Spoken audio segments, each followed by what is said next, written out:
Gulfstream racing picks today. Are you ready to make some money? Welcome to All Horse Racing All the Time. I'm your host, Al. Thursday, March 9th, 2023. The weekend's almost here, everybody. You can see it on the horizon. We're here today to give you winners, picks, and plays for every single race at Gulfstream Park. Open chat, post time 12:40 p.m. We're here for all 9 races, and the last race goes off. I think it's scheduled for 4:36 p.m. We've been through the card, looked the whole thing over, and we got the scratches down below. If you need the scratches, they're showing right down below, and they're scrolling across. I made adjustments to the races as scratches need be. There were a couple, one that hurt. And it was a bit, not one that I actually like to win, but one I thought had a chance to win. I believe it was number 5, My Man Flint, I think is the name, in the 4th or 5th race. But other than that, the scratches were pretty kind to us today. So we're looking pretty good moving forward for this card. And we have some big news. We have the Tampa Bay Derby that's coming up this Saturday. So we're going to be covering Tampa Bay on Saturday instead of Gulfstream Park. There are 12 races there. Tampa Bay Derby, the crown jewel of that card. But there are 5 stakes races of the 12 races. 5 of them are stakes races, and we also have all the big jockeys are going to be in town for that. Tampa Bay Derby, of course, a big Derby prep race. Big jocks are going to be back in town there. The Ortiz brothers, Saez, all the big name jocks shift over to Tampa Bay on Saturday. Even Chantel Sutherland, who's riding here regularly at Gulfstream Park. We're going to see Chantel today again, and she's going to be in Tampa Bay on Saturday as well. And some other horse racing news. We have pool number 5 for the Kentucky Derby Futures released tomorrow. So we have that to look forward to. And of course, the board's going to change over the course of the weekend. And they actually have early pools too. Pool 1 for the Kentucky Oaks, the big race for the fillies, the weekend of the Kentucky Derby. So a lot going on, Tampa Bay. And also some other news. We're doing the doubleheader today, a rare doubleheader. We'll probably have more of them going forward. We're going to be back tonight for starting around 5:30 p.m. Show's going to be scheduled, so you want to subscribe. You'll get the link, etc., so you can just go there. And we're going to be covering Turfway Park tonight. We covered it last Thursday night. Just a terrific big fields, a beautiful track, all the races on the Tapeta. They have huge handle in the pools, so you get good payouts there. You really get paid. We had a winning day last, and we had not just me, but others came out on top last Thursday at Turfway Park. So we're going back to Turfway Park tonight. There's going to be a break. It's going to be a whole different link, not the same link as this. I'm just not going to go one into the other. I'm going to have a little dinner after this show, but I've already looked over the Turfway Park card, and we're set to go there. So I'll take a look what scratches might be after dinner a little bit and make any adjustments that need be, and then we'll kick off the show around 5:30, give or take a few minutes. And that Turfway Park tonight is scheduled to go off at 5:55, and I see some of you are here already, so I want to say hello. Actin Effects. Good afternoon. Today feels like a winning day. Good morning, Al. Good morning, Actin Effects. Let's get it done today. Good luck today. I like what I'm seeing on this card, and I'll tell you what, I like what I saw of the Turfway Park card too. I've been through that already. I was up extra early doing the Gulfstream, and then had some breakfast and moved in and covered and handicapped Turfway Park for tonight. And between the 2 cards, I think there's some excellent opportunities here today.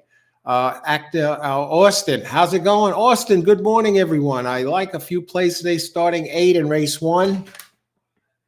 Wow, I don't even have the 8. I do have the 5, but that looks like a wide open race, and we'll look at that, Austin. Yeah, I think my man Flint in the 5th race was scratched. 15-1 shot that had a legit shot to win there. What a bummer. It's still a good race, but I think that could have really turned that into a better, much better race money wise than it could have really added to the mix. A great closer there at opening 15-1 with some disguised, really fast races. But we still, the scratches, not too many scratches today. The scratches are down below. We'll take a look at that 8-horse, Austin, and see what we got going on there.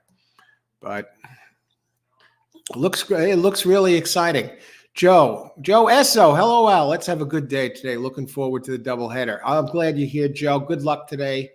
And I'm looking forward to the doubleheader too today. I'm really excited about Turfway Park. The last Thursday night was a blast, and it's a way to start the weekend celebrations off early on a Thursday night at Turfway Park, racing under the lights, gigantic fields. Can't ask for more on a Thursday night. Irene, how's it going? Good morning, or it's good afternoon now here anyway. Good afternoon, Al. Yes, there's a lot going on. It all sounds like fun.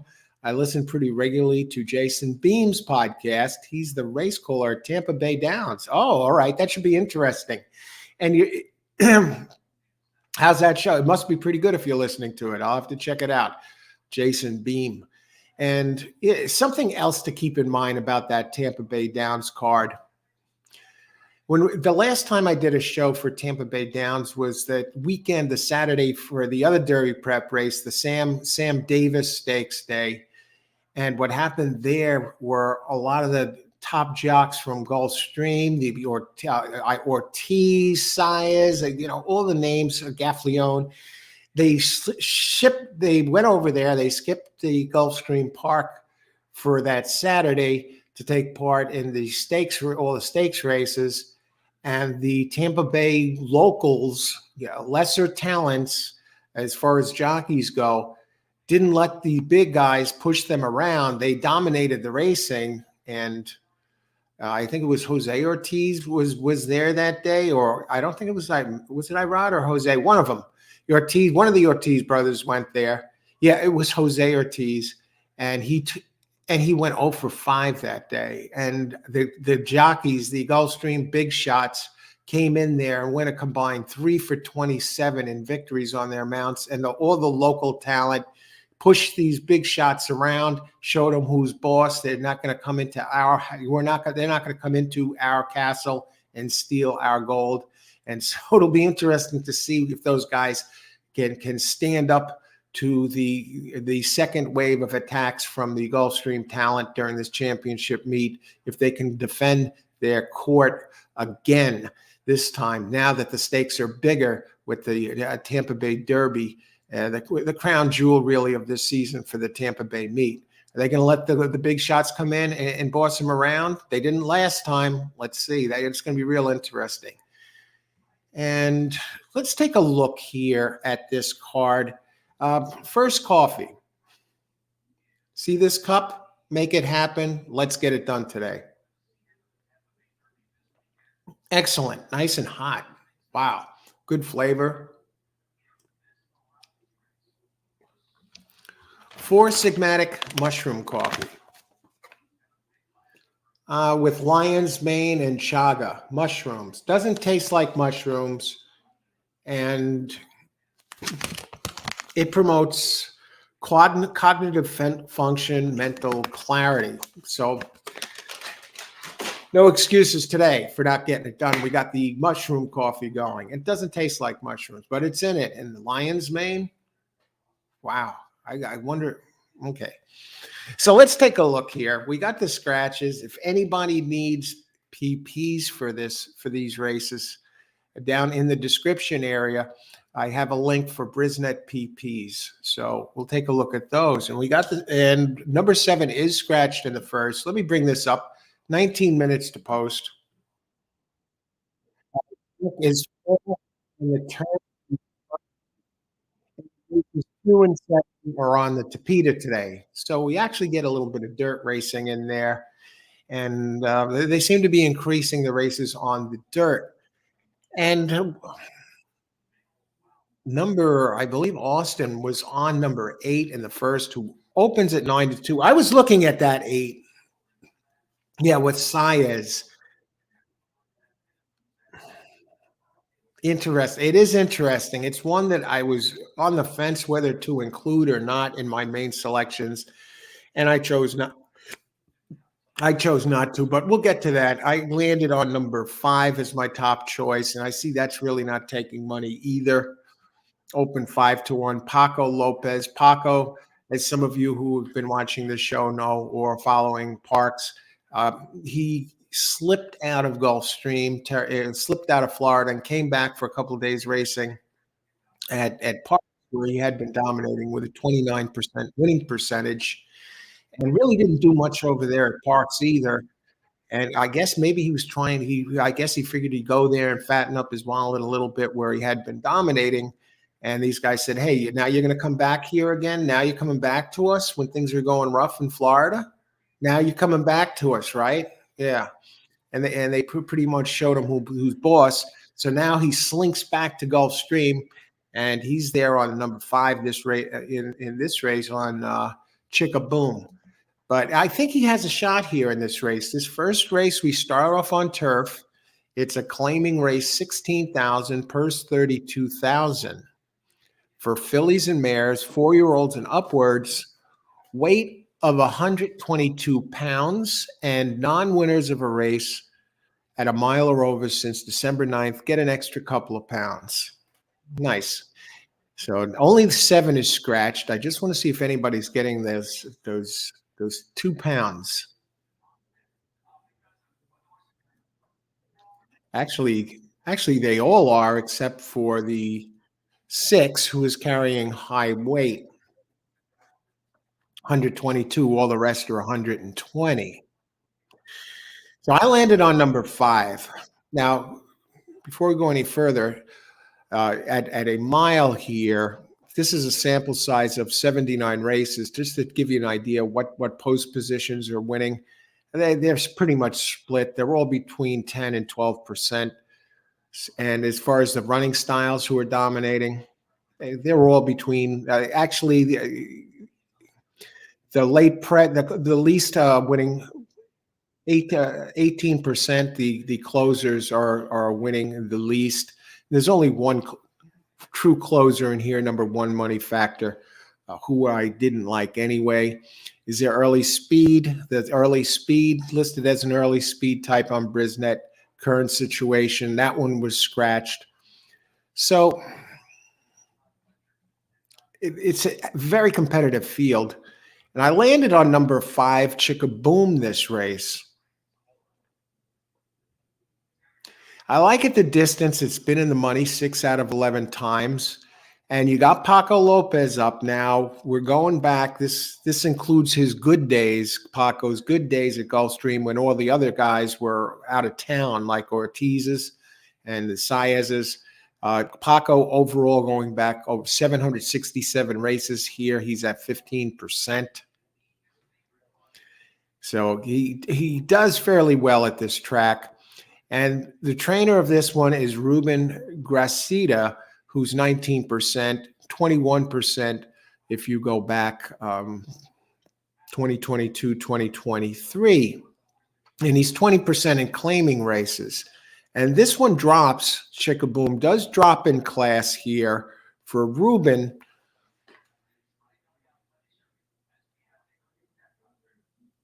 And the last race at this distance, which was run at 20, he closed well. He got stuck running wide. And now he's shown a little speed before in the previous race. And he finished 7th, but only 4.5 back. And I like the drop. I like how he stacks up against some of the others in here. And he does have excellent turf breeding out of Constitution and Tappet. And I think the class relief is just what the doctor ordered for this one. Now, this Chicka Boom did win 2 straight at a mile, 2 races in July at this distance. And he does have better races to run back to. At Gulfstream, he's in the money 5 out of 10. You're getting a little bit of a price at 5-1. So I landed on this one. I'm looking for this one to do a little something between the lineage, the class relief, I like the race 2 back where he finished second with an 83 Brisnet, 2.5 back. But especially the closing kick displayed last race, and you're getting a jockey upgrade from Ruiz up to Lopez. So I'm looking for Chickaboom to do something here for a bit of a price. The other one I landed on was number 4, Sandpiper Memories. I like the race 2 back at Laurel. Last race finished 2. This is another one dropping in class today. Goes for a dangerous trainer in Jose D'Angelo. 20% here at Gulfstream, going back 463 races. And Castellano is riding this one again. Ran an 81 last time. Seems like he hung around the whole race, tracking the leaders. And it finished 5th in a virtually 2 lengths back here. So I'm looking for a little bit of improvement. And this one is 1 for 2 at Gulfstream. And it's a 4-year-old. And this is another with a strong trainer here, open 7-2.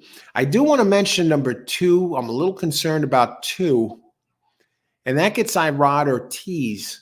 But I got a couple question marks next to it on my sheet. I'm concerned. I'm concerned about this because Irod is riding for a very low percentage jockey trainer here, Jose Gallego, and a 5% trainer. Favored last race and finished 7th, 8th back. Now they're dropping it in class today. They ran a 71 Brisnet. Others are just sharper than this one. And it's an 8-year-old out of Dunkirk, Unbridled Song, Indian Charlie on the dam side, but doesn't really have that turf breeding that the other ones I like in here have. And if it does take money, I got to think it's taking money strictly because of Irod. This one was Una Luna was running in Stakes Company 3-4 back, finished 3rd, 5th. The last time it did some damage here was just over a year ago, January 28th of 2022, where it finished 2nd with a 84 Brisnet. But this one seems to be moving in the wrong direction.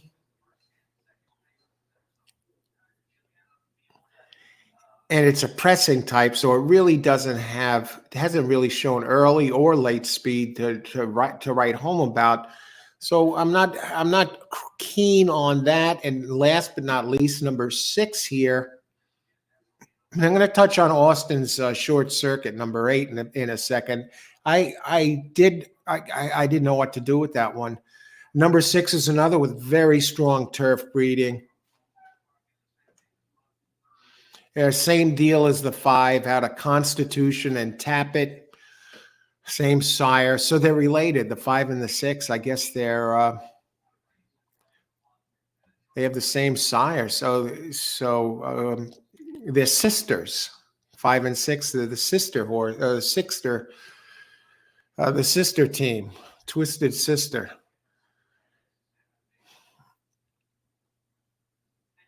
This one does have some early speed, and it's been around. It's won 2 out of 3. Last race, it had a fine effort. It looks like it might have hung. I don't know what the deal is.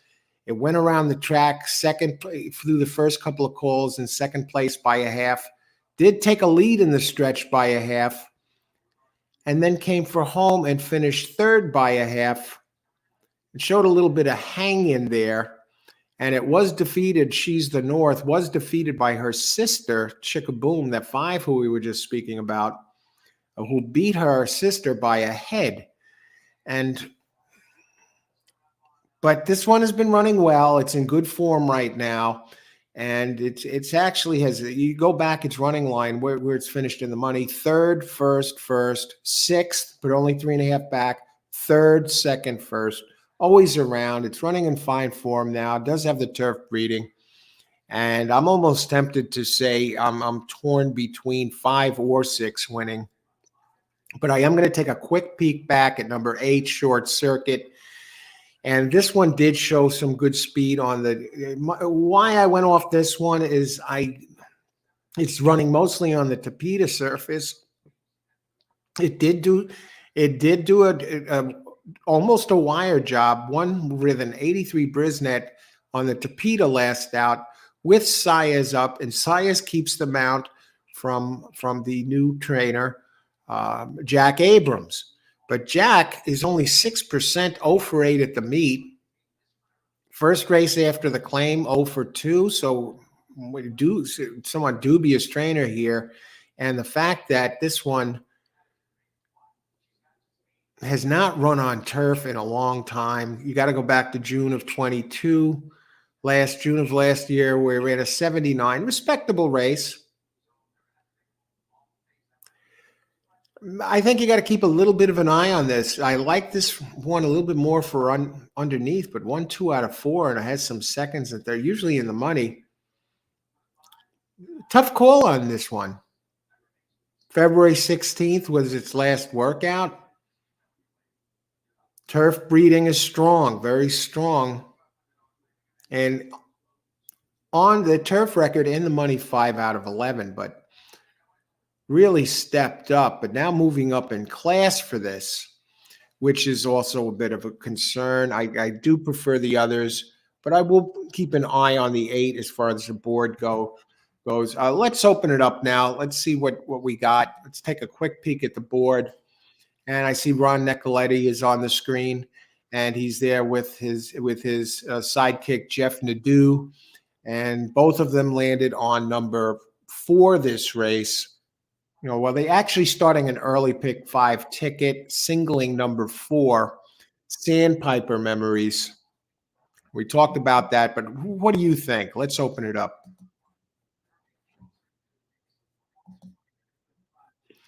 5, 6, 8, race 1, Greg. All right. Well, 5 and 6. Good to see you, Greg. Good luck. Thanks for sharing our selections early. And I see I got to go back a little bit. Greg, good luck today. 5, 6, 8 is. I'm a little concerned about the 8 just because of the speed here. And then you also have the 2 is Irada that much of a magician that he's going to get it done here on that 2? I don't think so. I think the 5 and 6 have the superior turf breeding. I think I'd take my chance and move forward. I'd almost be more inclined to go to the 6 here, but it's pretty close. Being that the 5, let me just go back to the 5 a second.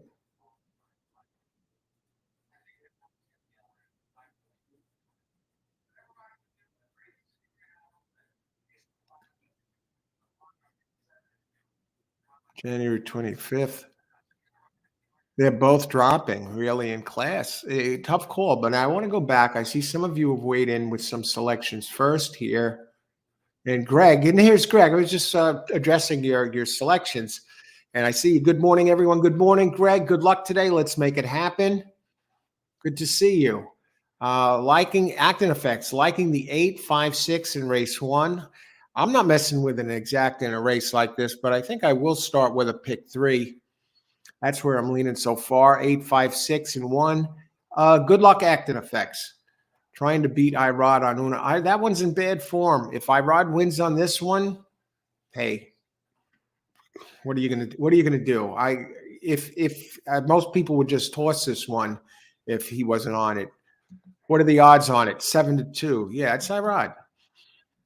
Okay. Good luck, Acting Effects. Tony Vasilino. Here he is. Race 1, 4, all DD 4 and 6. 6, I think, is the one I know I listed 5 first, but I'm torn between the 5 and 6 here. Good luck, Tony.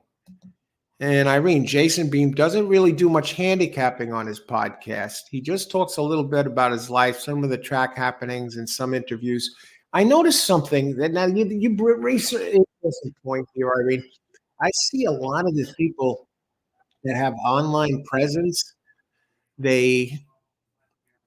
When they do a show or they do post something on Twitter or elsewhere, some of them, not all of them, but some of them seem to stay away from horse racing completely. Either they're talking about some recipe they made at home, or some other event that is going on somewhere, something a little bit obscure.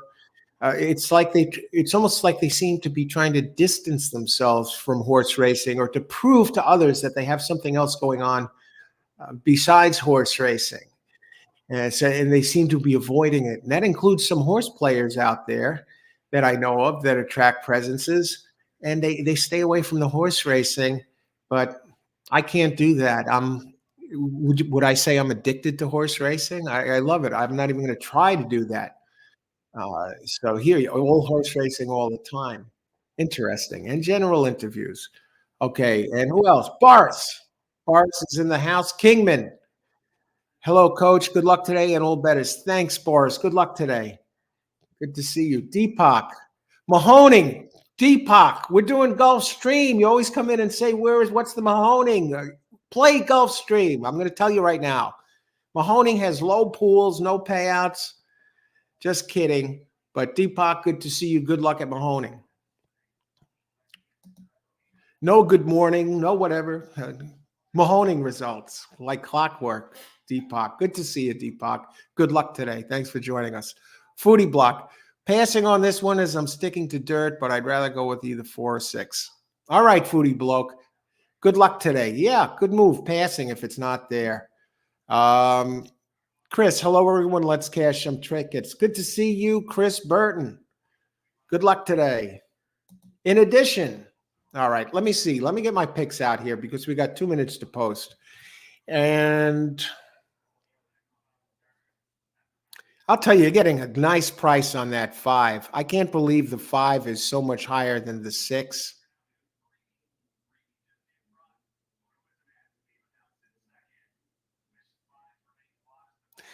I got to take one last look at Sandpiper Memories.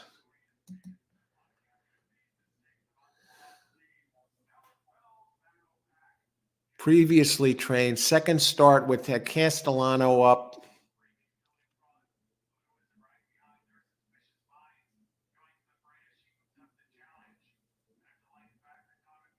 All right, we'll do it this way.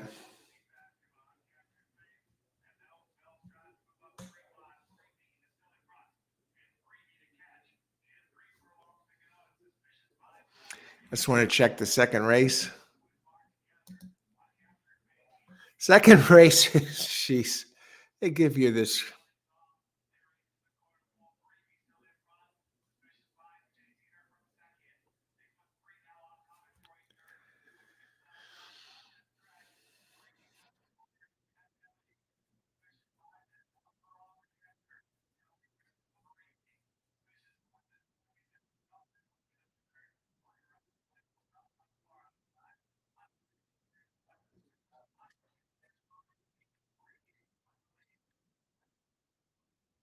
Let's do it this way. We'll start off light.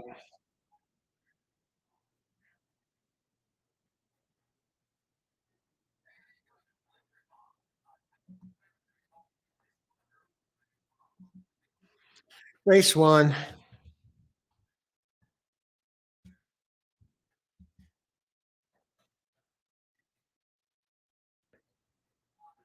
Oh, brother. I just want to look at 2 things here.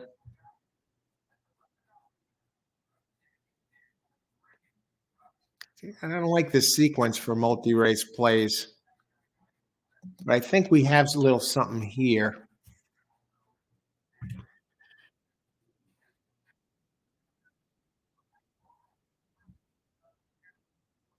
Race 1.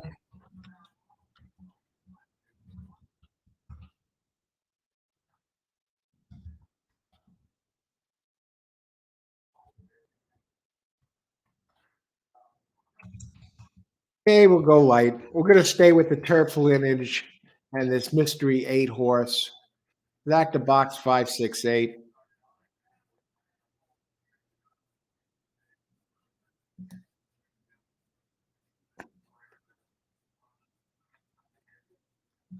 And Rich Lane is in the house, boxing 4, 5, 4, 3, 4, 5, 6. Good luck, Rich. Good to see you. And Rich, I want to thank you very much for the super chat. I saw that after I closed out the show yesterday, I saw that you added one after the show had ended, and I want to thank you very much for the super chat. It is much appreciated. Good luck today, Rich. Three. Let's take a look at the three in a second. I just want to catch up with some of these posts here. Number three, there's no minutes to post. Number three, Serenade a Kitten. For you kitten owners out there. Now, this is another one. It reminds me a bit of the eight, and I think it's going to be running early in that it nearly wired the field and finished third by a neck. Opens 12 to 1. Turf racing. It does have some. It's actually a pretty strong contender at Gulfstream on the 9 races on turf. 4 wins and 16 tries. Now it's a 5-year-old out of Kitten's Joy. And the jockey, Jorge Ruiz, a little light here at Gulfstream in this meet, 7%. Trainer, though, is to be respected. And Amador Sanchez at 16%. So definitely a player here, and it really reminds me of number 8, except it actually has a stronger trainer than the 8, so I think those two might be out front. And actually, I'm canceling my bet here, the 5 out of 8 6 box.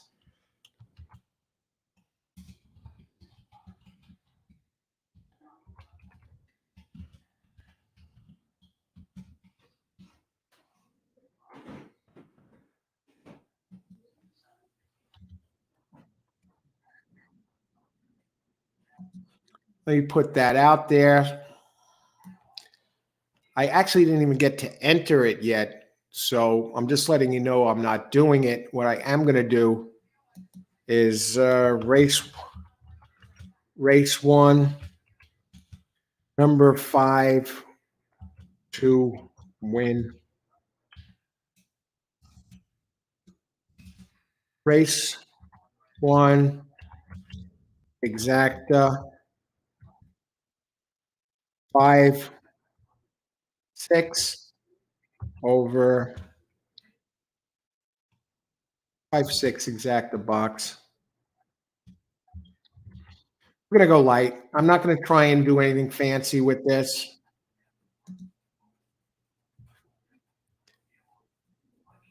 Okay, now I'll get to everybody else as best I can.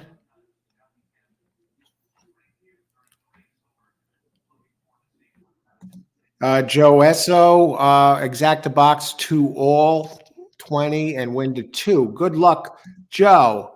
Tom Flanning, good day. Hey, Tom, good luck today. Race 1 superfecta 2, 3, 5, 6. Good luck, Tom. Ricardo, how's it going, Ricardo? 8, 5, 6. Good luck. Ricardo, horse racing enthusiast John, 2, 4, 8, 6. Exacta box, possibly 3 to show. I think that 3 could be in there. I figure 3 and 8 would be the speeds, and they're off. Good luck, everybody. Amadeo, acting effects 1 and 2. Good luck. Rich again, 4, 3, 4, 5, 6. Good luck, Rich. Amadeo, good luck. You have a pick in here. Race 1, yes, you do. 1, 4, 6 over 1, 2, 4, 5, 6. Good luck, Amadeo. Good to see you. And Ricardo, 8, 6, 3, 4. Good luck. And Austin, 8 win place. I'll tell you, 3 is out front right now, showing that speed. I'm surprised the 4's there with him. Now, I got a 5, 6 box, and so far they're tracking the field here. Greg, I'm boxing 4, 5, 6, 8. Good luck. And Rich adds a 6, 8, 1 box, and Greg is on 2, 4.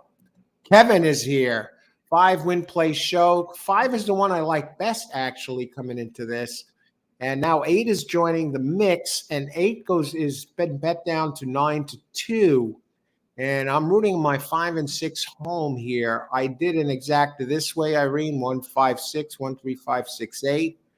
That'll pay something. Kevin, 5 win place show on 8, and 8 is there.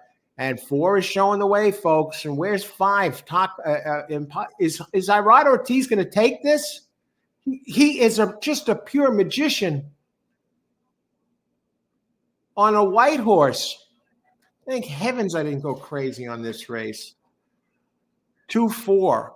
Now that's a 9-2 Irad Ortiz wins out of, just gets the most out of these horses. It's amazing. In this case, a filly or mare. It's a mare. Almost a solid white. And when you see him coming like this, you know he's got it. Paco Lopez. Paco, what are you doing? 5 and 6. They finished 3rd and 4th, respectively. Actually, the 5 did sneak in there to show at a price. Just amazing.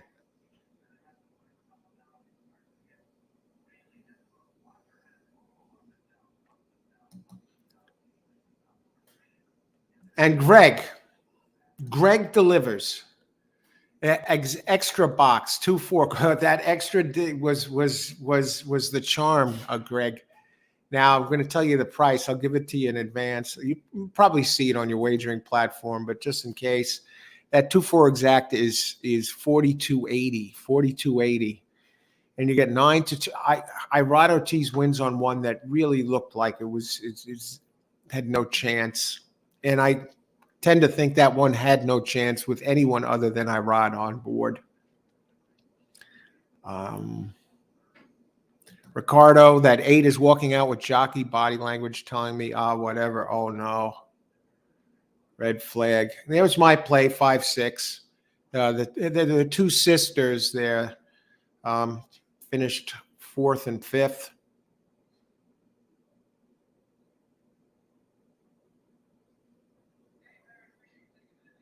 I see Christopher's here. Did have the 2, but not the 4. How's it going, Christopher? Good luck today, Christopher.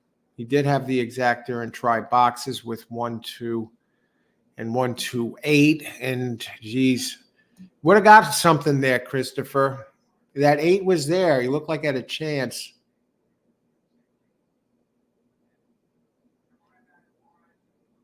Irad is just amazing. Amazing. Amazing. I still wouldn't bet him.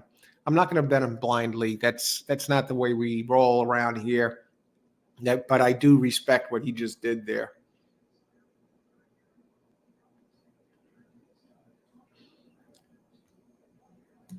And Joe Esso box. Exacta box 2 with all and 20 to win on 2. Great job, Joe. And Gene, in the midst of all the frenzy as we're getting in the gate, is there a difference in speed, dirt to turf? Oh, they usually play differently, Gene. In turf races, you don't see a lot of the speed is handled differently. You don't see as many front runners as you do on dirt. And closers, usually they come around the track and then there's a stampede, a rush for the finish line. On turf, you don't see as many that just go to the lead and run away like they do on dirt. But is there a difference in speed? They still figure out the speed figures the same way, but the speed rations are distributed differently. They tend to be not as pronounced early as they are on dirt.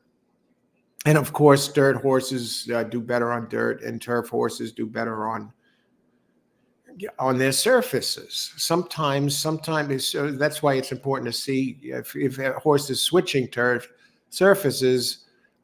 If it has the breeding for it, you can either look up the sires or you can go by the rating. They have a turf and dirt rating for all the horses on the PPs. But overall speed, no. But they just they set different types of fractions. In turf, they tend to. In dirt races, the early speed is more deadly, certainly than it is on turf, where a lot of them close with those kicks. Look what Irad just did there. You don't see many dirt horses come on and fly like that at the end of a race. In turf, it's commonplace, actually. Mervin Sanchez, handicapper, Venezuela.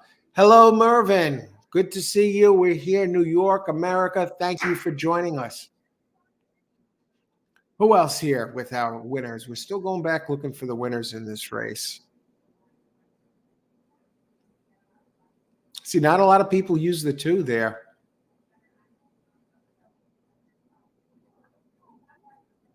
And for good reason. Joe did, though. Great job, Joe. Great play.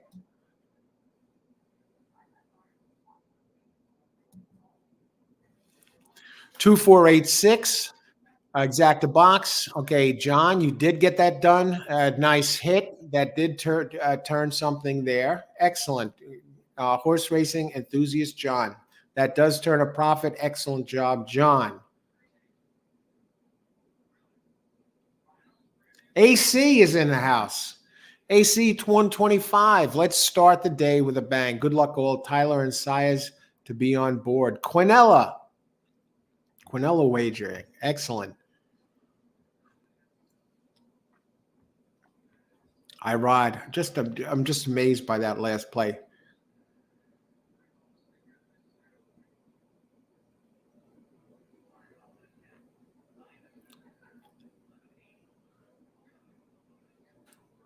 Kevin with the results. Thank you, Kevin. 2-4. That wasn't 5. That couldn't be here. 2, 4, 5, 3. Holy smokes. I was thinking that the 8, 5 did get third. I was thinking the 8 might have got. What happened to the 8? He vanished from the picture entirely. Irod is the horse whisperer. Joe. Chevy Power. Look at that car, muscle car. How's it going, Chevy? Good luck today. Yeah. Good job, Boris, on passing there.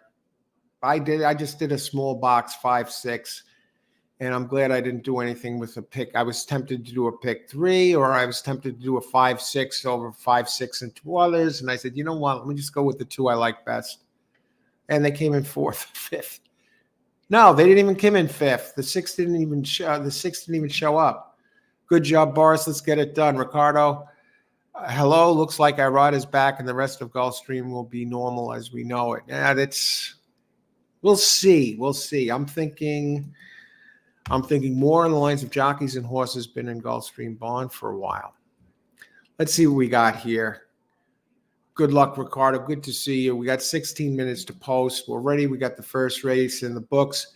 And those of you just joining us, we're going to be doing a doubleheader tonight on a different show. It's going to be a different show link, so you want to hit the subscribe button so you can get the link to that show after I schedule it, so you know where to go. I'm going to be covering Turfway Park, a night edition, Thursday night edition of All Horse Racing all the time. Same way we do it right here for Gulfstream Park and all but the other shows, except we're going to be covering Turfway Park tonight. They have 8 races, gigantic fields. I've been through the card. I like what I see. So the handicapping, I've done the handicapping.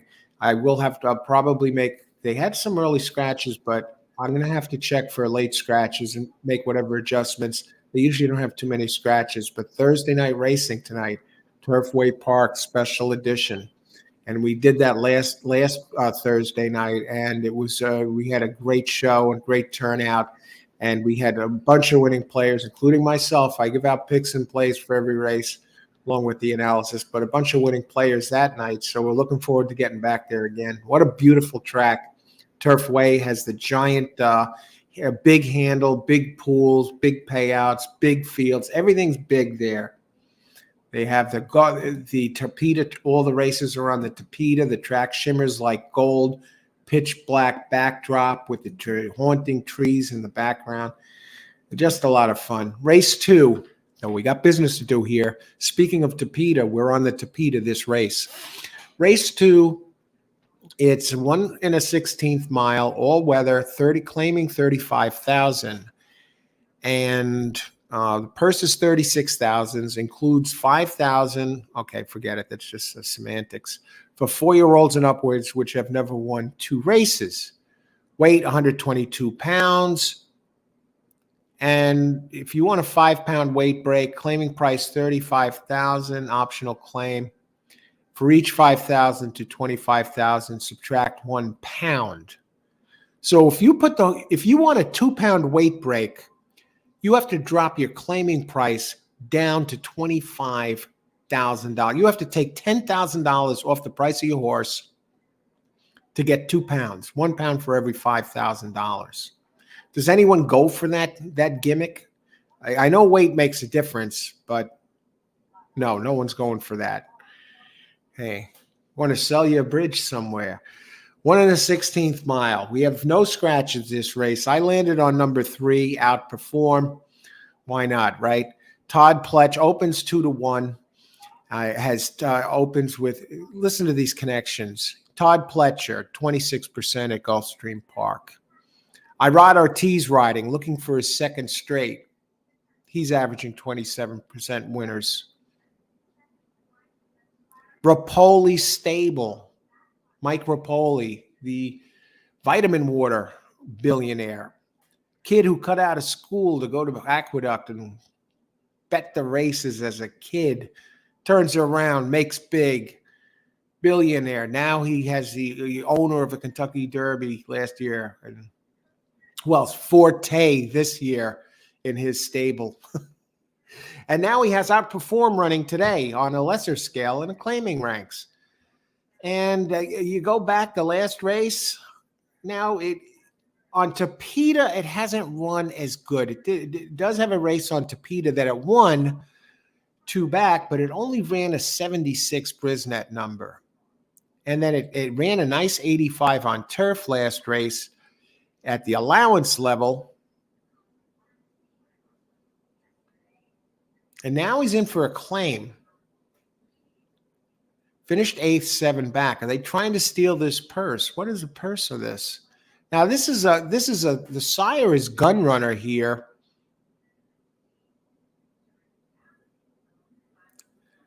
And they're $125,000 Colt. And it's in for a tag. What's up? Okay, I don't know. I like that one best, but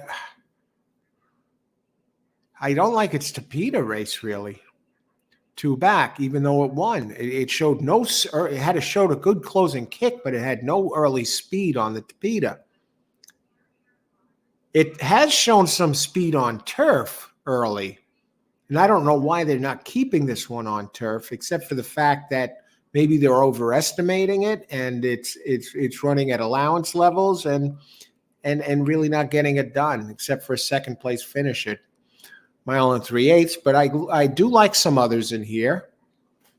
I think Cape Cod is a player with out of Kevin Attard. He's off to a slow meet, Kevin Attard. He's only 1 for 33. But overall, for 3%, overall, he's a 19% trainer going back to the beginning of 2022. Number 1, Cape Cod I'm talking about. Does have good turf lineage. A candy ride, elusive quality on the dam side. 1 race on turf. It hasn't won on turf here. 1 race at Gulfstream, a 3rd. On turf, has 1 win out of 3 tries.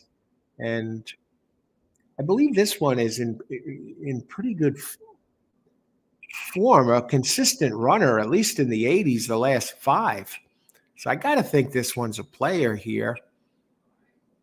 Did finish 3rd. Castellano's up for the 3rd straight time. Stays at the level. And I think he should get an honest race inside. Had been running at Woodbine. I like the race 2 back at a mile in the allowance company. So I think this one's a player. Now, I just want to go down to the 4 and the 6 for a second before we go nuts on the others. The 4, big question mark.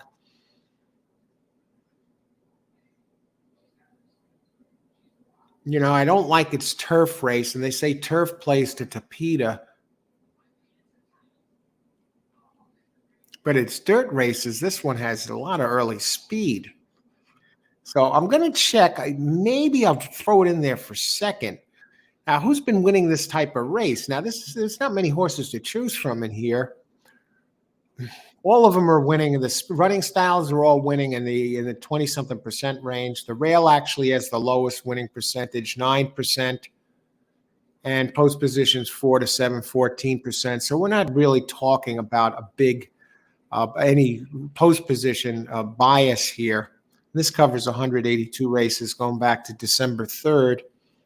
And last but not least, I want to take a look at number 6.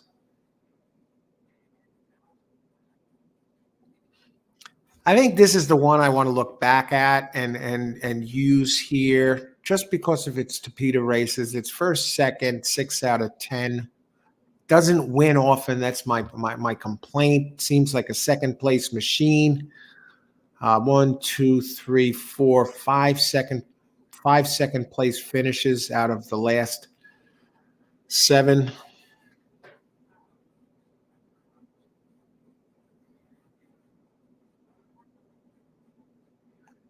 I think you got to use them at least for in an exacta box, right? Now the question is, who do you box it with? I think you box them with the 1 and the.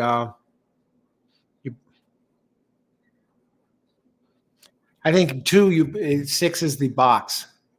Now, who do you box it with? Do you try and beat the?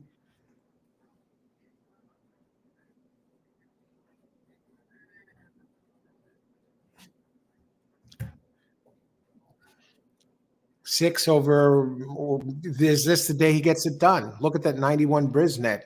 If you go 4 back and look at the closing kick, I think you got to go there. It seems to be working towards another big number. All right, who do you like here? How many minutes to post? 6 minutes to post.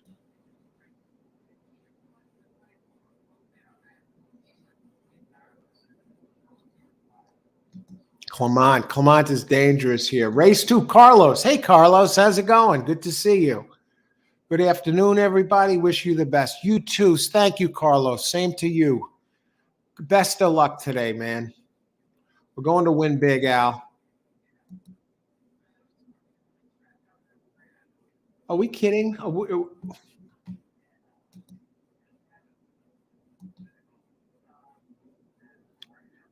Thanks for that update, Joe. One got late scratch 1.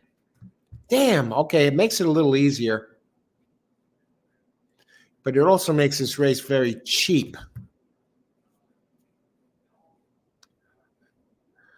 Okay.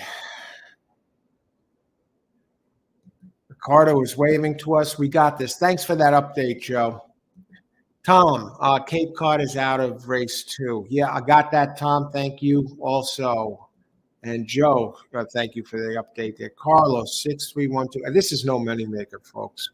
And I think this is kind of wide open. Now, 1 is scratch, Carlos, late scratch. Now I'm announcing the scratches too. Okay, Ross. Hey, Ross.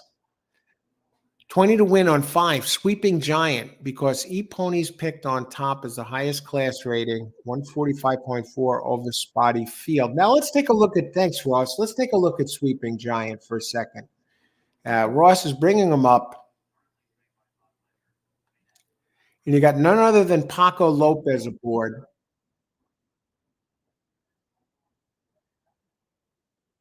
I was looking at this one, and now looking at the other, after looking at the others again. Now, I was off this one because it has no Tapeta. But 3 out of 6 career races, it's in the money 3 out of 6, Ross. And at least it has shown some big early speed before.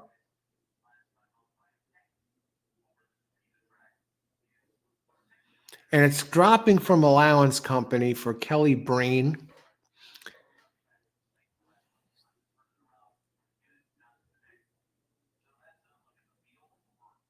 Getting blinkers. And Kelly Breen, who's 13% here, does win 17% with blinkers. And Paco Lopez, it seems like his name just keeps coming up all week, either now here or at Parks earlier in the week. Make it happen.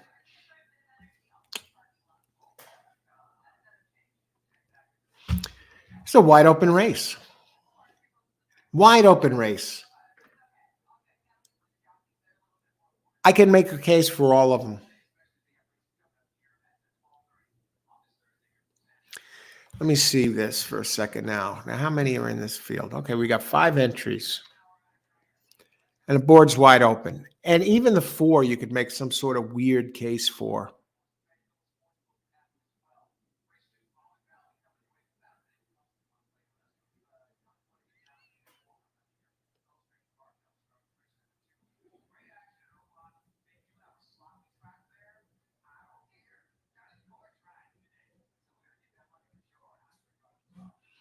Okay, let's try it this way.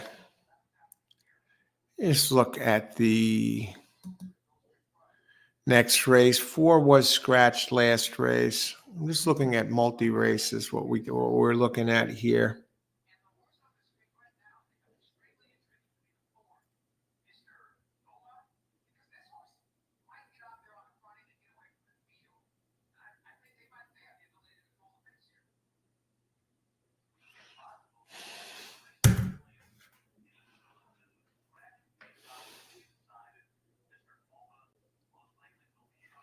Very interesting race.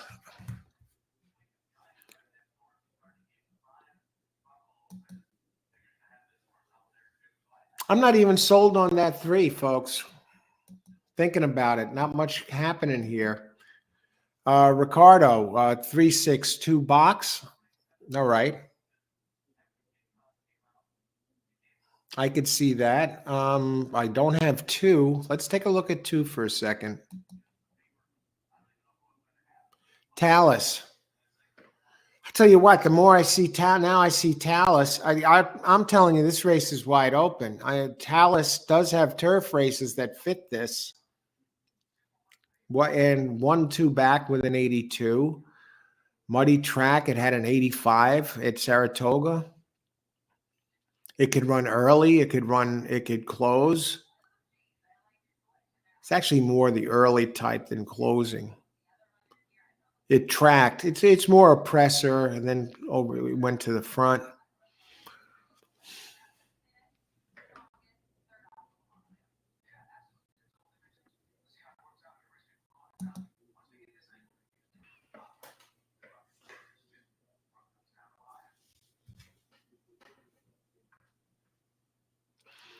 I know the 6 is it doesn't like to win, but I think maybe this time it's going to be forced to win with Saez. I know he's a second place machine, but I think it's time to do something here.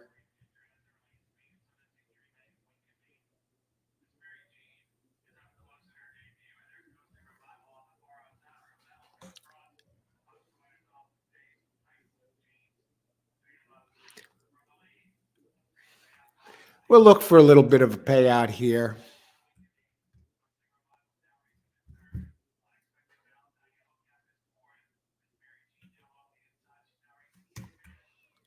We'll go with the pick 3.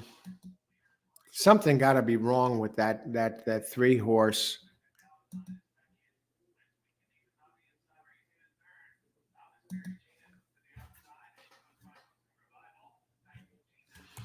All right, pick 3.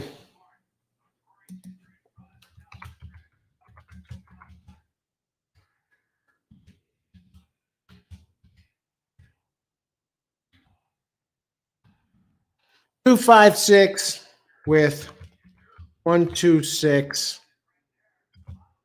with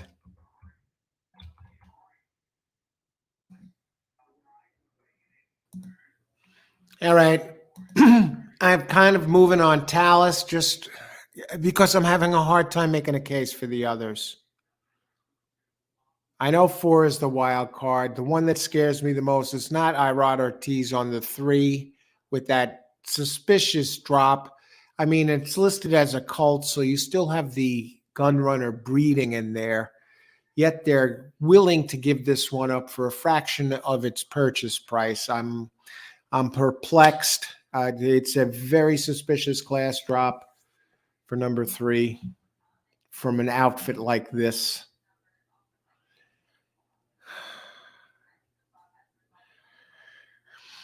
Who else? Who else do we have here? Boris the Blade. 3 outperform at 6-4. Now that's kind of, when you say they're accurate, Boris, I don't know if that's your play.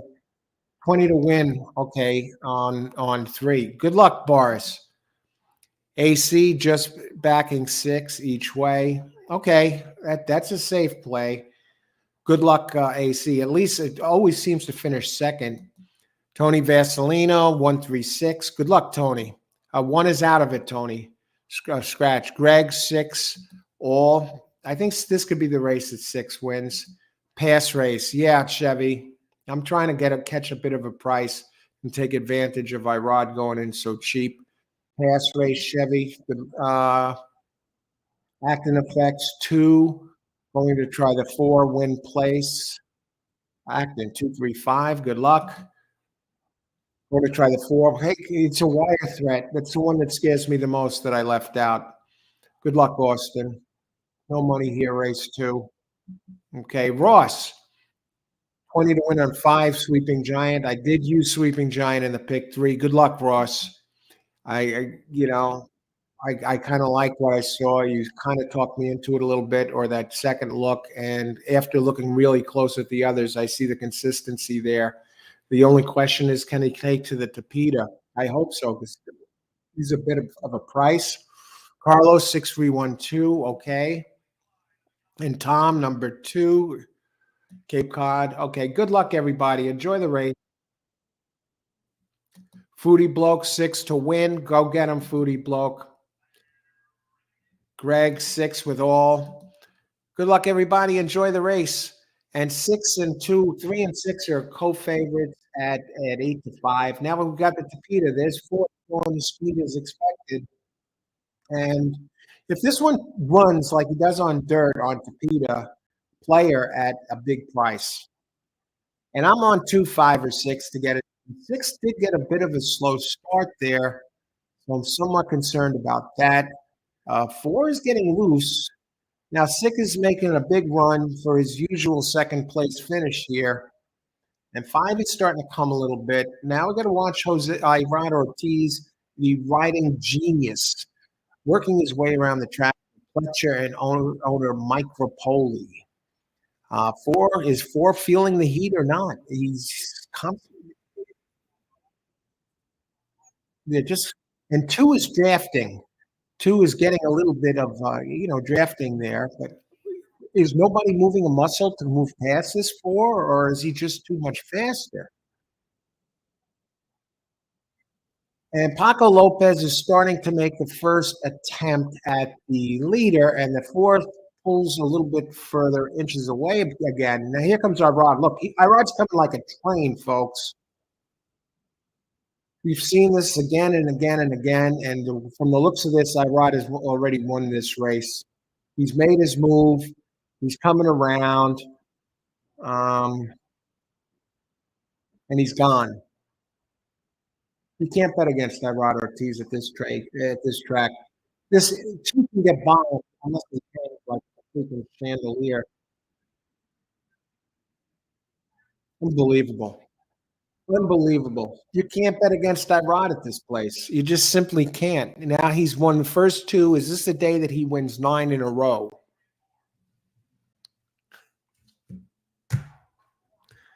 Holy smokes. The 2 gets there and can't get by. This was an instant replay of the last race. What does he do that he gets these horses to run off the turn like that? Is he jabbing them with a needle or something? Does he have a buzzer? How are they making these incredible moves like this? It's just him. I guess the horse whisperer. That's the best way to explain this. What I'm seeing is nothing short of spectacular. And is Irod Ortiz the greatest jockey of all time? And I'm really wondering if that's, and I'm not joking around. Are we seeing the greatest jockey of all time in Irod Ortiz here at this track? Because this is just nothing short of unbelievable. Okay. 3 delivered. 3 delivered. Yeah. Great job, Irod. I was off. I missed. I went against him. I saw something in the others. I was actually going to use 3 now, which sets up for a very cheap. What is on the brink of being an extremely cheap pick 3. 4 did show some move. Nice to start off with a winner. Hey, great job, Boris. That is a tremendous way to start. Keep it going, my friend. 3 delivered. Foodie bloke. Yes, 3-2-6 results. 6 this time decided to pass on second place and came in third. And you know what? That 4 did hang around. Paco Lopez, 5th place. I don't know if the problem, I think maybe the 5 made a mistake of trying to run with the 6. Maybe it didn't. Maybe the 4 maybe just couldn't. Okay, who else?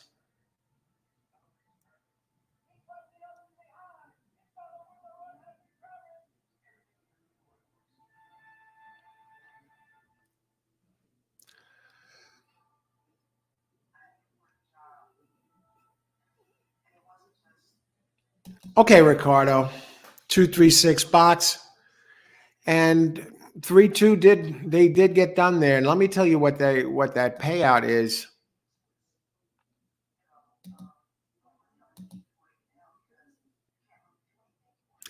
3-2, believe it or not, was 22.20 for Irod. I wonder if the 3 was claimed. Great job. That's a good payout for that one for a 3-horse box, actually. You almost doubled your money.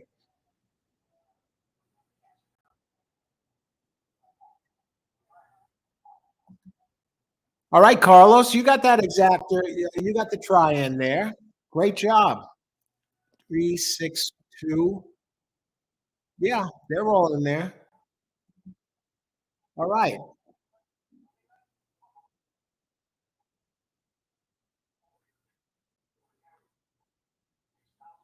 All right. I think that covers just about everybody here. Okay, Kevin, thank you for the results there. And again, Boris, great job there on the 3. And Austin, I'm telling you, this guy is just amazing at this point. I mean, we did the one show where he won 7 races in a row. Is he on every mount? Is it reached? I don't think he is on in every race. Let's take a look at and see where he is. How many other races he's on today? Um, he's the GOAT. Yeah, greatest of all time. I know there are a lot of great jockeys, and his whole body of work is. There are others with far superior bodies of work historically. I'm talking Derby wins or Breeders' Cup wins, and I mean, but for right now, at least at certain circuits like Gulfstream in New York, what he's doing there is just nothing short of amazing. But it does raise a great question, Foodie Bloke. Is he really the greatest jockey of all time? You go back to Ramon Dominguez when he was riding in New York. God, he just purely dominant, purely brilliant in the New York circuit, but he never really put a stamp on his legacy in Triple Crown races or Breeders' Cups. And whereas you got some other jockeys that are just tremendous, that have a great racing history, like the John Velasquez, with his Derby wins and all his other big wins, riding at different circuits. Even you go to a troubled jockey that's fighting his own demons, it seems, constantly. Kent DeSormo, you look back at his racing career, all the gigantic races he's won. I mean, Irod doesn't have anywhere near that type of track record yet. He's still young, so there's still time. But you're comparing him to Johnny V or Shoemaker or who are the other great jockeys that have made their mark over the years with so many big wins in big races? And I'll tell you what, as far as racing in New York and racing here at Gulfstream, we're seeing something special from Irod Ortiz.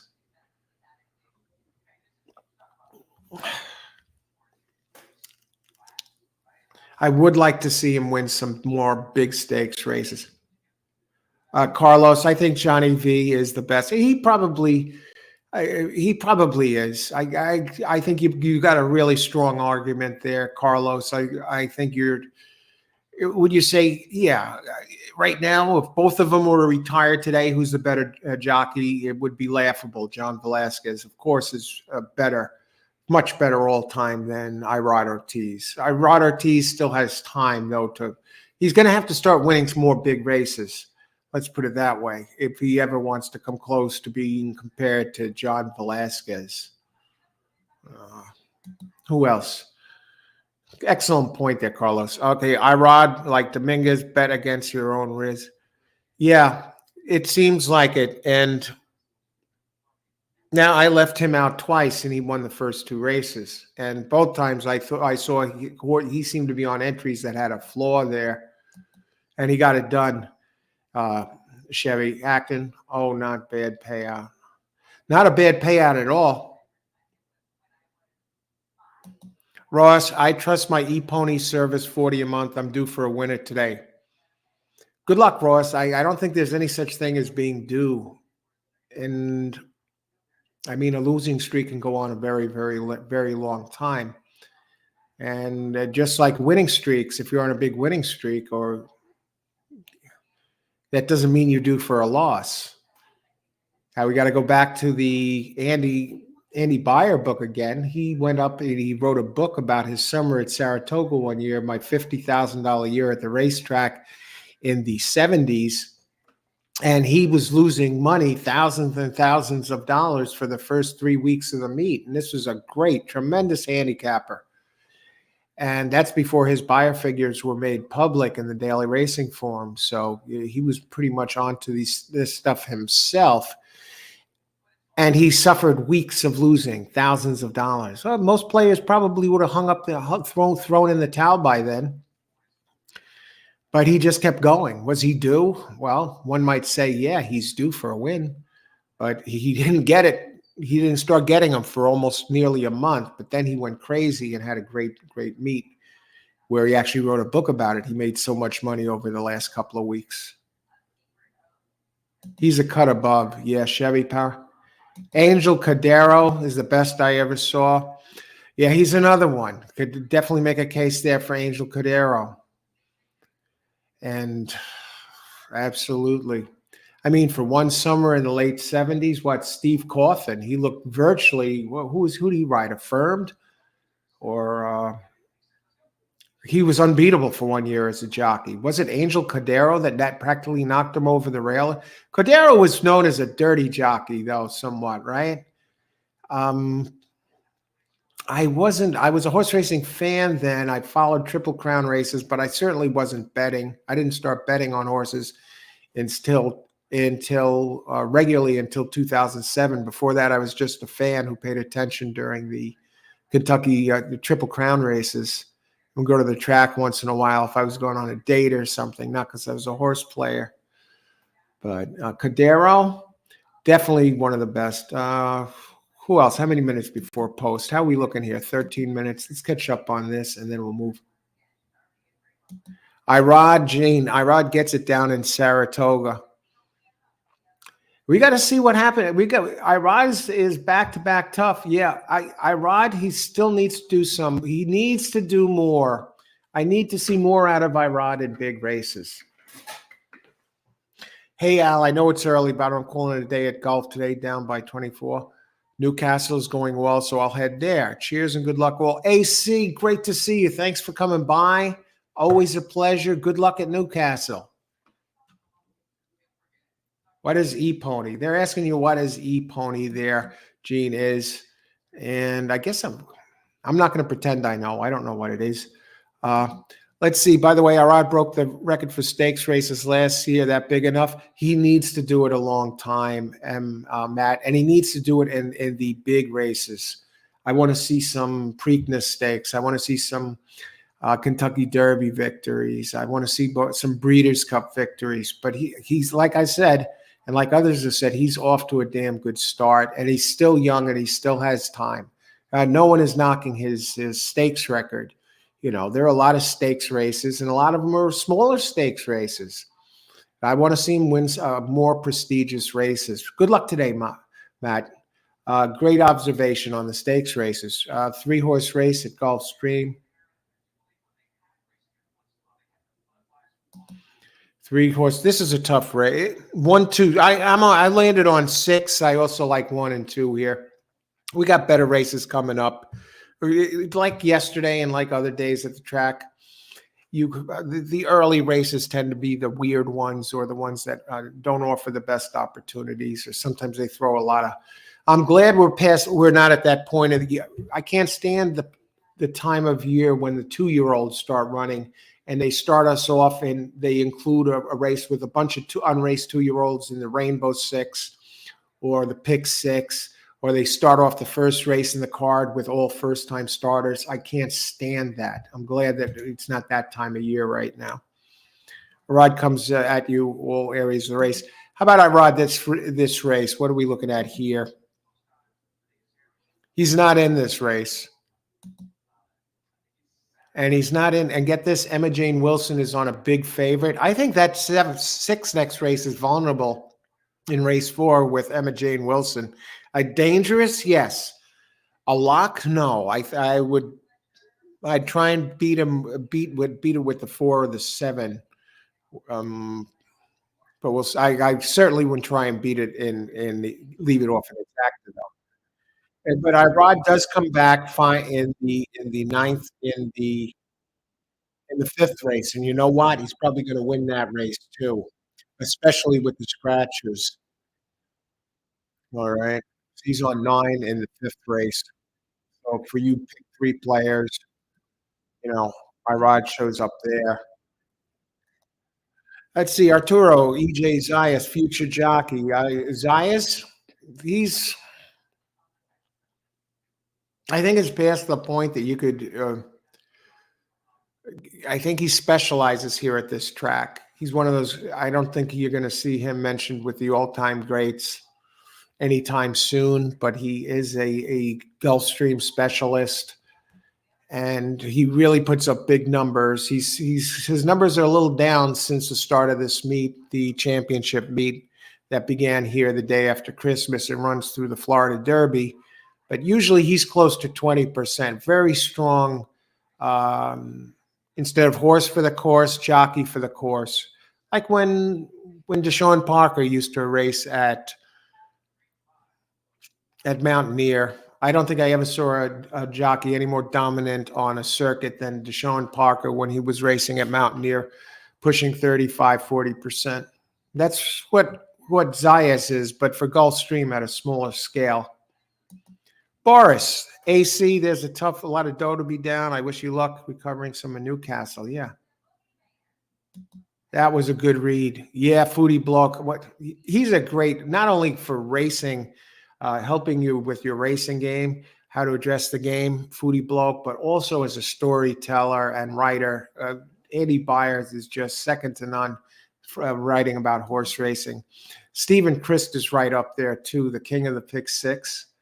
He has some excellent books. Let's see. Steve Cawthon was a great jockey in the UK, winning multiple group races, including a couple of derbies for the legendary Henry Cecil. Boris, he was something else in America that one year. I wasn't aware that he was so strong in UK. Steve Cawthon. I remember he was on the cover of Sports Illustrated here in America that year. Boris, also a champion jockey. Oh, what's up, everyone? Ronaldo. Hey, Ronaldo. I love that. Great avatar there.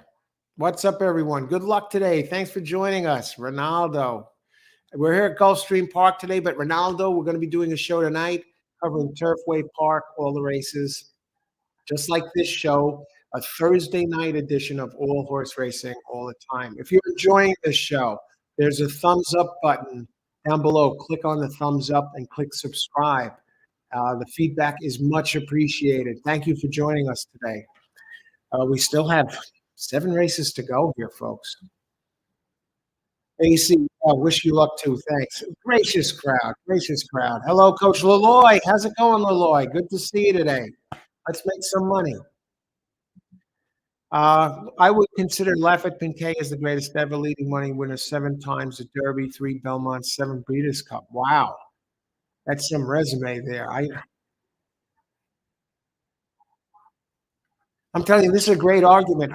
I think I'm going to pose that and pose this question in a survey, greatest of all time. It's way. I know I ride tremendous jockey. Way too early to be talking about him as the greatest of all time. Race 3 here. I'll tell you about this race. We'll get to this. And the 6.5 furlongs were in dirt.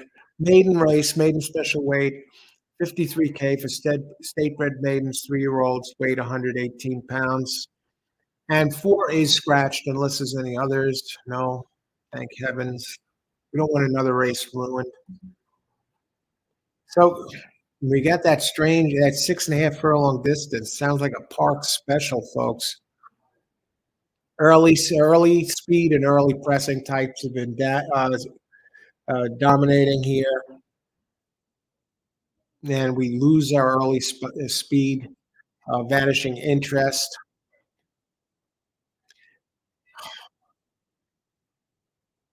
I think 6 is tough to look past. It's lone race. It gets Lasix. It's a closing type, which is a bit of a drawback in this race. Reyes up 13%, riding for Teresa Pompey, who's 13% at the meet. First time Lasix, 1 for 10. Second career race, she wins 15%. Does have a couple of works here in February, 3 works in February, a work in January. Last work, 11th of 29, 5 furlongs, 101. All right, now, who are the ones that might beat this? What about 5150?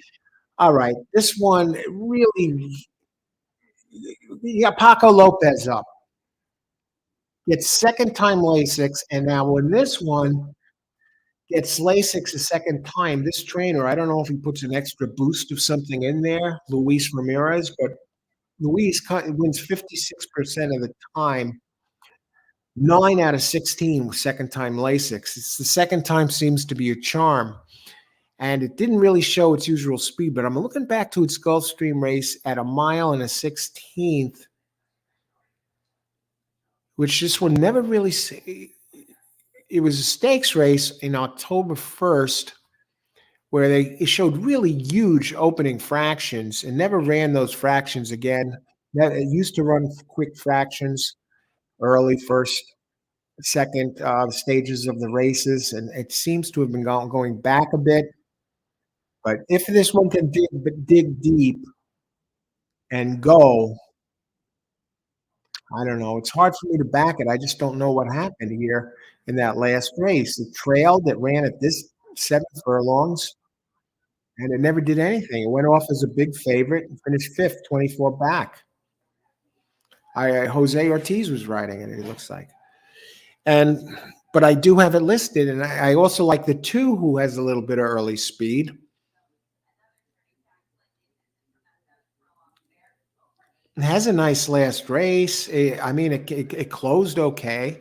Finished 3rd with an 84 Brisnet, and it comes out of the same race that the 1 does. At least he finished the race. I got to think the 2, how's this 1, even the workouts are markedly, I don't know what to make out of the 1. I don't like the jockey of the 2.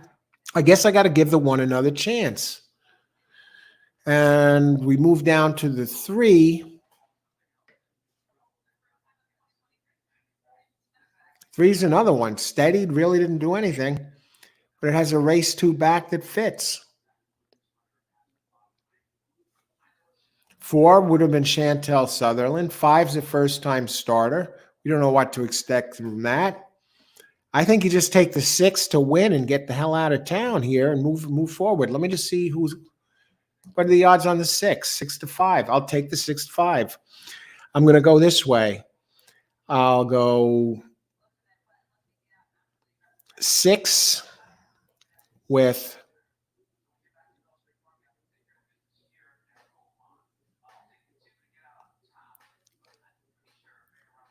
I'll look to beat this 6 to 5 next race with Emma Jane Wilson because I'll talk about it in a minute. I think 4 and 6. There are cases you could make for both of a divine connection. Let me just see what the doubles pay if this 6 with Emma Jane Wilson is taking a brunt of the money. What about 6? I'll tell you what.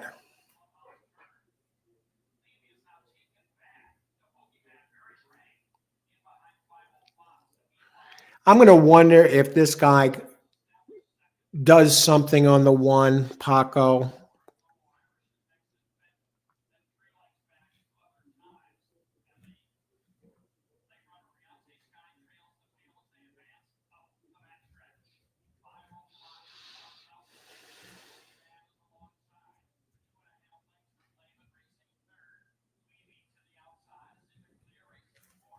All right.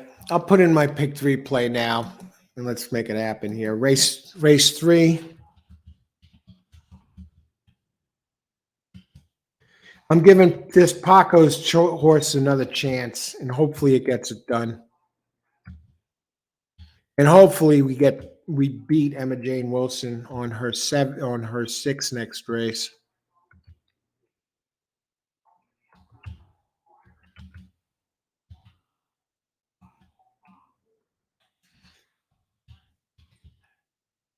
And I have my rod included on the 9 and the 3rd leg.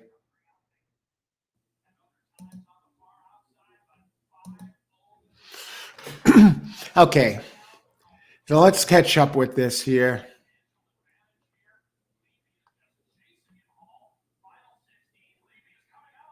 AC, wish everybody good luck too. Good luck, AC. Hope you're knocking them dead in Newcastle. Laloy, hello, coach. Hello, Laloy. Good luck today. Good to see you. I would consider Pancake. Okay, we've touched that. Arturo, watch Gary Stevens and say, what about Gary Stevens as a jockey? He was amazing. What about Mike Smith? Mike Smith, is Iron Ortiz a better jockey career-wise than Mike Smith? Are you kidding me? Triple Crown jockey? All the big races this guy has won, winning in the Breeders' Cup like crazy. Yeah, he's in his 50s now. I'm not saying Mike Smith is better than Irod now, but career. Irod can't even touch Mike Smith yet. Can't even touch him yet. Johnny V. Who else? And Gary Stevens. Can he touch Gary Stevens? What about Jerry Bailey? What about Pat Day? Boris the Blade. Steve Cawthon was the best jockey in the UK in the 80s. Wow, I didn't realize he went on to that he was strong. He was riding for the best trainer, getting all the good mounts, tremendous at riding off the front and making all the running. That is such a great story, a feel-good story here to know that he went on to have such a glorious career. Steve Cawthon brings back, memories. Boy wonder, they called him here in America. Also, second all-time win on the best circuits. 9,000. He had over 9,000 wins. I got to look him up. Let me bring him up. I don't have to write him down. I know his name. Okay, Austin also second time. Oh, Lifford Pankay had over 9,000 wins, you're saying. 6 is currently the favorite, 6 to 5. I'll be betting that. I use this. The only one that I think has a shot is the 1, but it's going to have to reach back into its bag of tricks. And you got Paco up. I got to think maybe the last race it wasn't feeling well. And now Arturo brings up an excellent point here. Good luck, Boris. The 3. I'll tell you what, the 3 does have Does have a decent race two back and has some speed, has positional speed, open 5-2. What are the odds on the 3 right now? That should be very interesting. 3-1.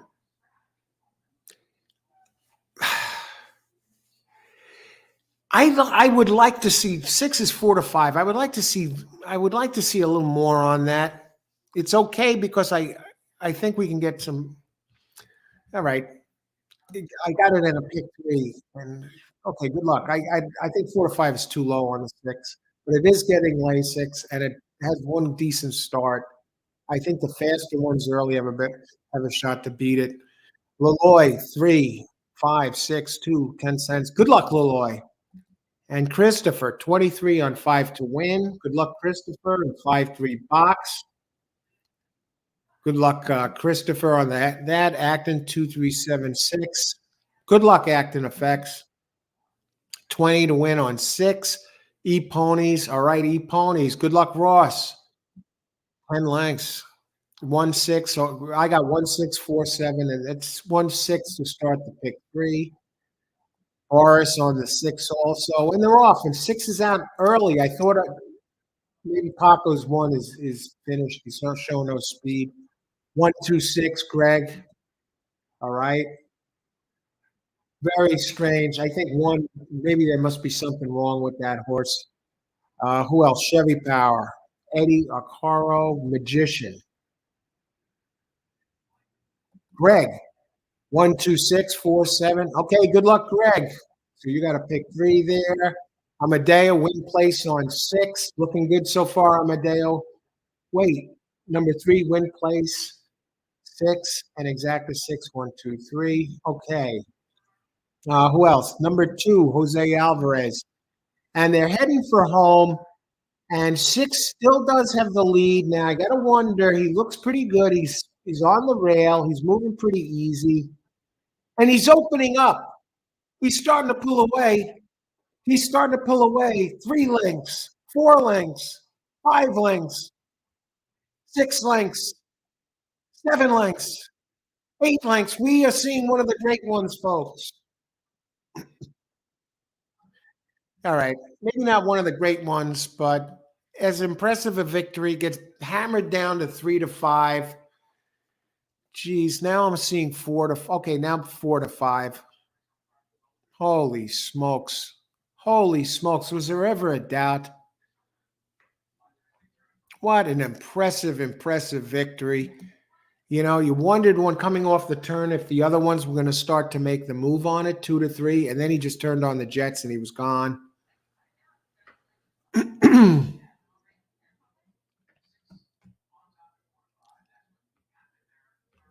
6-2-3, $20 try. Well, you'll get that, Giacomo. Great job.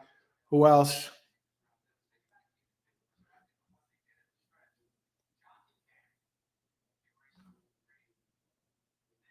Look at this. They actually have a jockey cam on the 6.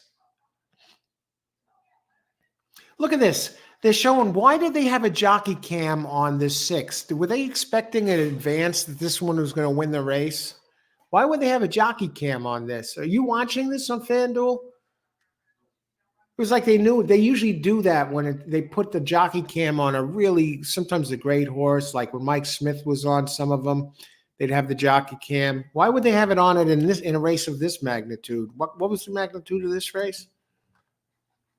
Okay, maiden special weight. Now, what did 6 do last race? It came in second, and Reyes rides it again. Cozeres, what a great ride. Beautiful. We're alive in the pick 3, folks. And maybe that one horse definitely has something wrong with it.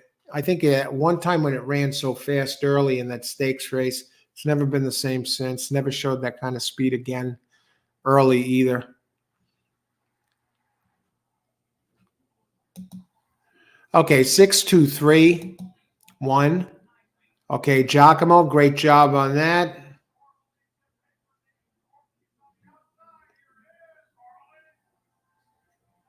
Six, got it done there. Okay, good job. We're on the same 2 next race, Greg. And I think that 9 is probably going to be be there. Who else?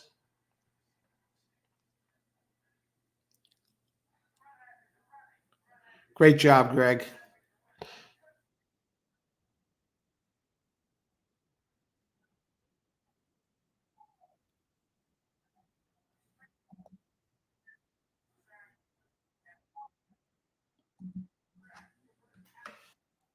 Got to go across the board on my man Saez Arturo. He did get third, so you get something back. So you didn't get shut out. 6-5. You got great odds there, Boris. Again, tremendous and tremendous play. I see you hit that. Great job, Boris. Boris is rolling, folks, and we've seen Boris do it before. But he's not a one-trick pony. A lot of excellent players here. Those of you who watch know who they are, and you'll learn who they are quickly if you're just joining us. And if you're just joining us, welcome to All Horse Racing All the Time. I'm Al, your host, with the daily show here, covering Gulfstream, every single race, open chat, picks and plays for every single race. And there we just got it rolling with the first leg of the pick three. And tonight we're going to have a live show, another show, a Thursday night edition of All Horse Racing All the Time, just like this, only we're going to be covering Turfway Park. We'll be getting started around 5:30, and click the subscribe button. You'll get the link to that show once that is scheduled just a little bit later. This way you know where to go, that you can know where to go to join us. Again, the same deal, open chat, picks and plays, analysis for every single race, for all the races in the card as the card unfolds. There are 8 races, so it's going to be a lot of fun. Let's make some money tonight. All righty. Now, this was kind of a cheap race with just like some of the earlier ones here. Things are going to open up a little bit. Amadeo got it done there, 6 win place. Great job, Amadeo. And you got the exacta done, and or whatever else. Yeah, the exacta done there. Great job. And Giacomo again. Great job there on the try. And Boris. Acton, box it for exacta and try. That happens sometimes, acting effects. You just needed somebody to upend the 6 there, and that would be a little different. Okay. So I'll be back in just a minute. I got to reheat the coffee. And thanks everyone for joining us. We're 1/3 of the way through the card. We still have 6 races left, better races coming up, the good ones. Be right back.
All right, on to race 4. If you're just joining us, welcome to All Horse Racing All the Time. I'm your host, Al. Big day coming up this weekend at Tampa Bay Derby Day. We're going to be covering Tampa Bay on Saturday. 5 stakes races, 4 of them graded stakes on Saturday out of 12. And we got the Derby prep race, the Tampa Bay Derby. All the big jockeys are going to be going there. So that's going to be interesting. But first things first, business at hand today. Live in the present. That's where you're going to make your money right now.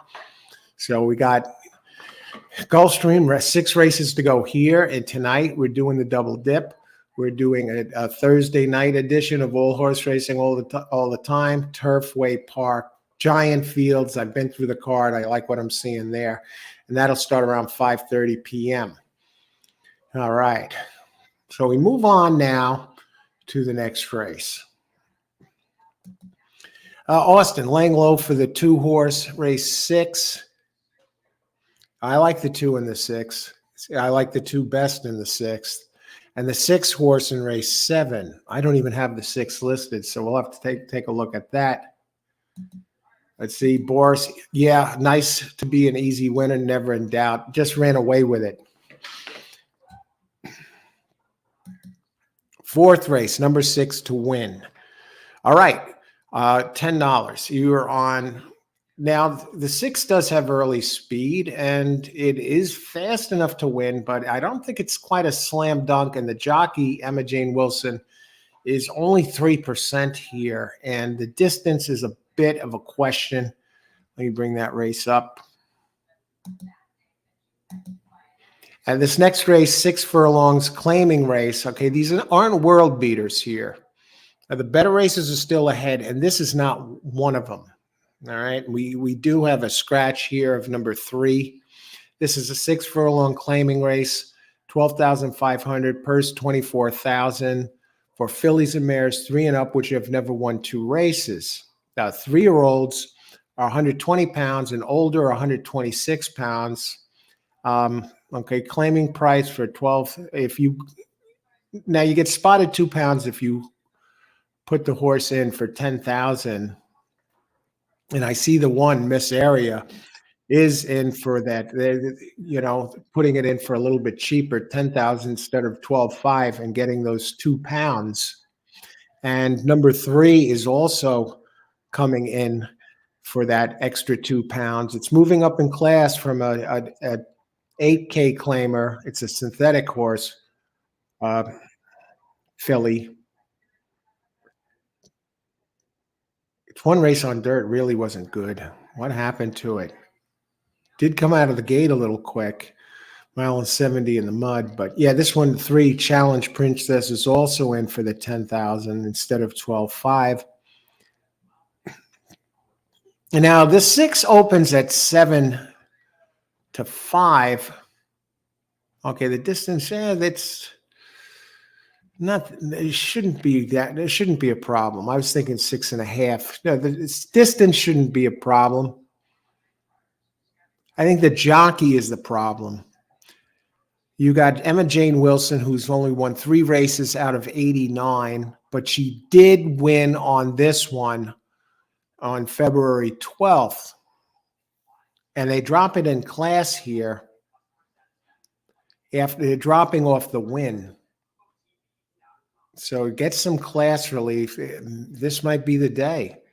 I'm going to check the odds on this one. I have 4, and I liked 7 here. 7, it does have some races that fit this. Stays at the level 12.5, and I believe it can beat the 6 to the punch early.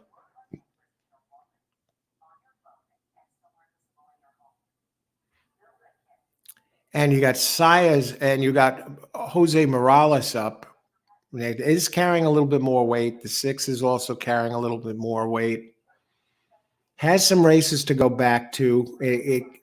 I think this one is a potential wire threat. It does have early speed, so And it's Gonzalez is the Claudio Gonzalez is very strong. That now they're going first off the claim, and Claudio wins 26% first off the claim, and that's out of 302 races. So it's not like out of a handful of races he has this percentage. He has it established over time, and he's 21% in claiming races.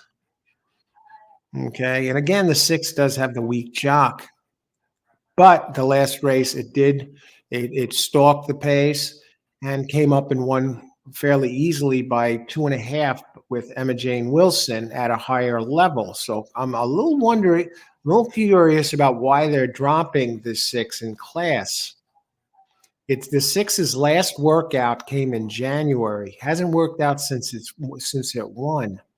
Whereas it had been working steadily before the last race. Now, why the drop? Are they trying to steal the purse? Now, it's only a 4-year-old. Now, we're going to go to the 4 for a second. Divine Connection stays at the level. It was beaten by the 6 last time by a neck. But this does have a race here running an 81 Brisnet back in September where it was running third, went into the stretch up by a head, Chantel Sutherland up, and then faded, finished second by a half a length. Now, the last race, he did lose their irons in that race and was running 4 wide. So I'm expecting more from this one, Divine Connection, today with Saez up. So you get a jockey upgrade and goes for Victor Barboza, who's 15%. But get this. And now this is you just got claimed, right? And at this level. And now, first off the claim, Victor Barboza wins 37% of the time. Has him ready to go. What does he do that he wins at 37%? That covers 122 races. Why? How does this one get them ready to go first off the claim with this extraordinary winning percentage? Kind of reminds me of Jamie Ness first off the claim. Very dangerous. And here you get Saez up. So you definitely have a jockey edge on the 4 and the 7 over the 6. The others, what do you think? 6 minutes to post. Nice call, Boris. And Boris, 7. Al Harper having first run for new trainer. The drop back to 6 is a plus, currently 2-1. Second fave. All right, thanks for that UK report, Boris. I think that one's going to try and wire here. Let's see, who else? Acting effects, 4 over 126. Now we talked about the 4, the lost its irons last race. Let's talk a little bit about the 1 for a second here, who is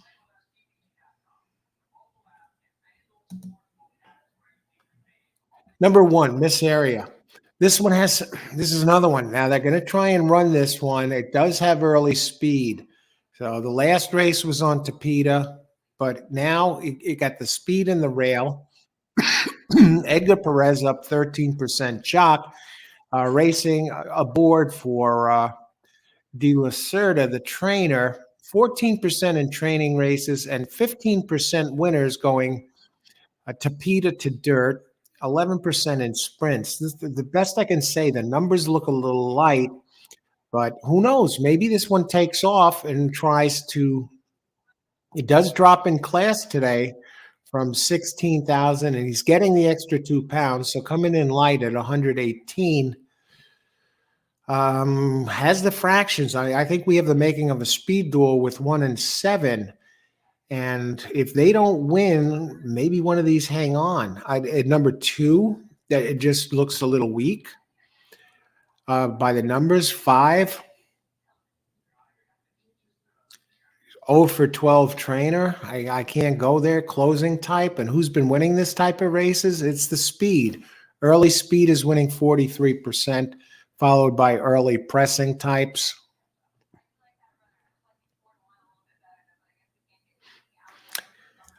Tough call. If I had to go with one, I'd most likely go 7 as the main player, and that's who I listed best. in this race to take this race. And 3 minutes to post, and I need 4 or 7 to get it done here in the pick 3, and 4 is actually on the board at 6 to 5. Now, considering the speed in here, maybe I'll do a little hedge bet and make sure that I get through this leg in one piece and put the 6 on top. And now this wouldn't be my main play. I'm sitting tight with my 4 and 7 to complete the pick 3. But maybe I'll put the 6 on top to get it done here. It's kind of a little protection play. And they really are not paying much. 6 over 4, 12.60. 6 over 7, I think, is a play that is $20. Do I like 6? Not really. What about in doubles? I'm not sure who I like in the second race. I think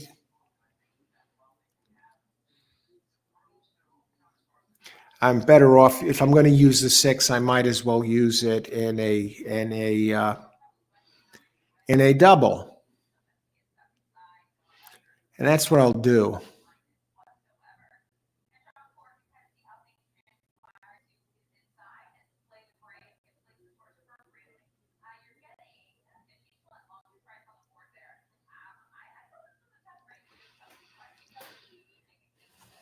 Yeah, let's put it in. We'll go with the same play in here. This is a hedge daily double. Race 4.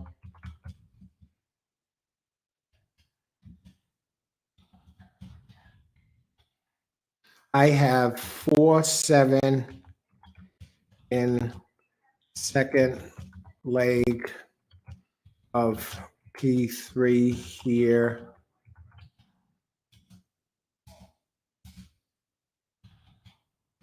So going with a DD hedge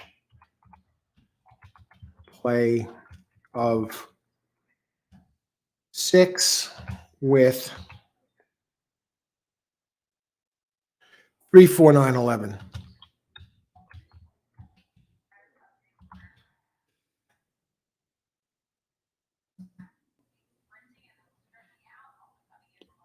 All right. Now this tells the story. My play here is I'm just going to put in a hedge daily double play. 6 over 3, 4, 9, 11. Who do I like best? I like 4 or 7 to win. No bet though.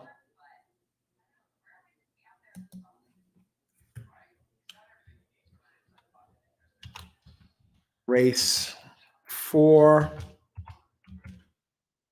Either 4 or 7 to win. I like best.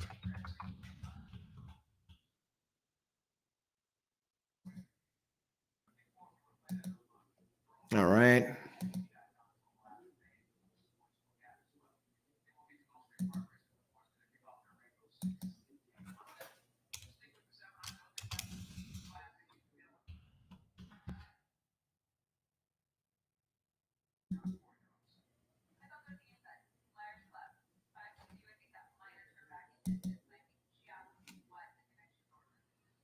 All righty.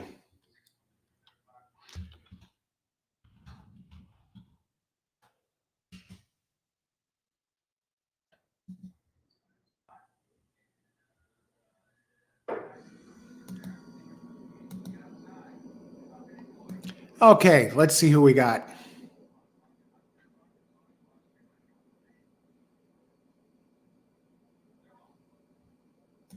Carlos, 6471 or 67645. Good luck, Carlos. Rax is here. Hey, Rax. Good to see you. Good luck today. Thanks for joining us. I got a feeling, Carlos. All right. Boris, early prices UK exchange, divine connection, 11 to 8. Wow. I'll tell you what, I believe those are the two to get it done. Two is working out like a bullet, acting effects. All right, we'll take another look at that too. Boris, I couldn't bet the 6 with her on board. I know. I got her on board here almost to just to ensure that I get that second leg in a way. And it if it was somebody else on besides Emma Jane Wilson, I would definitely have included in the pick 3. This is a case where the reason I went off is the jockey. And the 7, I think the 7 is dangerous here. And also the 4 coming off the pace there. Carlos, what do you think, Boris? I'm betting 7. That's the one I like best. Betting 7, 2, 4, 7, 6. Leloy, good luck. Ross, win place $2 on 2. Now, the 2 you say is working very fast, so I want to get back to that one for a second. Third of 41. It's an early speed type. It's going to have to improve. It's going to have to improve, but it figures to be part of a lot of pace here.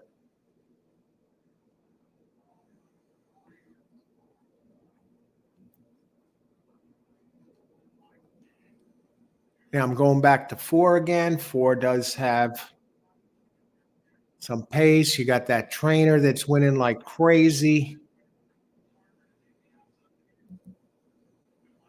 And they're just about ready to go. Good luck, everybody. Enjoy the race. Boris on 7. Rax on 7. Good luck. Win place on 2. Okay, good luck. Ross, Leloy, 2, 4, 7, 6. 1 is going, and I think this hurts the 4 a bit.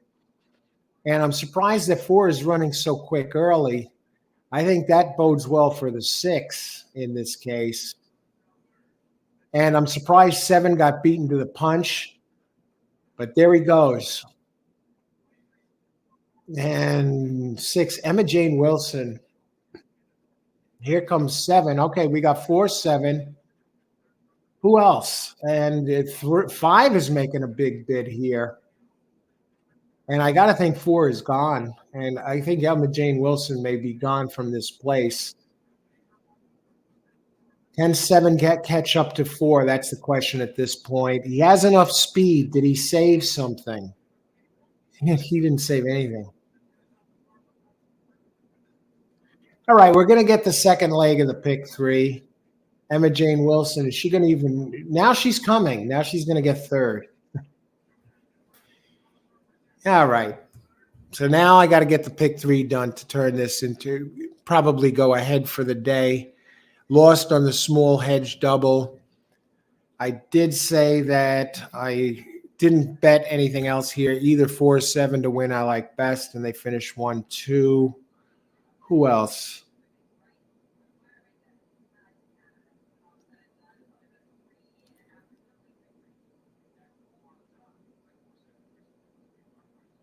Watch the 2. I'm saying you can say speed. It's a sprint race.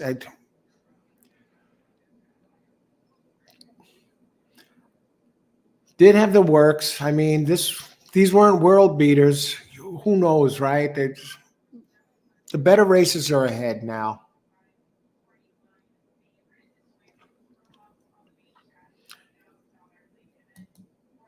Demetrius is here. Hey, Demetrius, how's it going? Good to see you. Hi there. Yesterday wasn't a good day. Well, it wasn't good for me. I finished a little bit down too, Demetrius. Good day. Not really worried. Excellent. So far, being a good week today. I'm focused. Good luck today, Demetrius. Pleasure to see you as always. See, trying small win place 5. Emma Jane Wilson. Why does anybody give her mounts? What's going on? What is she doing? What does she have over somebody there? She have the goods on somebody? What the heck? It's just astounding that she rides it all. Greg had 4-7 over. Okay, great job. Zach the box 5-7. Irene, win place show 7. All right, hopefully that covered it there. But better money races ahead there, Irene. Good luck rest of the day. 4 did it. Foodie blow. 4 is being smashed. Okay.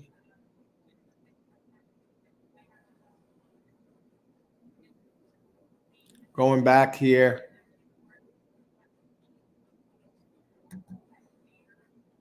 5 did get 4th.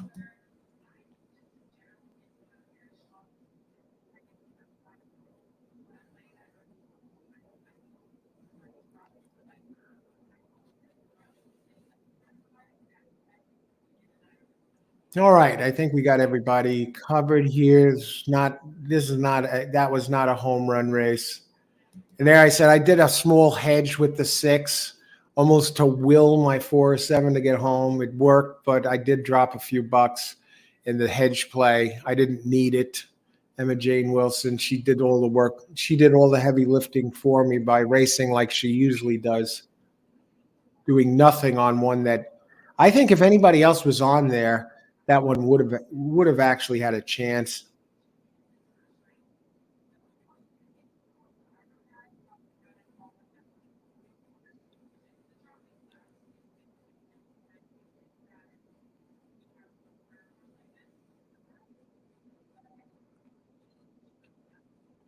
Let me just see here. We'll get some prices here. That 10 it was 1060. The exacta 4/7. All the show prices were 210.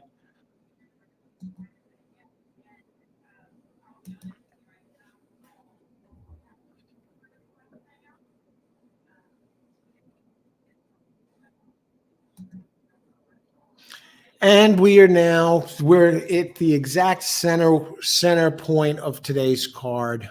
Race 5 of 9.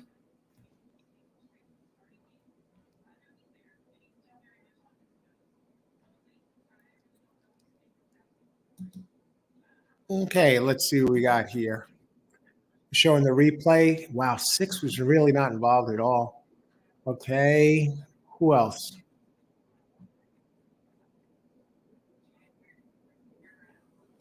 Tom, great job. 4 with 267 try. Okay, got the try home. I like either 4-7 to win best. Demetrius, Foodie Blow 4 did it. Another easy winning favorite. The money for it was spot on. Yeah, another one. I think better races are ahead. We've seen a lot of chalk here, folks. We do have Irad Ortiz on the 9 next race. Yeah, Emma Jane will make up. She's good at Woodbine. I mean, she does okay. She's certainly better than here. But yeah, I don't know why she's staying in Florida. I don't know why she's getting mounts. Boris, she belongs in the kitchen. She certainly doesn't belong on a horse, at least not here at this place. She's 3 wins now in 89 races. That's insane. She shouldn't be getting mounts. I know that. I think you're getting a damn good price on the 9 here at 3-1. Moving on now to our big race. No, not our big race, but at least it's a big race as far as entries go. We have 9 entries here. We got turf racing. We got Irad back in the saddle. Mile and 16th. The turf is firm. If you're enjoying this show, want to see more shows like it, click the like button. There's a thumbs up sign down below. And if you want to get notified of all upcoming shows, this way you don't got to go hunting for them. When you go on to YouTube, when you go to YouTube, if we have an upcoming show, you'll see it there in advance. You'll know when and where to click to go see it, to get your reminders. Click the subscribe button. And thank you to all who are here today and on the show and who've liked and subscribed already. So we got some big races left. Exact center of the card, 5 of 9. And I'm a little surprised to see number 7, Alley Oop Johnny, is taking the money. I got to think that's maybe, is that all the people? I know some people, they bet on the cat horses or the gray horses or their birthdays or lucky numbers. And I'm wondering, hey, I have a friend named Johnny, or my name is Johnny. I'm going to bet Alley Oop Johnny, because I have 4 here that I think have a shot, and I don't have Alley Oop Johnny as one of them. I have the one I like best is number 9, Parkland, with Irod Ortiz. But I'm going to talk about these first. Let's talk about the race first. Now, for the line maker over at Gulfstream, I'd like to know who the line maker is. They listed the 6, despite Emma Jane Wilson up, as the morning line 7-5 favorite. Who has that line making job over there? Who's the line maker? Was that line maker by any chance the one that made the horse, that 7 horse, 9-2, said it was 20-1 and said he should have made it 9-2 or something? I think it is. So I think we got a shaky line maker over there at Gulfstream. Definitely from yesterday. He had some long ones in here that I didn't think were long at all. But hey, it's a tough job, right?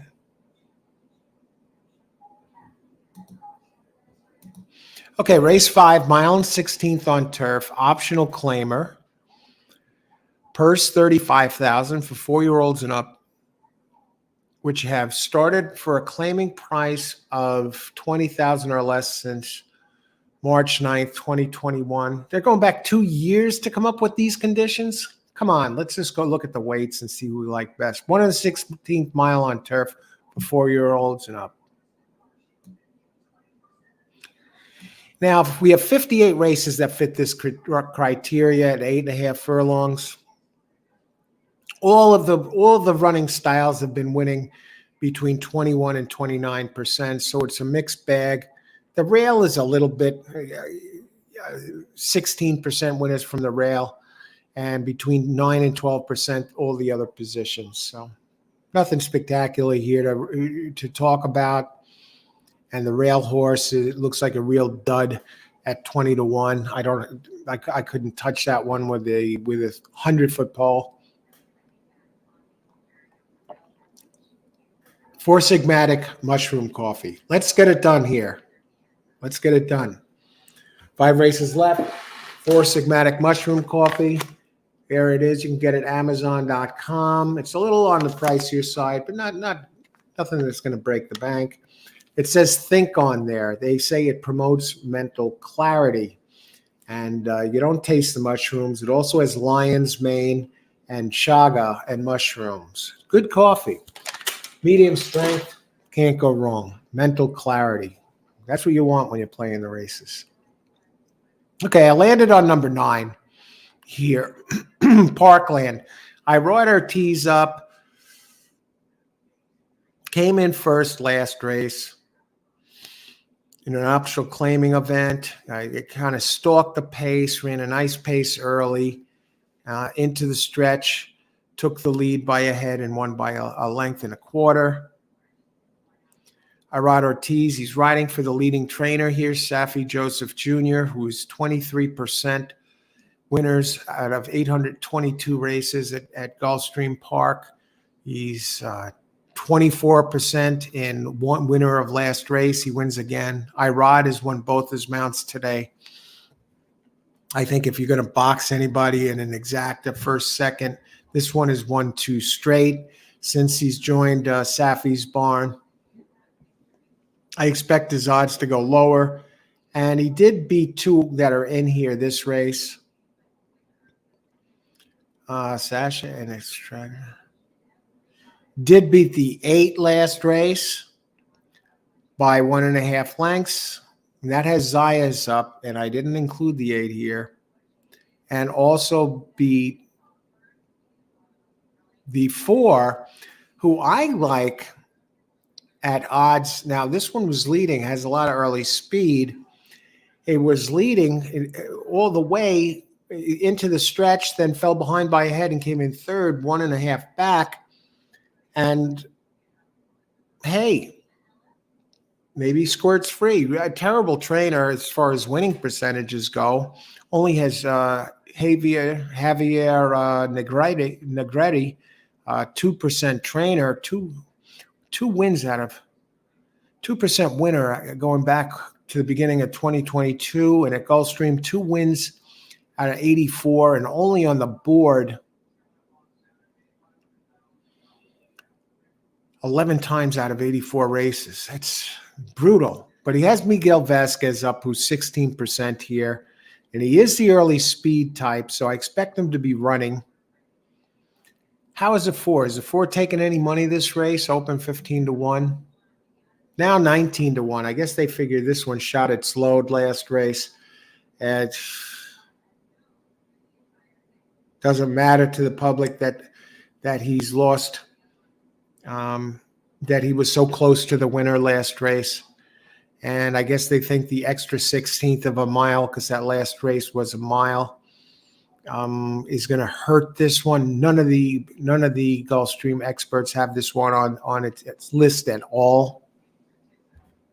And the 9, 4 out of 5 have Irad Ortiz. And I think this 9 is probably going to dip down to about 8-5 when all is said and done. It's at 3-1 now. So I told you about the 4. It's the early speed type. Number 11 has the highest Brisnet ranking of these in here.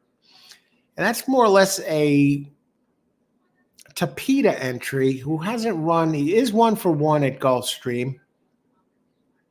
He puts up really nice numbers, but they're on Tapeta. Bobby DeBona is the trainer.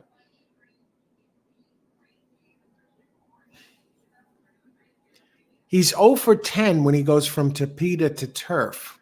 But you look at the numbers, Brisnet numbers, 91, 88, 97, 80, 87, 89. On turf, this one has been in the money 5 out of 8 with 2 wins, a second, and 2 thirds, and it is ranked number 1. I think the problem with this one is now it's the winner of 5 out of 6. I think I have to get it involved. At what point do you say, all right, I know it's not real. It has turf breeding out of Ghost Zapper and it's winning all the time. You know, I think I'm going to box 9 with a couple of others in here, and 11 being one of them.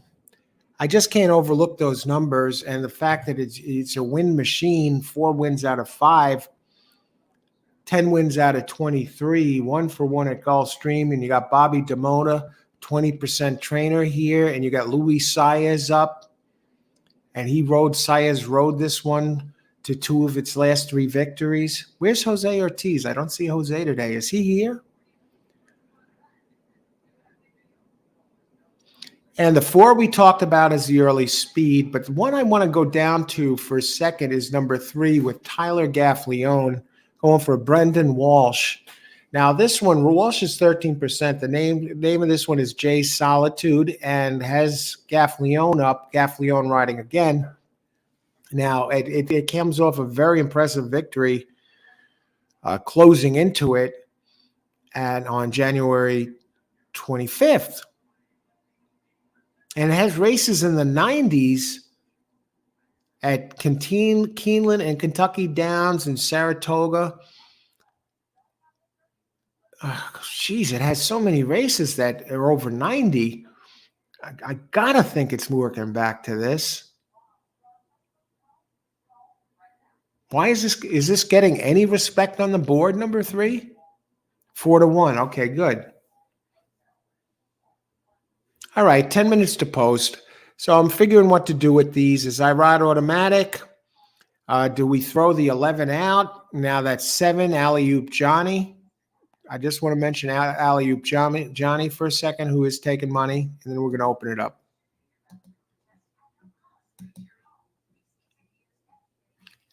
Johnny opens 9-2 Castellano up. Martin Drexler, the trainer. Okay, third off the layoff, 21%. Ran a 94 on Tapeta last race as a 6-year-old, and that represents its career high.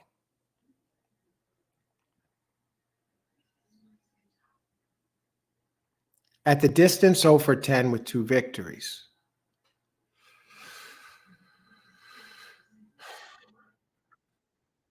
Now, this one does like to go to the front. And it hasn't won since March 4th at 7.5 furlongs. This one likes to go to the front. But I think he's going to have company up there, and I think that hurts him.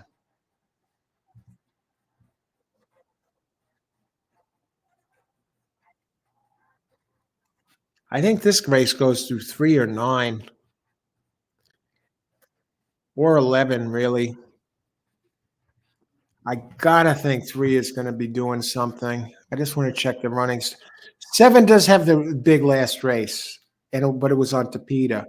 But it has nice turf numbers.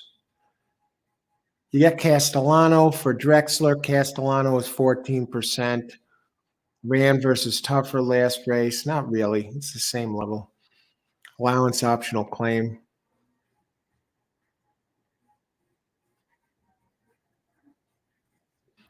I think this one is going to get company up front from 4.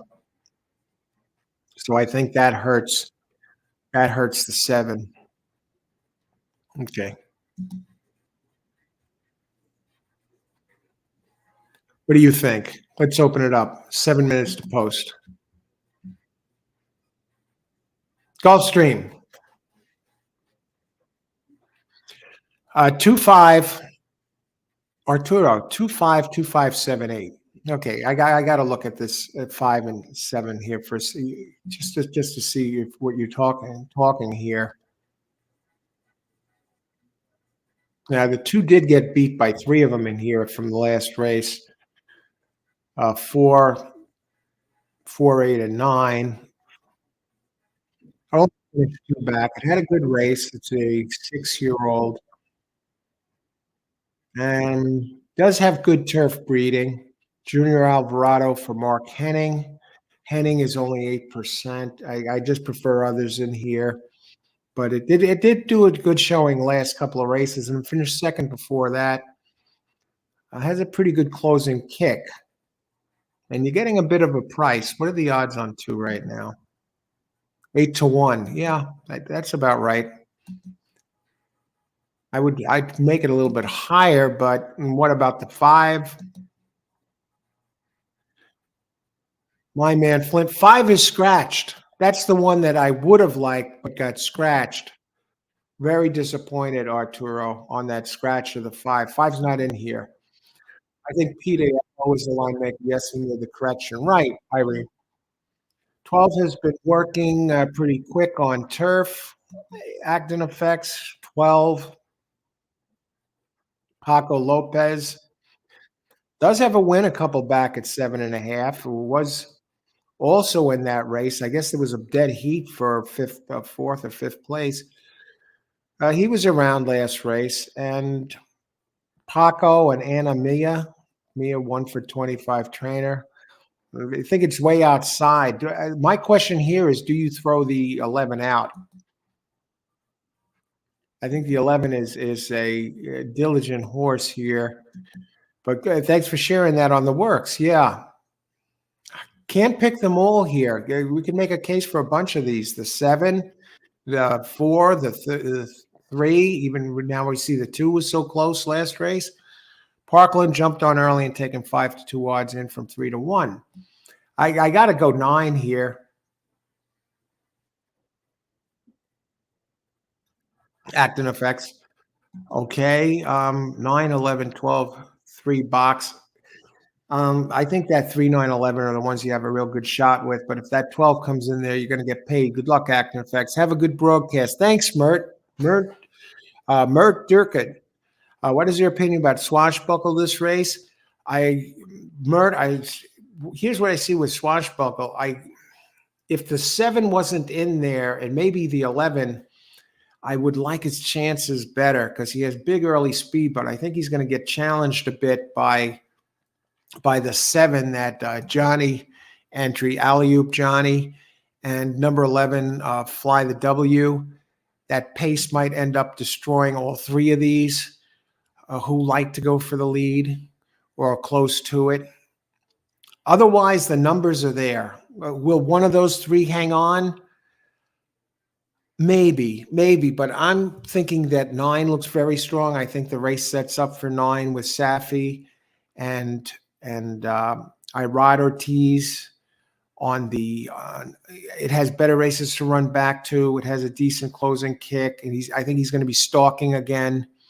And that 3, I'll tell you what, the 3 really I think has the big races to go back to.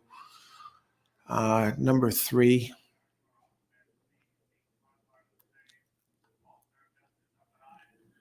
Oh, that's what I think. I think that the 4 gets compromised from the 7 and the 11. But good luck. Thanks for joining us, Mert. Hope that helps.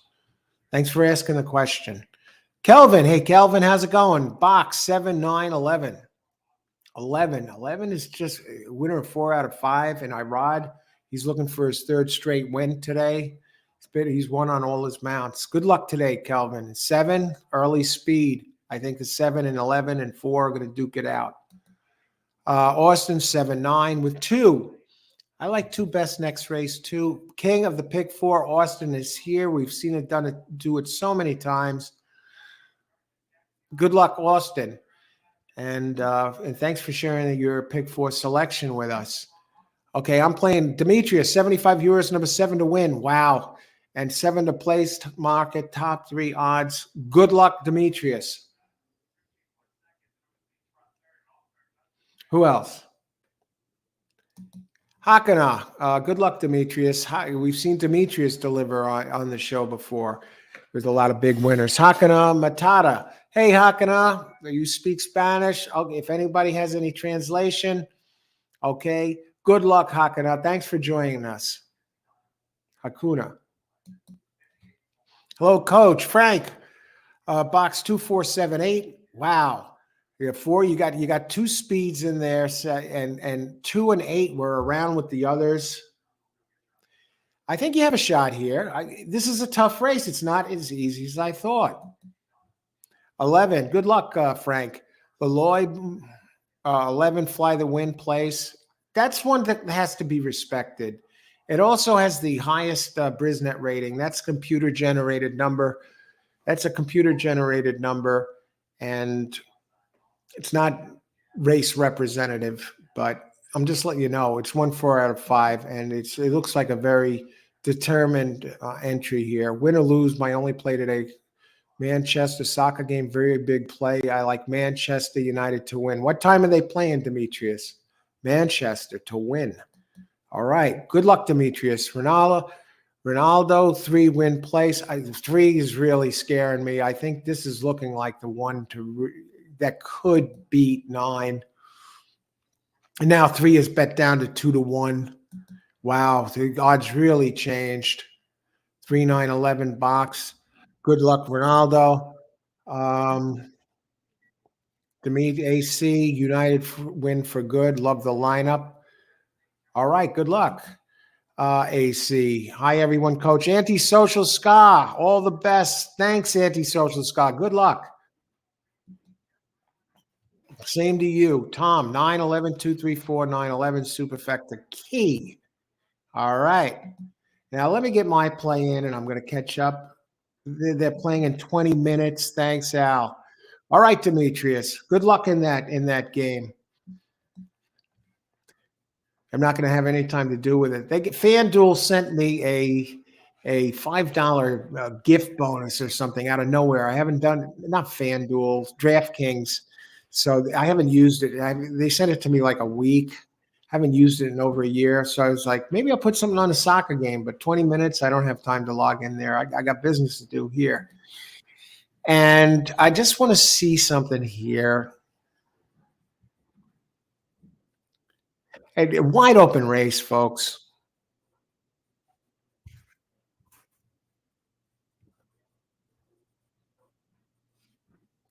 Just want to look at it.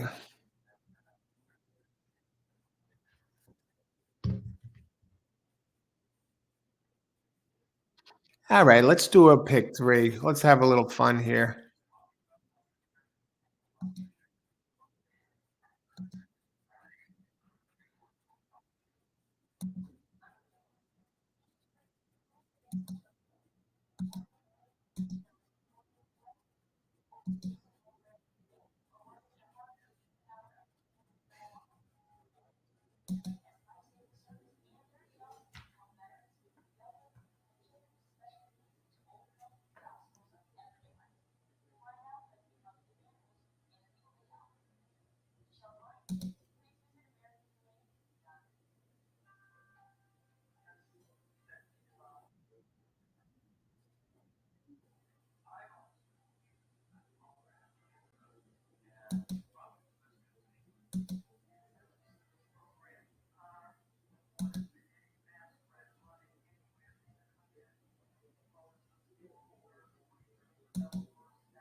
All right.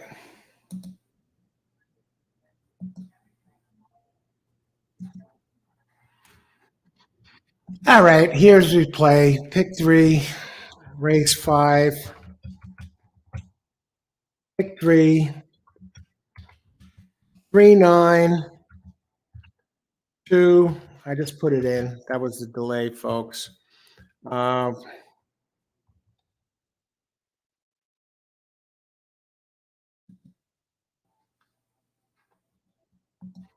there's my pick three play 3-9-2-1-3-4. Now to complete this pick three here, just letting you know, I have 3, 4, 9, 11. No, I have 3. Yeah, 3, 4, 9, 11 here to complete this pick three. So I'm alive in the pick three, just letting you know. But here I'm just using 3 and 9 to start off the pick three here. Now this pick three that I'm alive in, I began in race 3, 4, and now this is the fifth leg. I need 3, 4, 9, or 11, but we have others. Let's try and cover it here. Who else? Let's try and cover 200, number 11. 11 is definitely, now the 4 is out front at 30-1. If I hit this pick three with this 4, stop the race. And 7 is trying to run with the 4, but he's not there. So this is 4's race I mean, he could take this. It's really up to him at this point because no one's pressed him. I thought we'd see 11 going with him, but we're not seeing that. All right. And Boris the Blade, Greg, 2379 exact and try box, like 37 bet. Okay. Irene has a play in here. 4-9-11. I tell you what, that 4 is looking mighty strong here. And here comes 7, folks. And 7 now has gained favoritism. And I gotta think one of the others are going to come. Maybe. Can the board be that accurate? And 4 fights back, folks.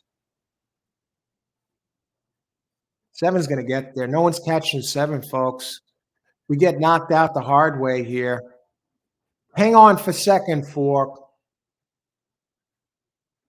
7-4. I think somebody has this.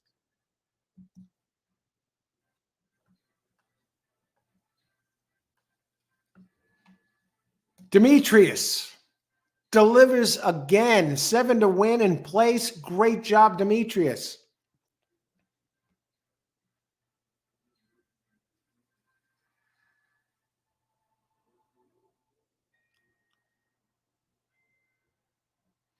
Joe. Very tough race. Boxing 5 horses. 3, 4, 7. 4, 7. 7, 4. Great job, Joe. That is going to pay, folks. Now, Demetrius delivers. I know there's more. Let me just get these let me get these exacta payouts. I didn't get it done here, but this is pretty exciting. That's $185 exacta. Great job. Joe, Tremendous. Okay, AC 711. I think 11 did get no 4. You almost got that AC.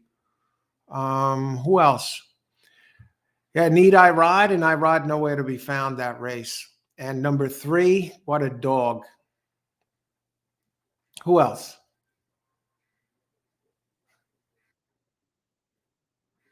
Frank.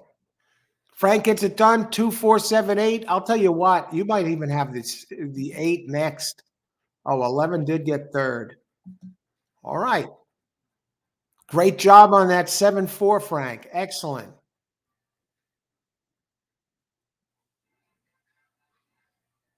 Seeing who else got this done here. 7. What a job by 7. Surprised me. And that was a great ride, whoever was on the 7. Was that Zayas by any chance? Castellano. He did a great job by not going after not trying to run with the 4. And I'll tell you what, all 3 speeds hung on. They finished 1, 2, 3 that race. 1, 2, 3. Who else?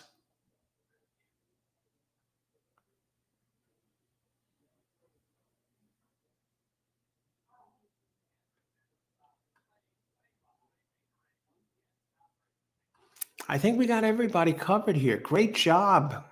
Demetrius, Frank, uh, Austin starting off the pick 5. Great job on that 7.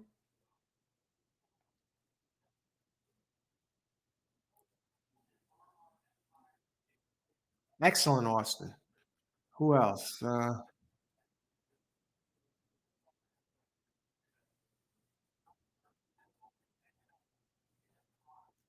Almost AC, almost on that 11. He was coming. You had the 7. Great job there.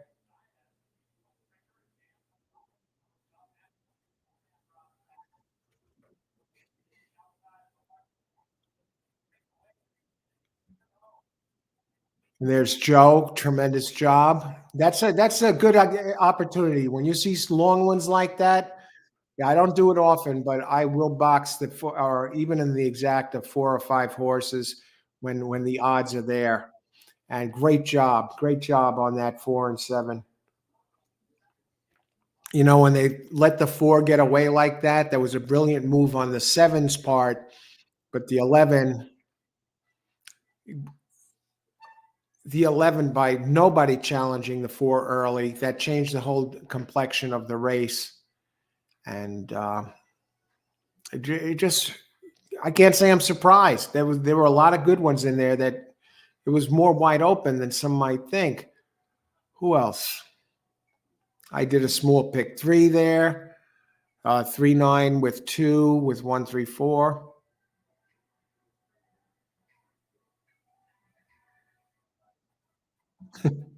Demetrius, what a winner. Number 7 delivers. I did it again. He's done it again. He's done it again, Demetrius. And it's on such a regular basis. Great job, Demetrius. Who had the 4? We had Joe Esso. We had Frank had it. Superman. Hey, Superman. Good to see you. And we had Austin who had who had the 4? 4. We had a number here. I just announced them. I guess you heard it already. Superman had the 4 involved in the exacta. Joe Esso did. Frank did. Demetrius in the exacta play. Demetrius hit with the 7. I mean, it was we had some excellent winners here on the show. Nice pounce, stalk and pounce on the 7. I really surprised me. Great ride by Castellano here. And by getting it done there on the 7 instead of getting sucked into an early duel with the 4, and that allowed the 4 to sneak into the exacta at a big price. And if you want to talk about prices, I can't believe the 4 only paid $560 to show. He was 34-1. What the hell is going on here? What is this? Wow. I'm just looking at the pools. Okay, 3 took a ton in the pools. That's why. 3 and 7 took a considerable money in the pools. Would you believe 4 took more money than, say, the 8? And okay, that explains the show pools there.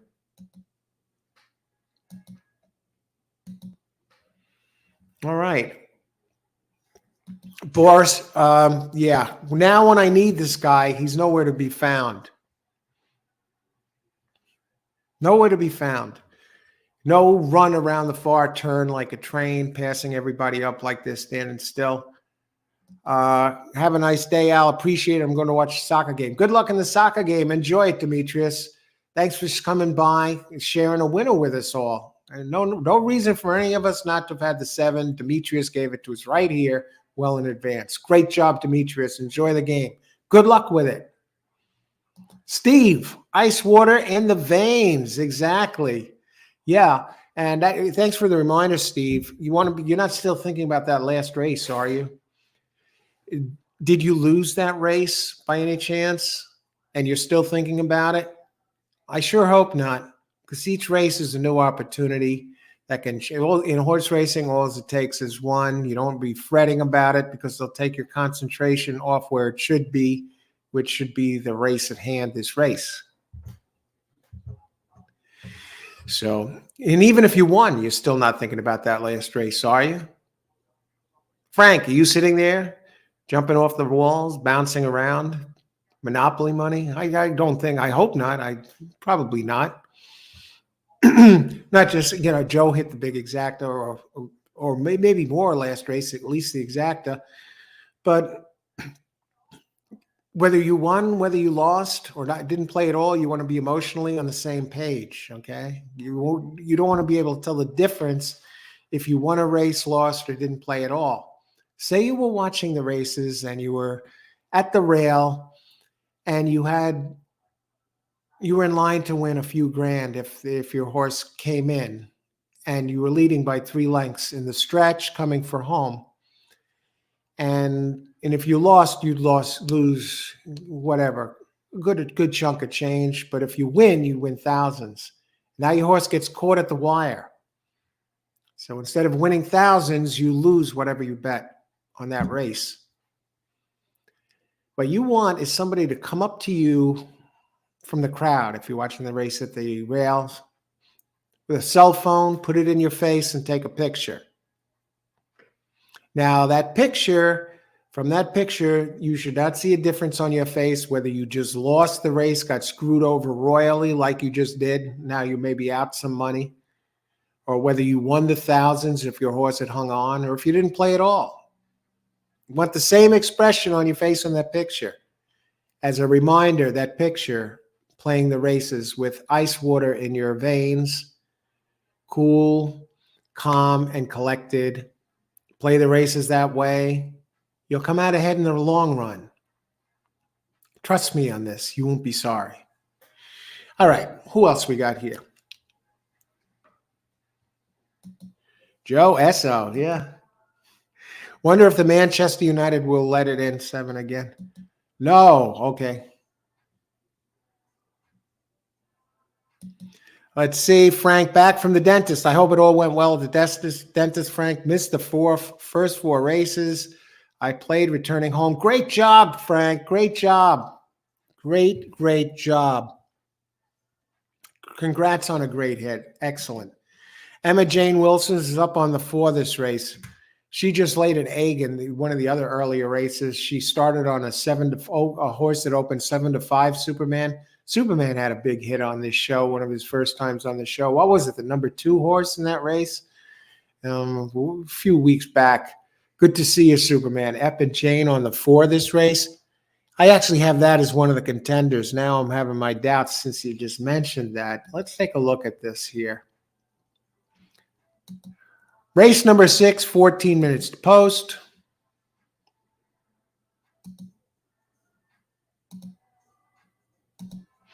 Six furlongs, we're on dirt.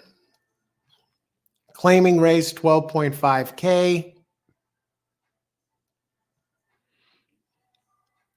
12.5K. How's the audio, everybody? Just an audio check here. 12.5K. Testing 1 2 3. Testing 1 2 3. Testing 1 2 3.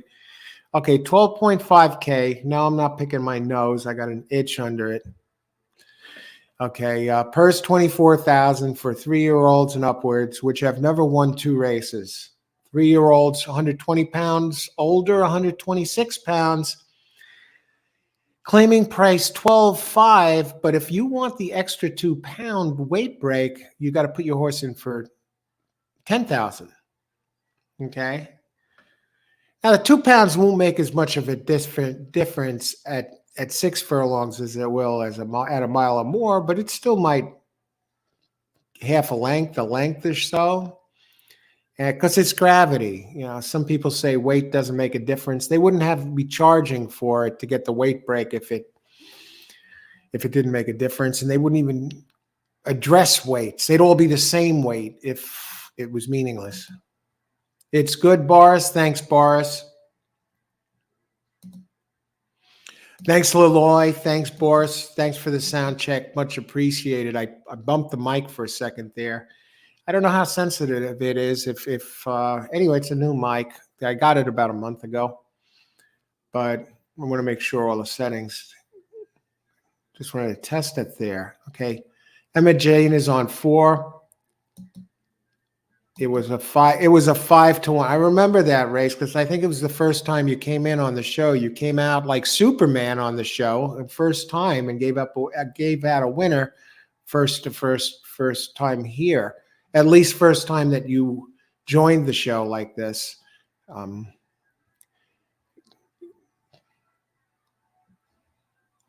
Participating. Yeah. First time. I like hitting up these 5-1-9-1. It's good. Audio is great. Frank, I like my usual 5-1-2 in this one. And you've done this. You've had the hits with the 5-1-2 here a number of times, Frank. And the 1 and the 2.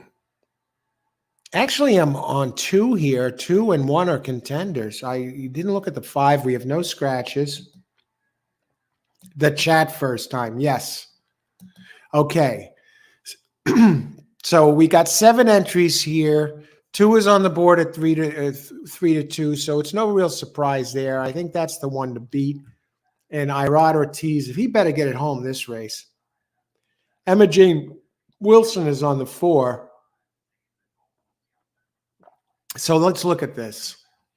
Who are the ones? This is 6 furlongs. So we talked about this. We talked about the weights. 2 is getting that 6-pound weight break. He's probably going to be gone and never look back. Let's talk about some of the others. Number 2. It's a closing type, which is it a concern? It's a bit of a concern. Gets the jockey upgrade from Paco Lopez to Irad for Lacey Gordon. Down 2 classes. Why are they dropping this one down 2 classes? Now, this was 140K. It's a gelding. Okay, so they can't breed. Now, this was a 140K purchase, and now they're dropping it down. It's running slow figures. I guess it never really panned out like they thought it would, so they drop it into this level. I'll tell you what, it's not even a sure damn thing. If Emma Jane's ever going to win a race, she's going to win it right now, right here, right now. You heard it here first. This might be one of those 1 or 3% shots. She has some early speed here, but a horse with a decent closing kick. And they're dropping in class today for Kevin Attard. Attard is 19% since the beginning of 2022, but only 1% in this meet. He's went into the twilight zone of racing. And so he's a 3% trainer here, and Emma Jane Wilson is a 3% jock, 3 wins in 89. So it's the 3% club, number 4 against the world in this race. Now, who's been winning? And you also have Chantel Sutherland on the 7. Oh, brother, what a crew. Chantel, but at least she's at 10% going back the last 663 races. Horrible lately, but she's ridden this one before to a third place finish on February 9th. I found it, and it's an early speed type. And the trainer is another trainer who's light in the loafers here, 2%. Javier Gonzalez, 2 wins out of 82. Could you find any weaker jockey and trainer combos than the 4 and the 7?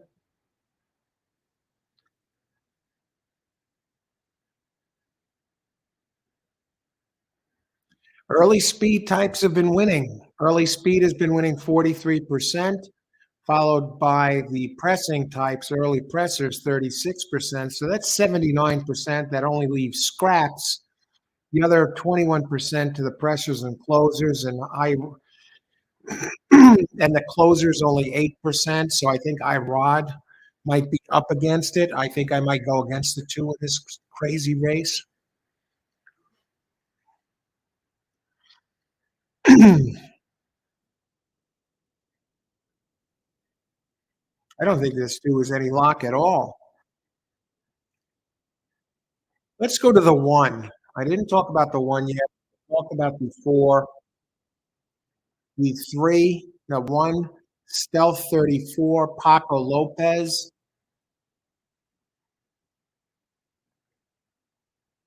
Did win last race at 12.5 and stays at the level, has early speed.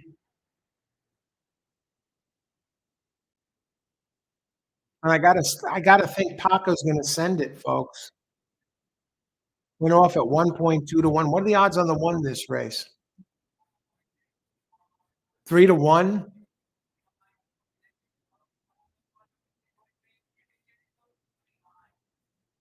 3 to 1, huh? Emma Jane Wilson on the 4. Jeez, this time she does have it really set up for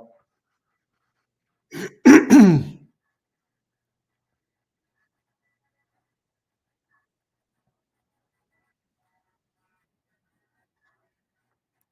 What about 3, Dominican Ice? I have that one underlined.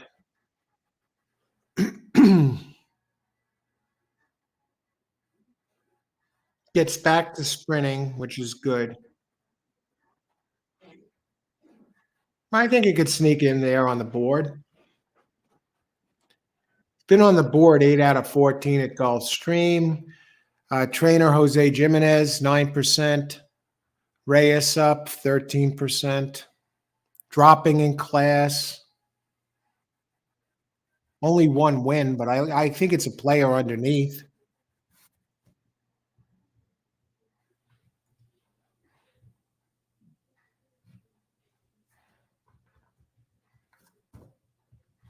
We'll go the exacta here. I think we got this pretty much sewn up. Exacta. I'm actually using Emma Jane on top of this. Race 6. Exacta. Now, if this guy comes up on the closer, I ride Ortiz. What can you say? Maybe he is the best of all time. Well, which he's maybe the best of all time here at Gulfstream Park. I don't know. Even that's a stretch, but we're seeing crazy stuff from him. In last race where it looked like he was on the best one, he did nothing. In this race, he's the closers. Closers are only 8%, but I think the 1 and the 4 both have better races than the 2. And I think 3 can sneak into the exacta. Let's do it here. Exacta 1-4 over. Oh,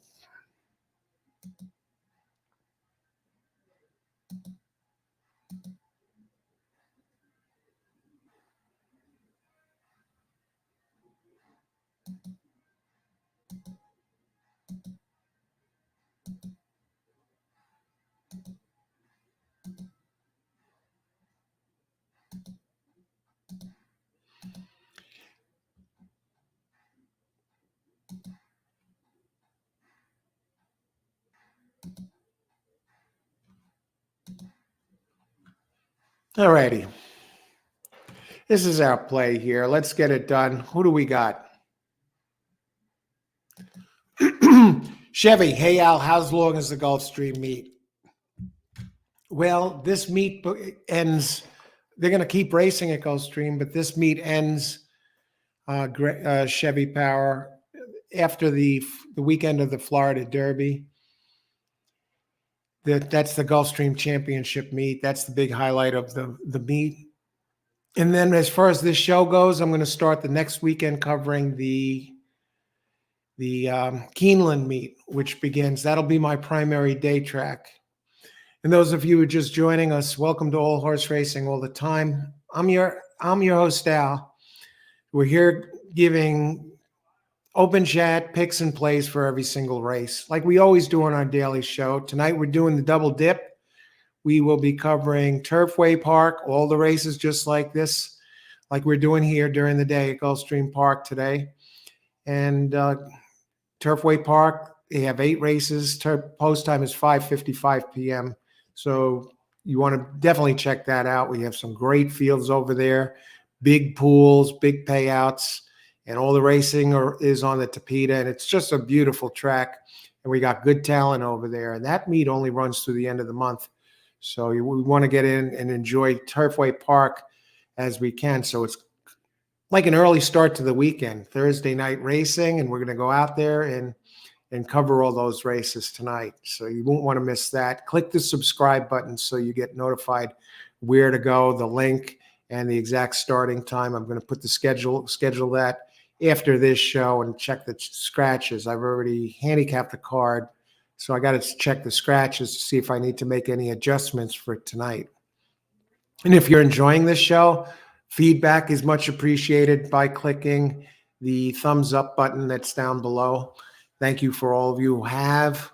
And thanks everyone for being here. So race 6 of 9 here. Let's see what's going on the board. Let's see who else everybody has. See how much time to post. 2 minutes. We're still looking good. How many rides since her last win? Anyone know? If you're asking about Emma Jane Wilson, I don't know, but she did win.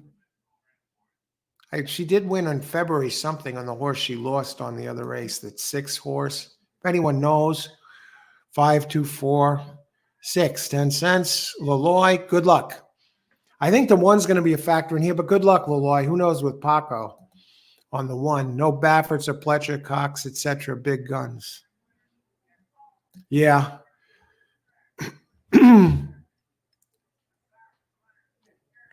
I think Cox might have some runner. Cox seems to have runners everywhere, Superman. Has she won yet? Buy stock. Between Emma Jane has 3 wins, I think, in 80-something races, and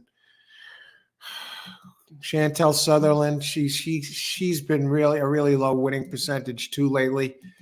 Good to see you, Buy Stocks. Thanks for joining us. Good luck today. Let's get some winners home. Boris, Chevy Power, yes. Let's see who has Frank, my daily double, 6, 7 with 5, 6, 7 with all. 6, 5, 6, 7 with all for $1. I guarantee you Frank will hit the double here. Good luck, Frank. What time zone? Eastern time zone, Chevy Power. Exacta, 2 over 134. Tahan Willocks. Hey, Tahan. Good to see you. Good luck. 2, 1, 2, 1, 2, 5, 6, 7. I tell you what. Okay. If I ride wins on that 2, 4 is a gray horse. He's a magician. Race 6, the closing types are only winning 8%, and others have better numbers in this race coming in. But you got Irod to think about. If Irod is coming into the turn and you see him moving so fast on the number 2 and all the others are standing still, that's a flashback to race 1 and 2. That's how he comes. He gets him to run so quick at the end, except when I needed him the other race. Okay, who else? So I got 1, 4, exacta play, 1, 2, 3, 4. Boris, it's okay that time.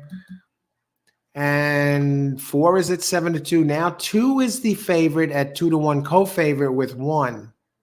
Interesting. And this is race 6 of 9.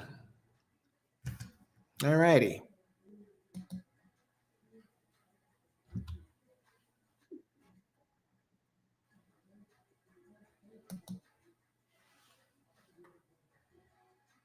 Let's get it done here.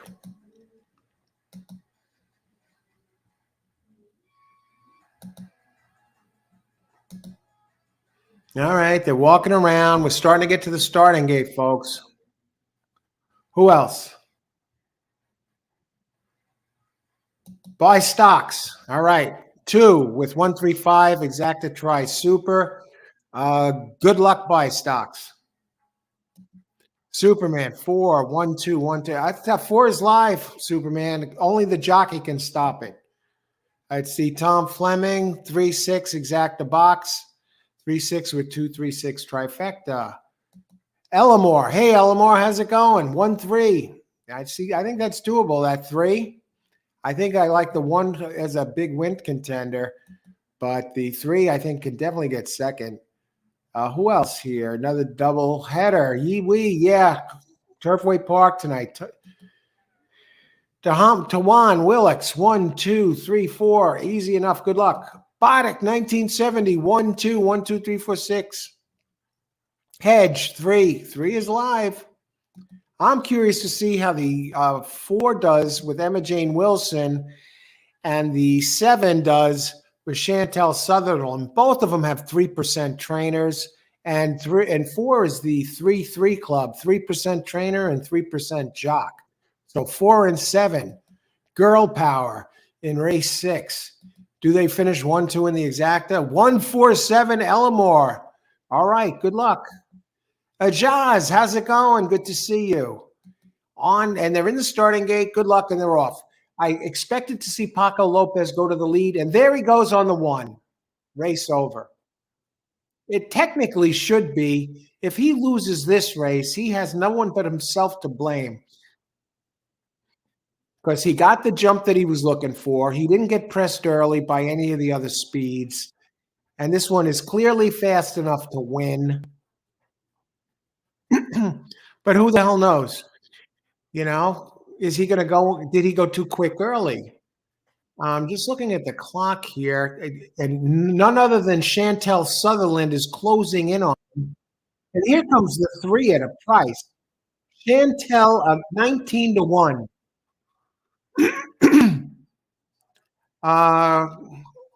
He looks over his shoulder, Paco does, sees Chantel's pretty face, and he continues to ride like the wind.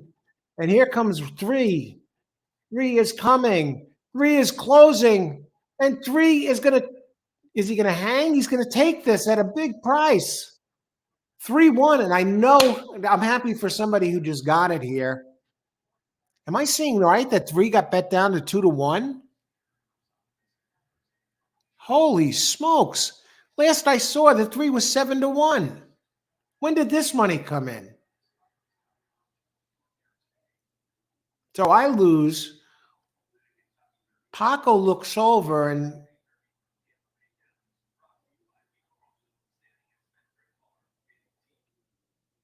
and 4 did get second. I'll tell you what, rider of the 4 is as bad as it gets. Emma Jane Wilson. This time she had the horse to at least finish second place, and she does absolutely zero.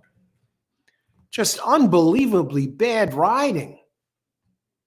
I don't mind getting beat by the 3 this race, but for the 4 not to even show up at all. I mean, she was on a better entry than Irad Ortiz. I don't blame Irad at all this race. This time he didn't have the horse. But how did 3 end up being favored? What is this going to pay? When did this happen on the board? When did the 3 go from 6-1 to 2-1? Let me check this. Probables. Okay, 3-1, 30, 3-20. At least it's a decent exacta. And believe this, 3-2 would have been about a third of that, 24, and 3-4 would have been 21. And so the 3-1, that worked out well. And I know somebody had this.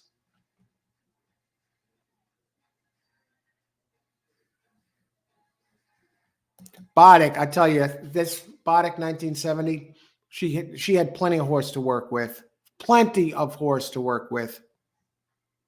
Let me see if anybody else. Foodie Bloke was on the 2. I rod. Emma is useless. Never again will I bet on her on just useless. And those of you who are big Emma Jane Wilson fans, let's bring you.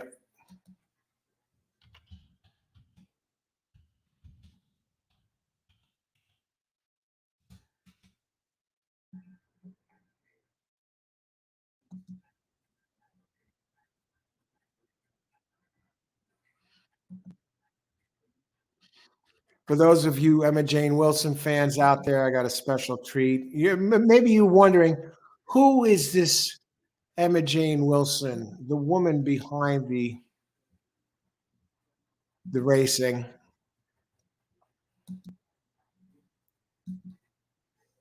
Well, here she is, folks. Emma Jane Wilson. For those of you, maybe you're wondering, you hear her mentioned day in, day out with our parks racing. Well, you get to see her here and root her home. Who knows? Maybe showing getting more, familiar with her now that I bring her up on the screen. Maybe it inclines us as a group conscious to wager more on her and help get her going as moving forward. That's Emma Jane Wilson, folks. Of those of you who wagered on the 4, there's your jockey, Emma Jane Wilson. All right, Elmore, 314. Okay, great job, Elmore. But I know you put that in earlier. You had 147. So you're giving us 314 as the finishing order. I see. Somebody had the 13.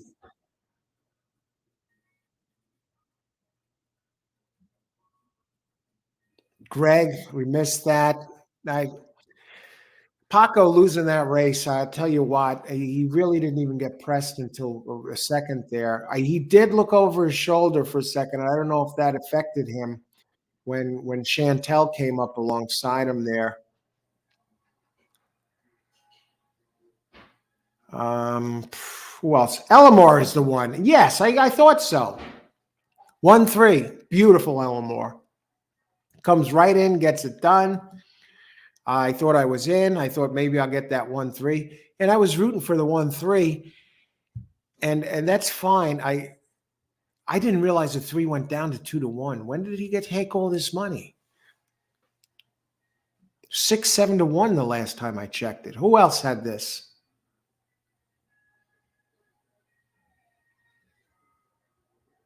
Emma Jane Wilson, though. She had so much horse. How does she, if she doesn't even run on it? It had some pace to work with. What the hell? At what point do they stop giving her mounts? She used to be a top jock at Woodbine. No doubt, but here I don't know why she keeps getting mounts if she has 3 wins in 90 races now. Why do they keep? It's like in New York, they have this jockey Mike Luzzy, who's like the same type of thing, less than 5%, and he gets mounts. He's been getting mounts for years, and he has. What are the certain jockeys? Do they have something? Are they holding something over somebody's head that they're getting these mounts? What do they have going for them that they keep riding? Where some other jockeys struggle to get mounts. It got killed by late money. All right, yeah, Boddick, that was crazy. And this place has pretty decent sized pools, and it still swung the board dramatically. Demetrius is back. Kelvin will be an easy winner. Very big play on Manchester United to win in soccer. I would have put in a pick there with my FanDuel bonus that I got. I got an email. I didn't even know. And it said, you got to, we want to thank you for being around for over a year now. I used it a couple times. I put $5 in once, and for the playoffs football in 2022, I lost that. So I got five to play with again now out of nowhere. So if I had time, I would have put in a soccer pick if I had had it earlier. If you have a pick later, maybe I'll put that in. Let's see. But now I'm on horse racing. Two win place next race. We're down to the last three races, folks. A Jaws, Canadian. Manchester up 1-0 in the 14th minute. All right, excellent. Yeah, the closer's not doing good in that type of race, Foodie Bloke. I don't blame Irod there. He didn't have the horse. Okay. Who else? One got killed by late money. All right. I'll be back in a minute. Going to heat the coffee and on to race 7. I want to thank everyone for being here again. Let's make it happen here. Race 7. Amadeo is here in time with some plays. 7, race 7, win place. Win place, exacta 2 over 1, 4, 6, 7. Thank you and good luck, Amadeo. I'll be back in just a few minutes. And let me just see. Someone dropped 7K within a minute on number 3. Really? Holy smokes. Superman. There you go. Thanks for that info, Superman. Okay, I will be back in just a couple of minutes. If you're enjoying this show, you want to see more of them, click the thumbs up button. Feedback is much appreciated. Be back in just a couple.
All right, we're back.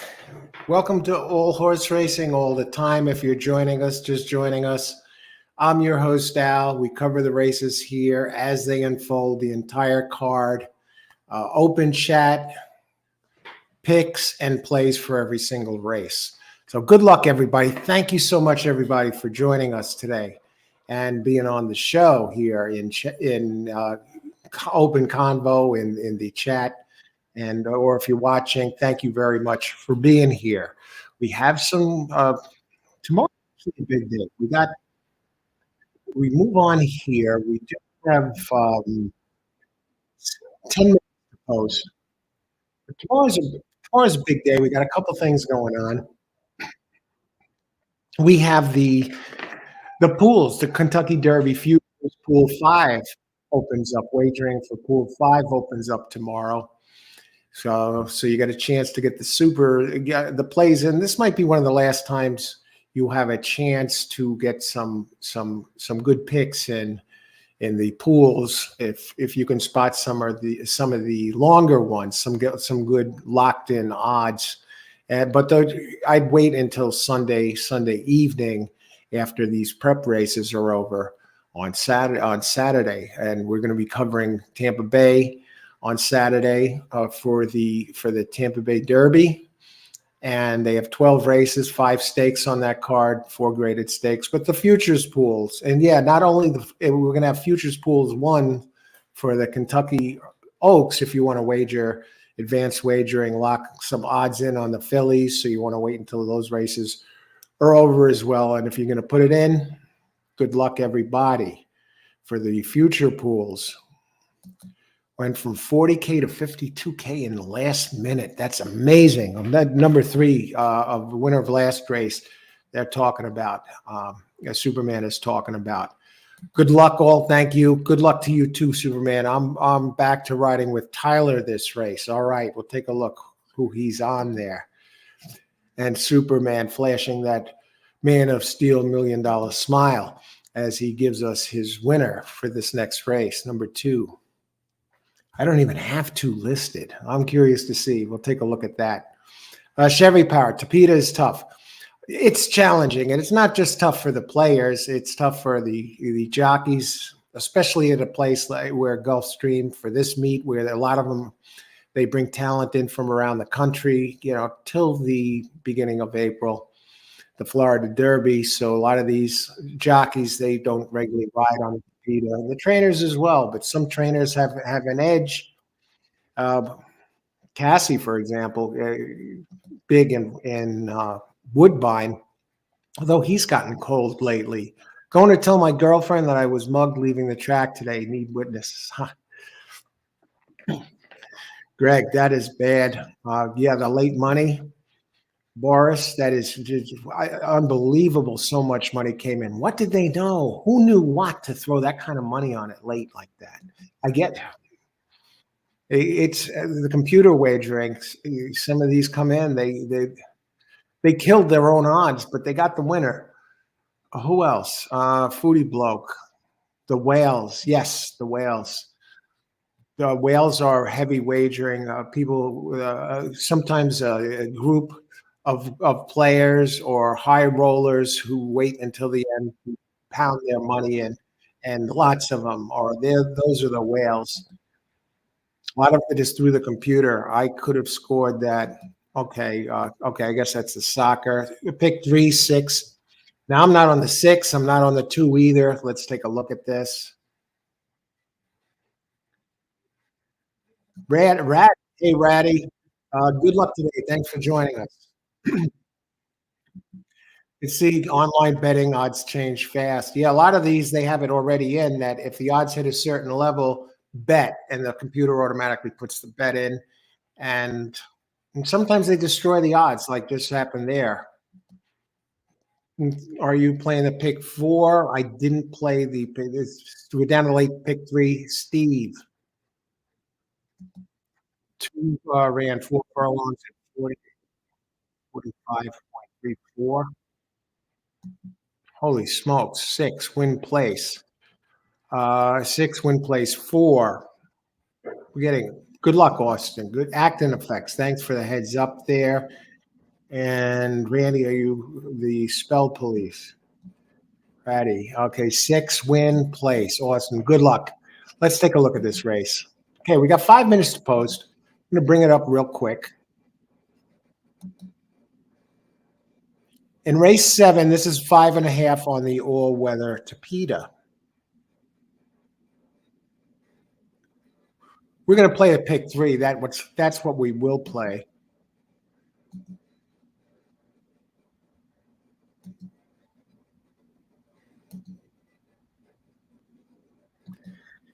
Now, my winner and second choice both got scratched out of the 9. The 11 I like best, and the 8 got scratched out. So I'm on. Only my 9 is left standing for the 9th race. I'm going to see if I'm going to expand on that. But here in the 7th race, we have 5.5 races furlongs on the Tapeta.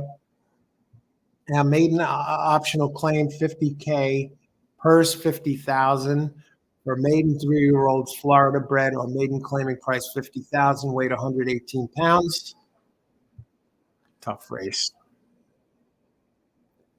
I am using the firster number 3 from Mark Cassie. I was just talking about Mark Cassie at Woodbine and Tapeta, and he has an entry here with Tyler Gaffleone, My Voodoo Doll.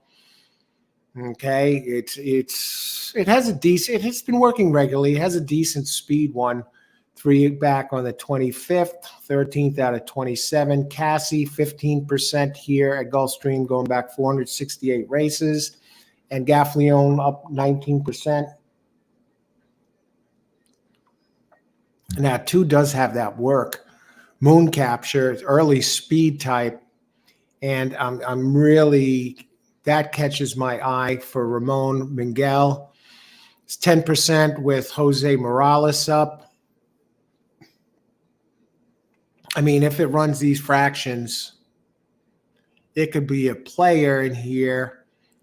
And 1 does have the sneaky Kent Sweezy here. Sweezy, 12% gelding, first gelding, ships in, and Sweezy is a 13% shipper. So this one gets speed in the rail. So you got speed on the inside. I landed on number 5, Instinctual. Jose Ortiz. Okay, Jose is here. Now, I'm a little concerned about the fact that this one hasn't run on the Tapeta. But this one has early speed, too, on dirt.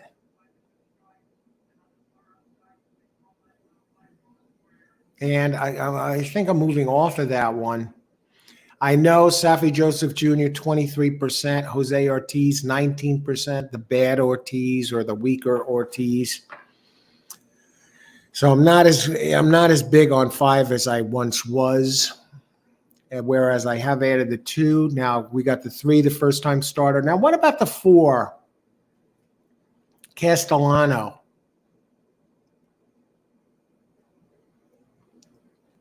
It's one race on the Tapeta doesn't impress me, and I think this one likes it longer.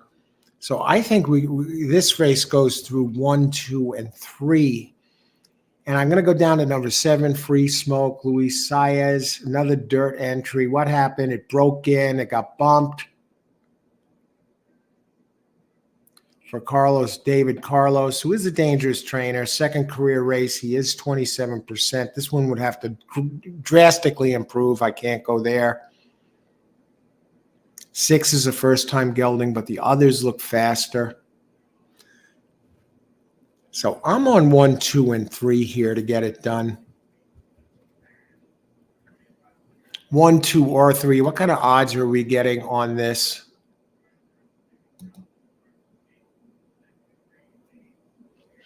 I don't like the pick 3 odds. But I like the 3 horses. I just want to look into the crystal ball for a second, since there's still 2 minutes to post at the 9th race. All these horses coming off. Chantel Sutherland goes on the 10. Oh, brother.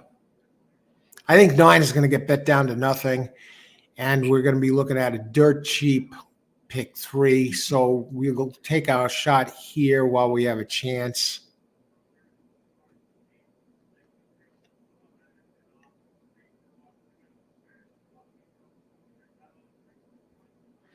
Bad scratches of 11 and 8 and 8 in that last race. Is there anything we could sneak out of this to get it done here? Maybe a price horse that would be overlooked.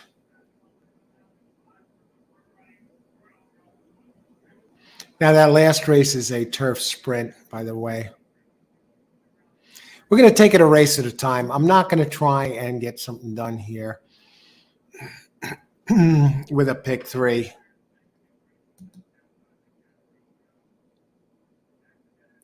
Get cozy.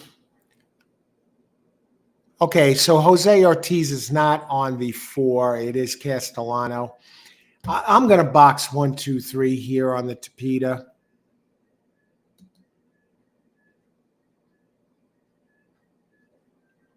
Three, the firster. 2 and 1, the tremendous early speed. At least 2 is another one. I'm a little concerned it hasn't raced on Tapeta. Morales, Ramon. Oh, boy. I'm a little concerned about the 2.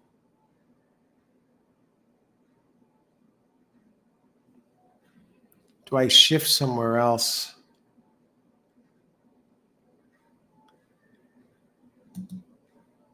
Intellectual was, I don't have intellectual listed as even a scratch. This must have been late. Jeez.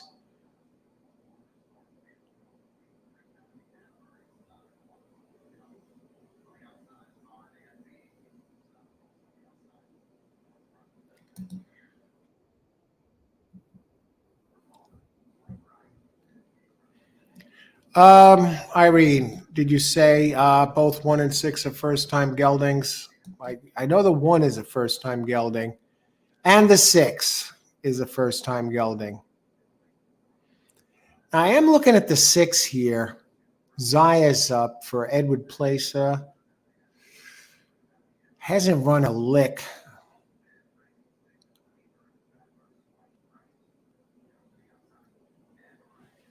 I'm staying inside here.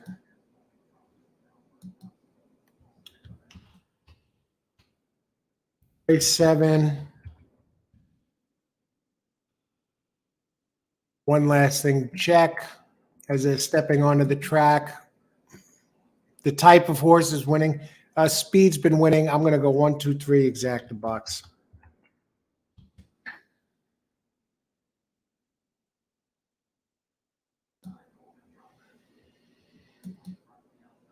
Okay. Who else here? 1, 4, 6. Good luck. Ricardo. Victor. Hi, Victor. Good luck today. Thanks for joining us. Place the 3 by the 5. Okay. Free smoke taken at 7 to 2. Boris. Good luck, Boris.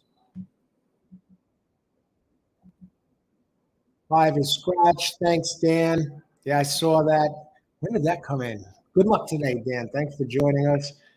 And Steve, everybody got my back here on the 5. Thank you very much, guys. Sono, how many more races are there? This and 2 more, Sono. Good luck today. 3 is first out. Yes. Good luck, Gene. We have Mark Cassie. And 4 doesn't want to seem to go in. EXO, 1 to win, 2, 4, 7. 10 on 1. 1 box 1 with 2, 4, 7.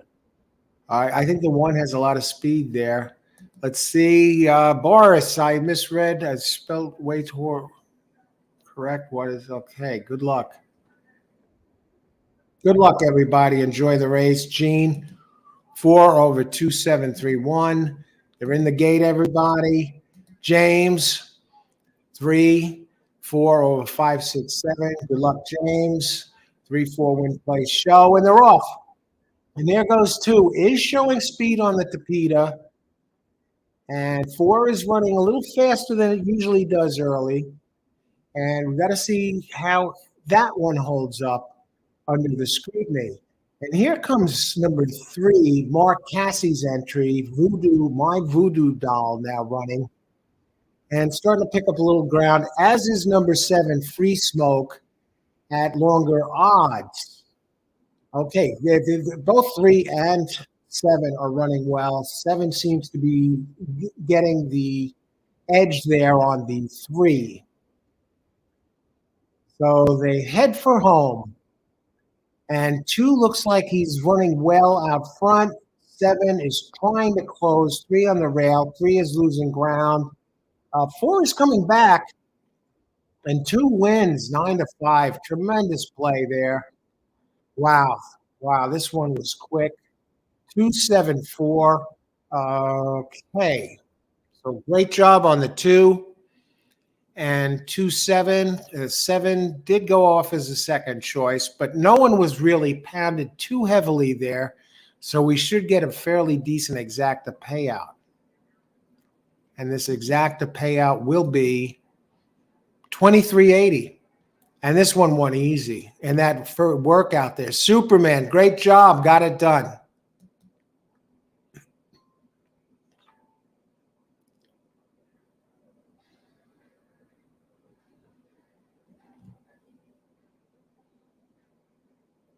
$267 box, acting effects. Great job, acting effects. Excellent. 2-7. I'll tell you that 7 really did impress me. It looked light. I thought the others looked better. Cassie remains ice cold lately. He's on a free fall after being very hot early in the Gulfstream Championship meet. He seems to have dropped anchor here as far as winning races go. Is it time for Mark Cassidy to retire? Who else?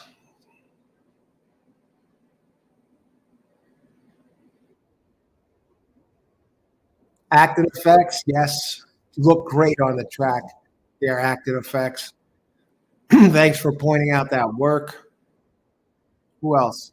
I'm kidding about Cassie retiring, but I'm not kidding about him being ice cold right now. His winning percentage has plummeted over the last 70 or 80 races. I don't know what's on. He's usually a win early guy, and the 3 looked good for a while, but just folded like a tent there.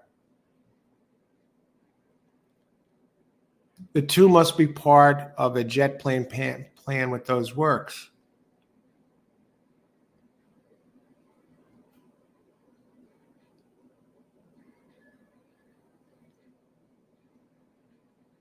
I wonder what's up with Jose Ortiz, why he's not there today.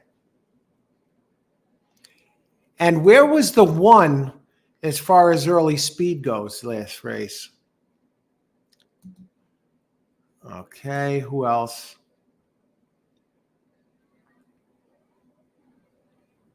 I was on 1, 2, 3 there. Didn't get it done. 2 races left, folks. And again, tonight we're going to be at Turfway Park covering the entire card, a Thursday night edition of All Horse Racing All the Time, covering all the races, open chat, picks in place for all 8 races. And I love what I see on that card. And we have giant fields, beautiful track, nice, colorful tote board, and visually appealing track. A beautiful track, really, with the gold shimmering tapeta over there when it's lit up. Shines like gold nuggets all over the track. And it's night and pitch dark, and a really great track. Very, very scenic track. And we got very large pools and big payouts there and large fields. So that's tonight, folks. Who else?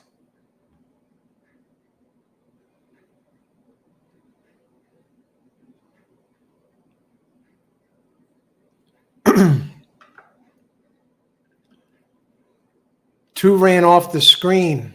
Yeah, that was very impressive. The two, it's almost like that six that won the other race a few races back.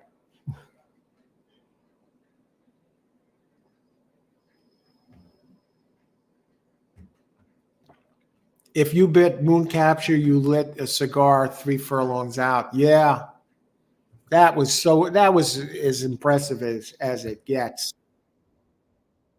I'm still surprised by the three not getting up. What the hell was? What did the three finally go off at? Three didn't even get fourth. What I'd like to know is what was four doing up front early, drop out of it, and then come back and catch third. Three was 5-1, so it took money. Opened 8-1. What would the exact have been? 2-1, 2-3, 37.60. Who's the jockey on the three? Tyler Gaffalione. I can't believe they didn't do better than that. I thought they were poised to make a run, and instead they retreated. But Saya's got a good ride on the seven. I got to look at the seven again just for a second. I didn't like the numbers. Never raced on Tapeta, but the trainer is good. Had him ready to go. Had the blinkers on. 14% first time blinkers. David Carlos, and 27% with second career is second when a horse runs second time out. And you got Luis Saez, the second leading jock here. And I'm going to just do a quick check here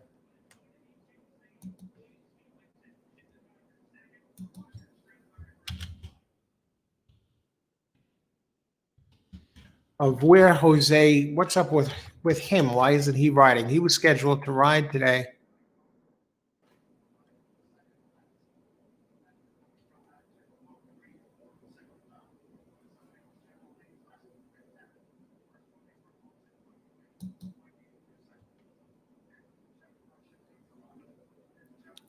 Okay, let me just look up. Did he get hurt or something? Jose Ortiz. I want to see when his next scheduled races are. Why was he off that mount?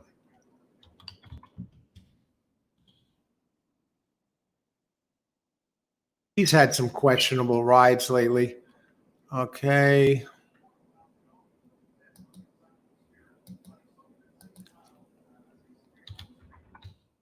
Questionable in that he's been running horses in styles that they usually haven't shown before. And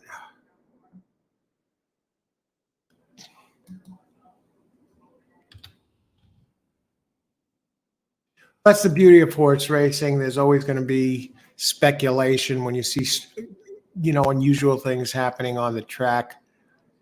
And especially if you lose. Hang on a second. Let me just see here.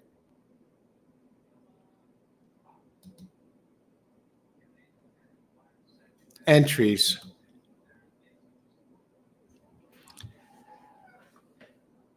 Now, he was due to ride four different entries today, and he's scheduled for six mounts tomorrow. I mean, he's scheduled. Was he under the weather today? I mean, they scratched.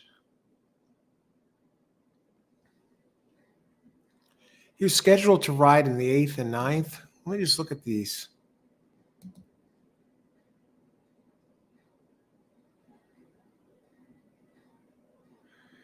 Now, they're showing Jose Ortiz is riding in the eighth.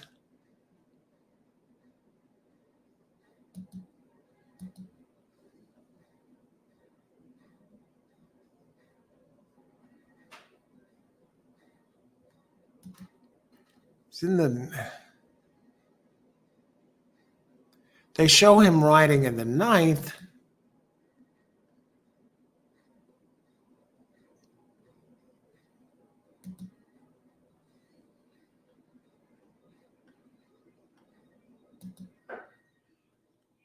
No sign of him in the fourth.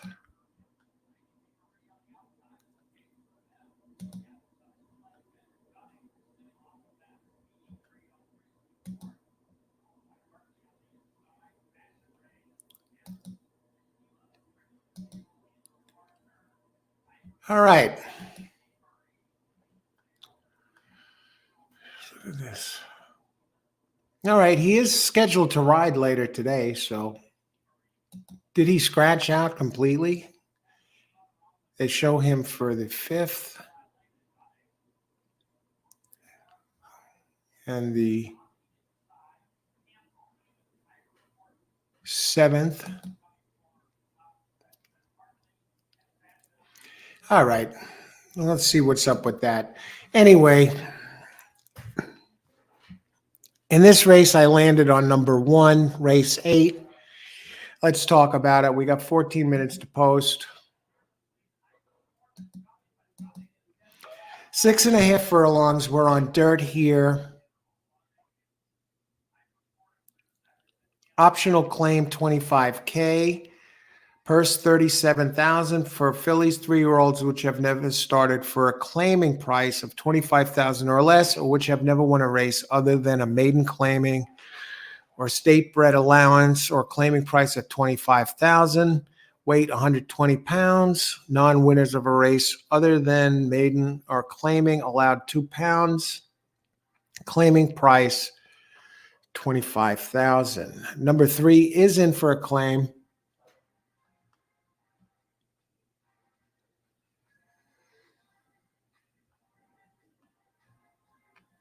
I ride on number 3, and Jose is on number 1. All right, so he's here. We kind of miss Jose Ortiz. So the brothers go at it here. Let's talk about it. So 6.5 furlongs. We don't have that many entries. We do have a scratch of number 4 here. And who's been winning this type of race? 6.5 furlongs, 87 races going back to December 3rd, this type. The early to early pressing types are winning 32 and 34% respectively. Okay. As far as the positions, the inside and outside, there's really not an inside and outside. They're all winning with only 6 entries in here. Post positions 1 to 3 are winning about 15, 16%. And outside of those, 12%. So nothing major, but it does seem to go through the speed. And with the scratch of number 4, this opens up for number 2, really, as far as the speed types go. Number 1. Flag Woman does have some speed, though. I listed number 1 first. Pachanja Loca.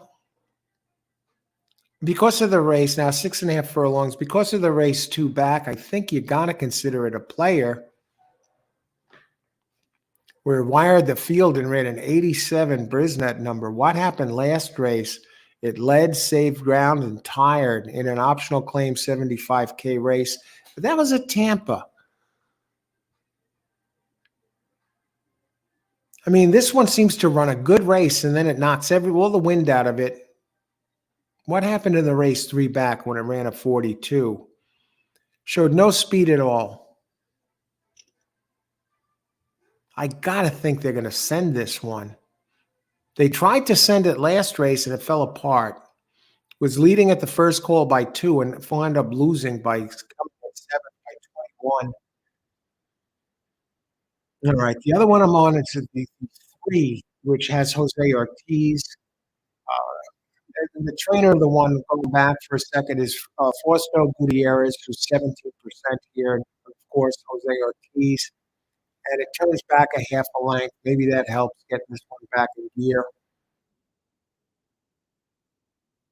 That should be the speed. I think if the horse has anything left, it should at least be able to go to the front or hang on for second. So I'm standing by my 1. And the 3 is a pressing type. Flag Woman gets Irad Ortiz. In the last 4 races, it's one race at Gulfstream was not really that good, but it did show speed that race at Gulfstream, running very quick opening quarter and then faded to fifth and finished sixth. That was at 5 furlongs. But for David Fisher, who is 3 for 9 here, 33%, this one has 2 firsts, a second, and a third. It does its best running at 6 furlongs. The problem here is I'm wondering about the track. It's not even working out here. When it did have workouts at Gulfstream, the workouts were slow.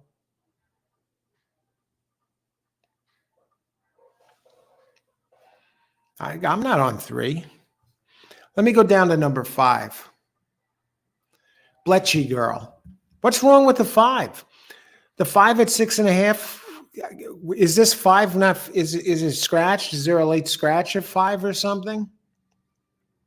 Has an 80 maiden claim 25. Okay, it moves up. Okay, the first race it was eased in October. Came back and won the last race. Ran an 80 Brisnet for Jane Sabelli. Sabelli is a 10% trainer here in 92 tries, 9 wins. Gets Edgar Perez.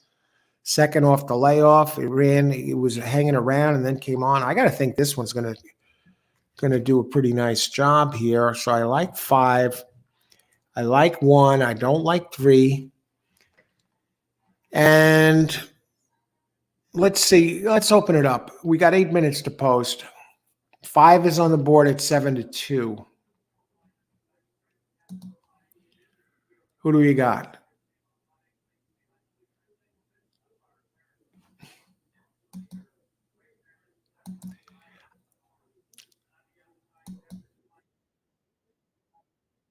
He's scheduled back tomorrow. I see he's on the horse this race.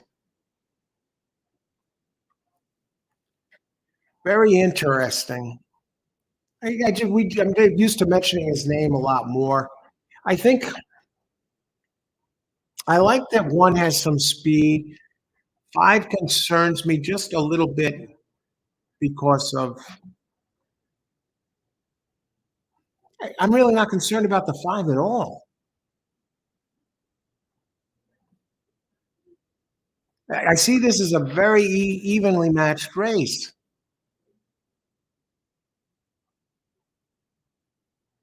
I expect the 5 coming.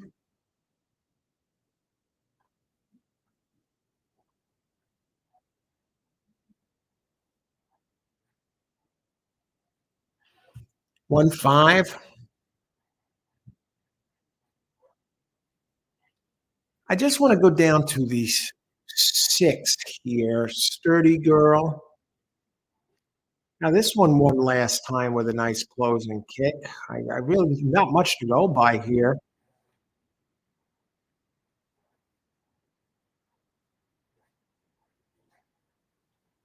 '76 Brisnet last out.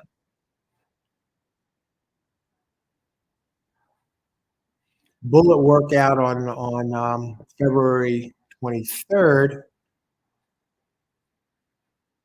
I mean, it has the running style.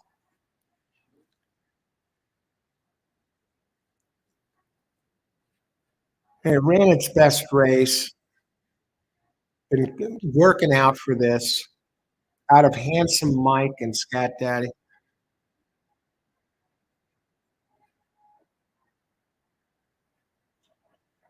Moves up in class. Hasn't raced in a couple of months. I made her my Borak. I'm really not familiar with this guy. I just see he's 0 for 3.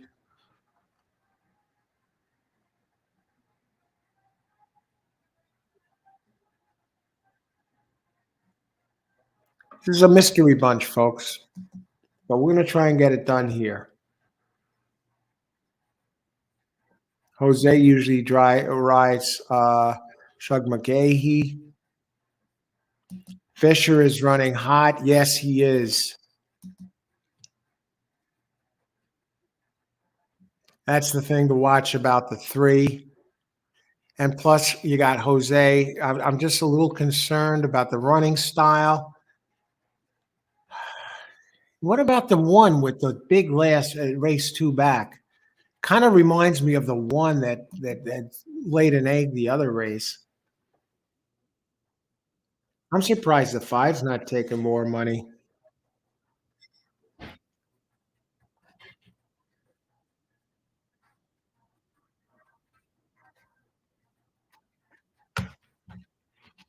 What about the six? We got 5 minutes to post. What about the six here? Or the seven? I mean, seven went off coming from a low level there. Michael DiPiola, DePaula, DePaulo, Michael DePaulo. He's 14% here, 6 of 43. Junior Alvarado up. Hasn't worked out since his last race. First off the claim, he's only 7%. I'm not crazy about that. I'm not crazy about the running style, but I think six ran well. I mean, five, six.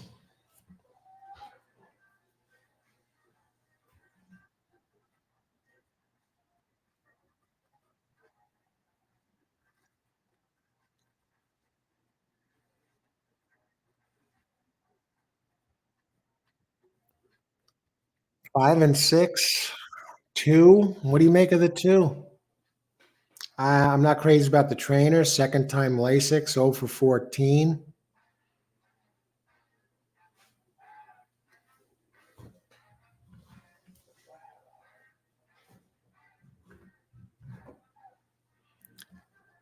Let's look at the pools. We got 4 minutes to post.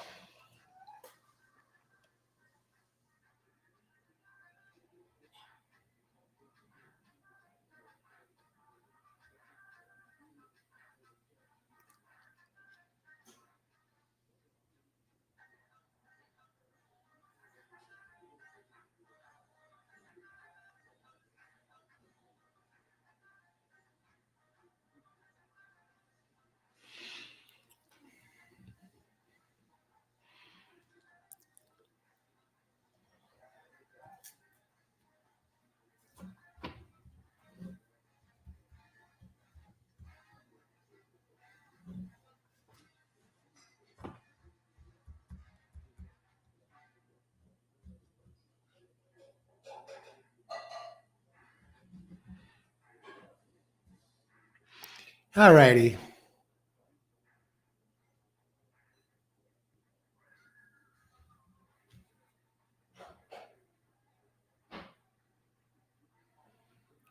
Why am I concerned about the one? Is there any other speed in here? I don't know.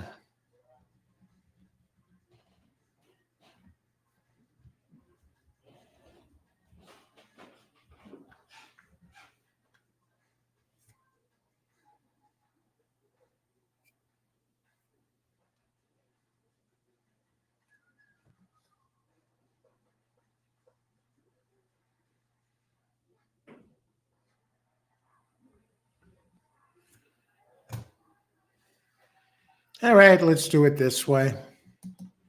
We'll take a shot while we might going might be going. Race 8, trifecta. Next race is probably not 156 over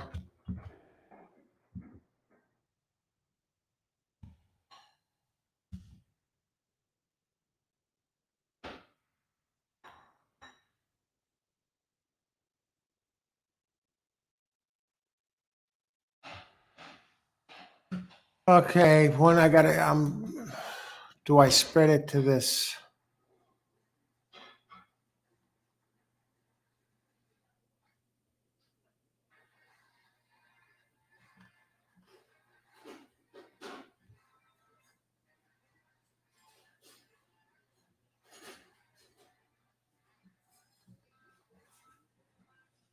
Wow.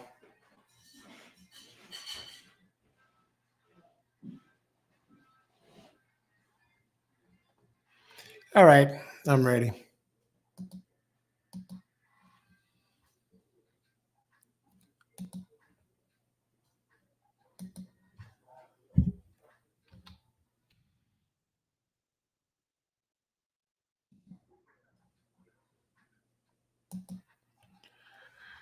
Try 156 over 1356, 12356. We still got time. Who else? Mac Attack. Mac Acken. How's it going, Mac? Number 5 all the way. This is the one that probably going to crush with the late money. Watch this. Good luck, Mac. 5 win place. Good luck. 9. Yeah, 9 looks solid to me too for the DD. I liked 11 best, and I also liked 8, and both of those were scratched. And the 3 I liked in that race were 11, 8, and 9. So it looks like it gets a free pass there in the last race. I'm curious what it's going to wind up being. Who else? Acting Effects. 173 box. Okay, good luck, Acting Effects. David Fisher is running hot. Maybe we touched on that. And 22%. Yeah. Some of those sneaky trainers, you always think it's going to be Safi Joseph Jr. and Pletcher, but there are other trainers here at Gulfstream that have tremendous winning percentages, and you may want to add them to your virtual stable that are winning at an amazing clip. Better than the 2 leaders, well, Safi and Pletcher. Cassie has really hit the schneid, but some others have slowed down as well. Clement, when you see he puts a mount out there, wins at a very high percentage. They're really taking their time. And I'll look at this. 5 is suddenly down to 5-2. Are you kidding me? Are you going to freaking blow this thing? I'm almost tempted to cancel this play. It's all chalk.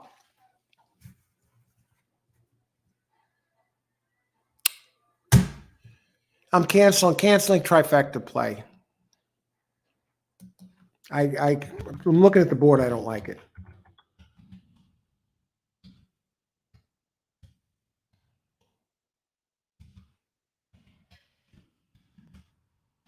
Rethinking this.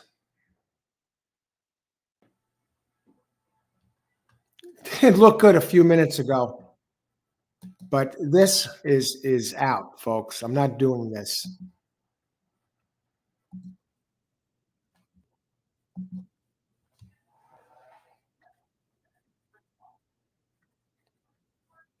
Now, in a rare change of events here,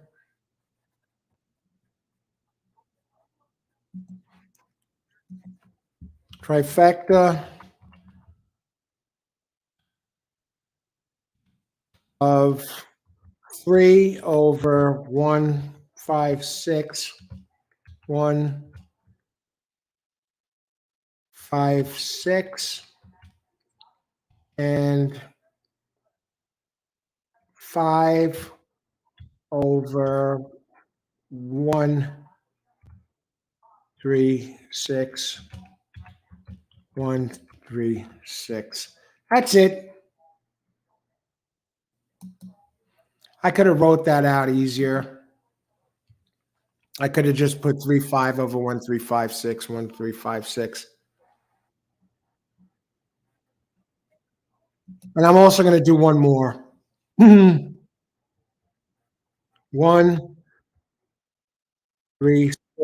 over 5 over 1-3-6.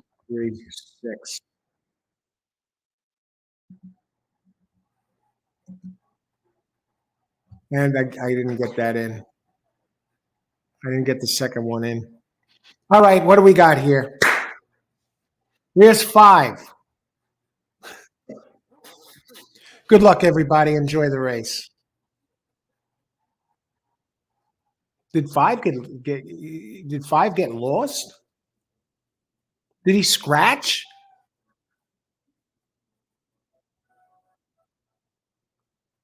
Six is in good shape, folks. Where is Irod? I need you now. Now I need you to make that big move on the outside. Come on, Irod. You got this. I need you this race.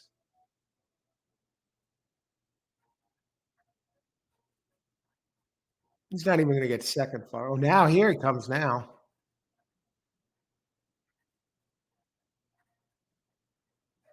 Where's 5? All right. Lost a small play there. I didn't get in my other one, thank heavens. Not that it was a big play that would have made me money.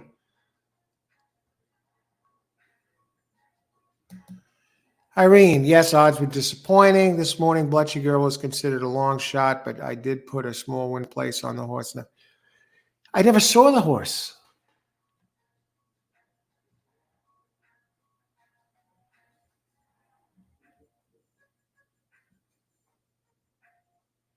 And I did cancel a winning trifecta, folks, and put in my small one that didn't work, canceling the trifecta above, which was one, had them in there, 136.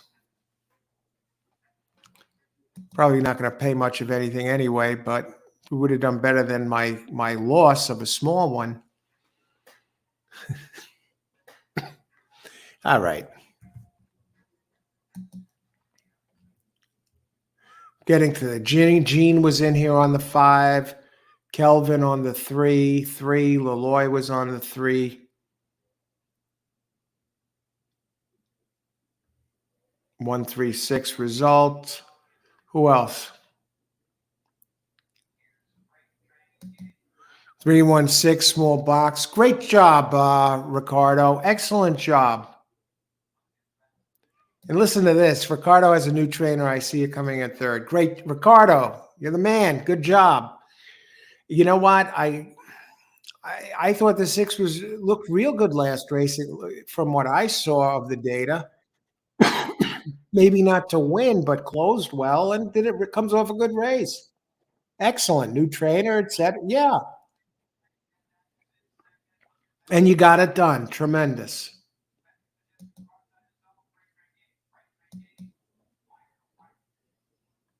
Who else? One horse win place. Austin, brilliant. Great job, Austin.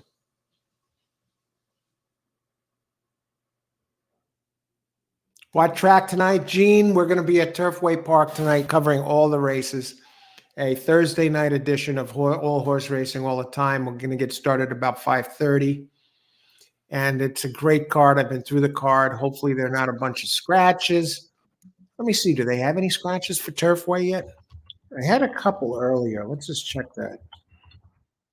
Hopefully I don't have to make a bunch of many adjustments.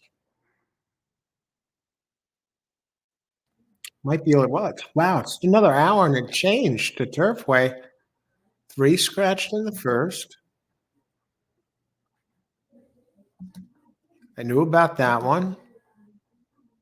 Wow, I hope this is it. 13, yeah.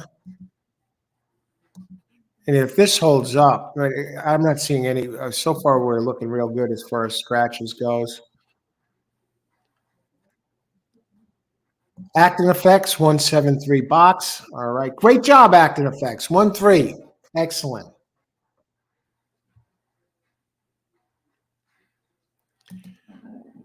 All right, Deli. All right. You're alive with the 1. And what did the 1 pay last race? I think it paid 9-5.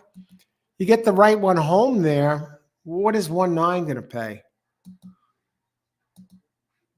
Will pays. Daily double.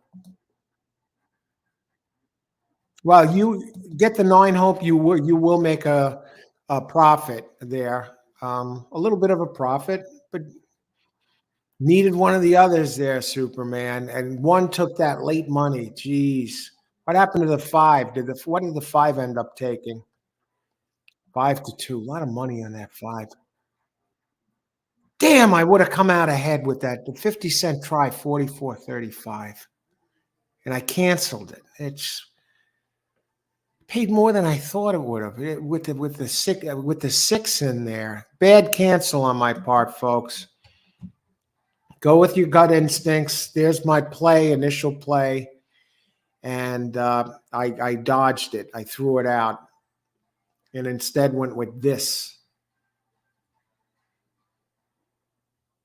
I initially had 156, 135, and 123, which would have returned 44 and change, and instead I did this.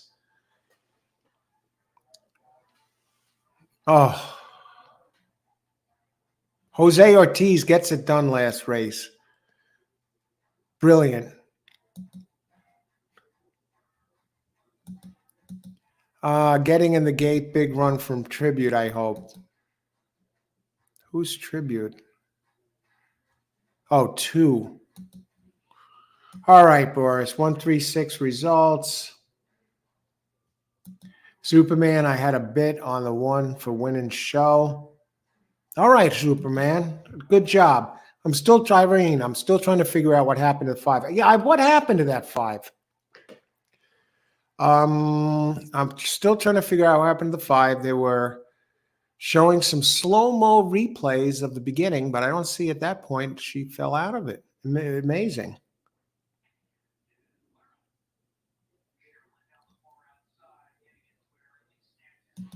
Only had one race to bet Jose, but he had to make his money. Yes, Jose, that race 2 back from the 1 horse, ran back to that. If he ran close to that, he's going to win. And he did. Alive to the double was 7, 9, 10. All right, Austin, let's get it done here. Superman alive for the double. Yeah, on that 9. Good luck, I forgot about it. The brothers are out. Boris the Blade down by, except having a losing day, no problem. Going to miss the final race at Gulfstream. Good luck in the last and at Turfway on your place. Thanks very much, Boris. As always, thanks for today's live show. See you tomorrow. You're welcome, Boris. I'm glad you enjoyed the show, and thanks for joining us today. Big day tomorrow.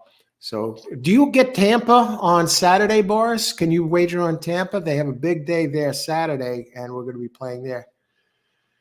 You know what, Superman? Yeah, that's what they say. A lot of times, it just is bad for the psyche if you win. And I had that happen more than once on the show. Not often, mind you, but I have had it happen a few times where it cost me a big payout. And thanks for the reminder, Superman. Unless you get scratched. And yeah, and it's always easier to add a horse than throw out one. What do they call that? Sanity insurance. 1, 4, 8, 11. Now 12 is scratched too. Another late scratch. All right, I'll be back in just a bit. And I'm going to leave you with Superman's thought here. And I'll be back. And I want to thank everyone for joining us. 1 to go.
And then there was one. We're down to the last race. We're going to have a little fun with this race.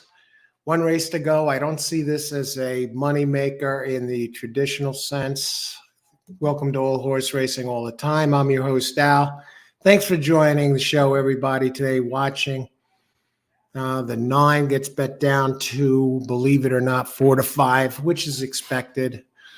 Is there somebody else? We're going to set up a dime super on this one here. Am I seeing correctly? Oh, the 10. Okay. I do think Chantel does have an outside shot in this race.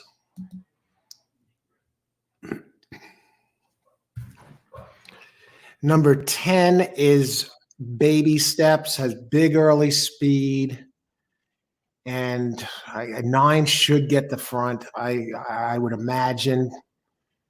But 10 has, if it doesn't run bring its A game, it's no lock here. Does go for Rowan Crichton, who's 27% first off the claim. So I got to use 9, but I'm going to use another one on top in a dime super. And do I really want to go Chantel in that second spot? That's the freaking thing. As the other one that could win this race. Now, a little bit about this race. It's a 5 furlong turf sprint, optional claim, 20,000, purse 54. So it kind of plays like an allowance race. So you don't have to put it in for the claim. For state bred fillies and mares 4 and up, which have never won a race other than a maiden claiming a starter, or which have never won 2 races or a claiming price 20,000. Now, if you put it in for 16,000, you get an extra couple of pounds. No, you don't. Yes, 2 pounds. Anyone in for a claim here? The scratched was 9 is in for the claim for Crichton.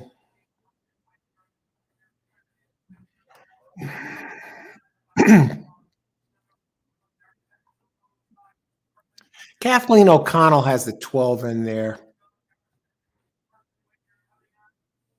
Now, this one's never ran on turf. 12, Paco Lopez, 20-1. That got to come down, right? 12 is also scratched. A late scratch. Get that out of there. 8 minutes to post. So I'm going to put one other on top with the 9 here. Do we dare go Chantel Sutherland on top? I think this time I have to. I'm going to look at the insides. 3 has some inside speed.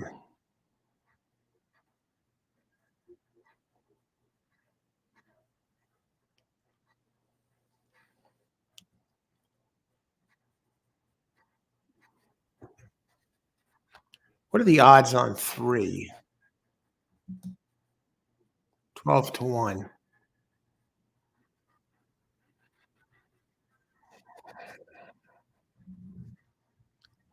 3-9 all. Yeah, all.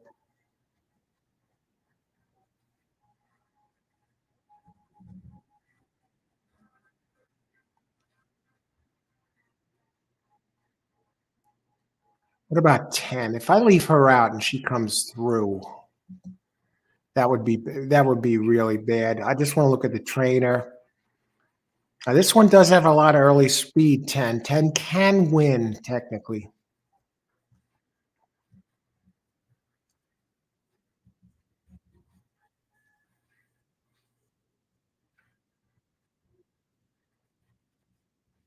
Let me add up this ticket.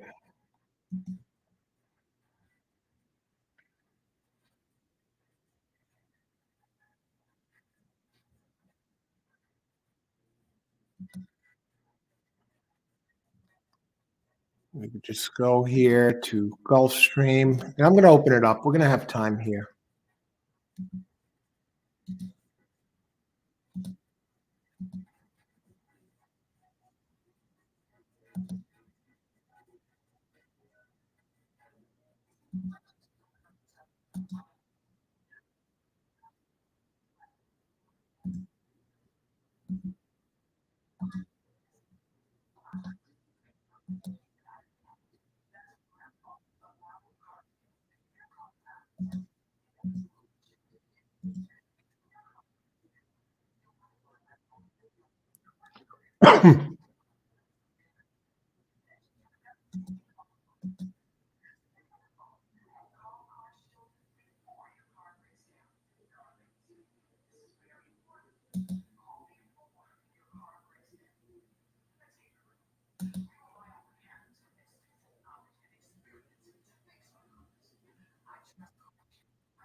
All righty.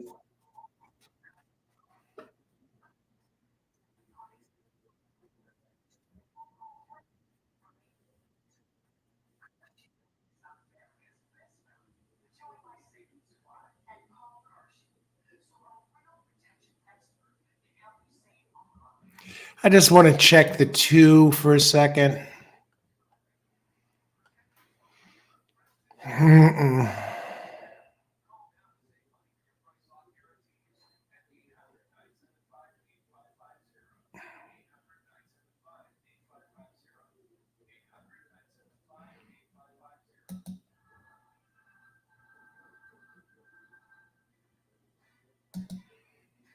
What about Adios, Babe gets Joel Rosario, number 7?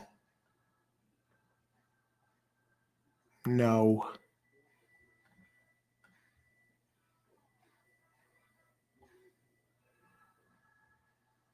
Yeah.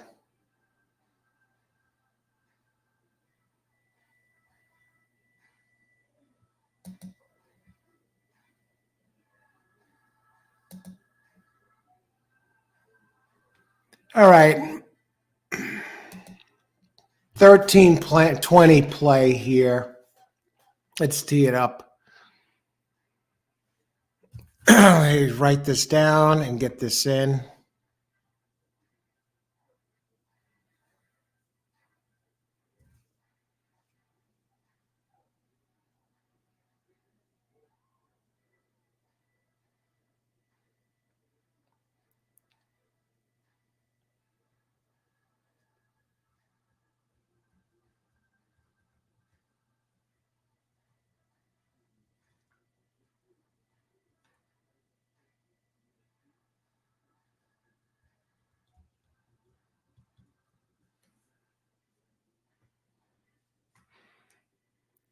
All righty. Here we go.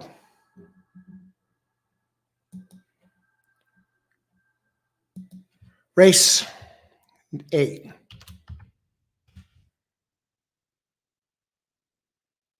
Superfecta. 3, 9, 10.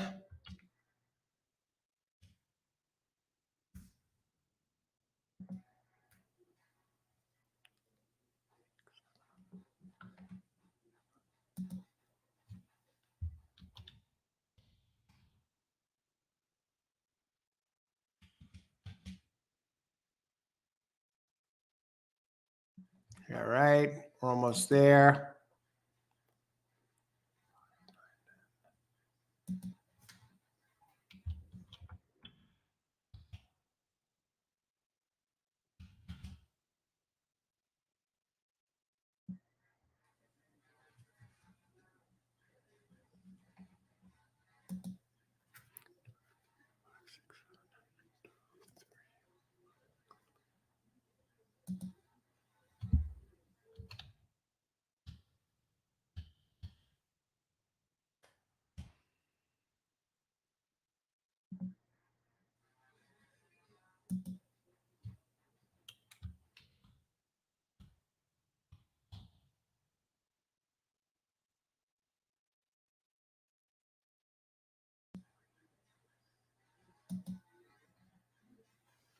All right. Let's get it done here.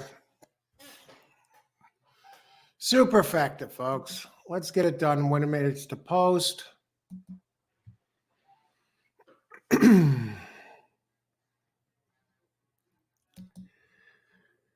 What do we got? Who else?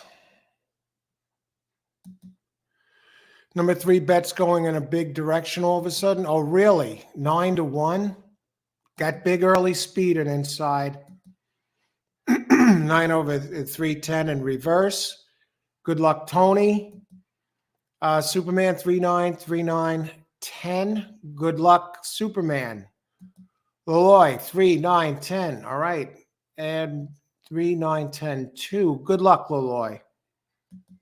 Ricardo, 2, 9, 10, 7, final. Wow, we're going. Michael Garcia. Hi, Michael. 5, 9, 10, exact the box. Rosario on the 5. Joel's been cold here at Gulfstream. I'm wondering what's up with him.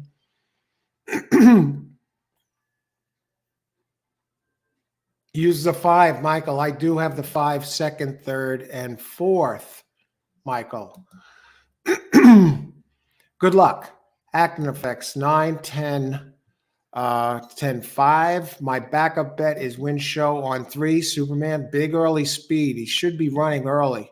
7's a gray horse.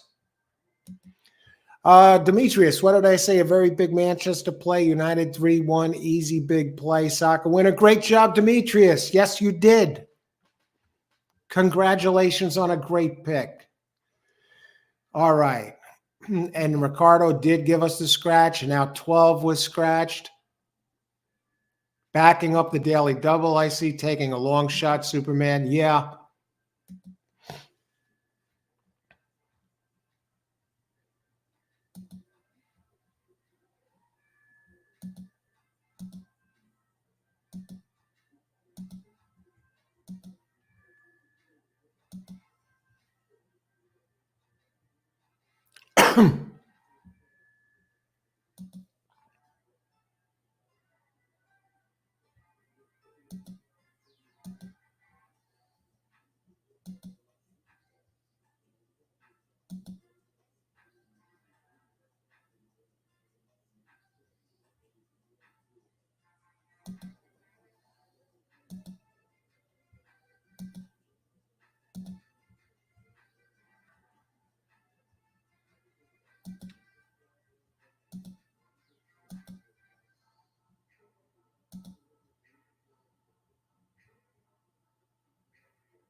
Wow, 9 is just dropping, folks.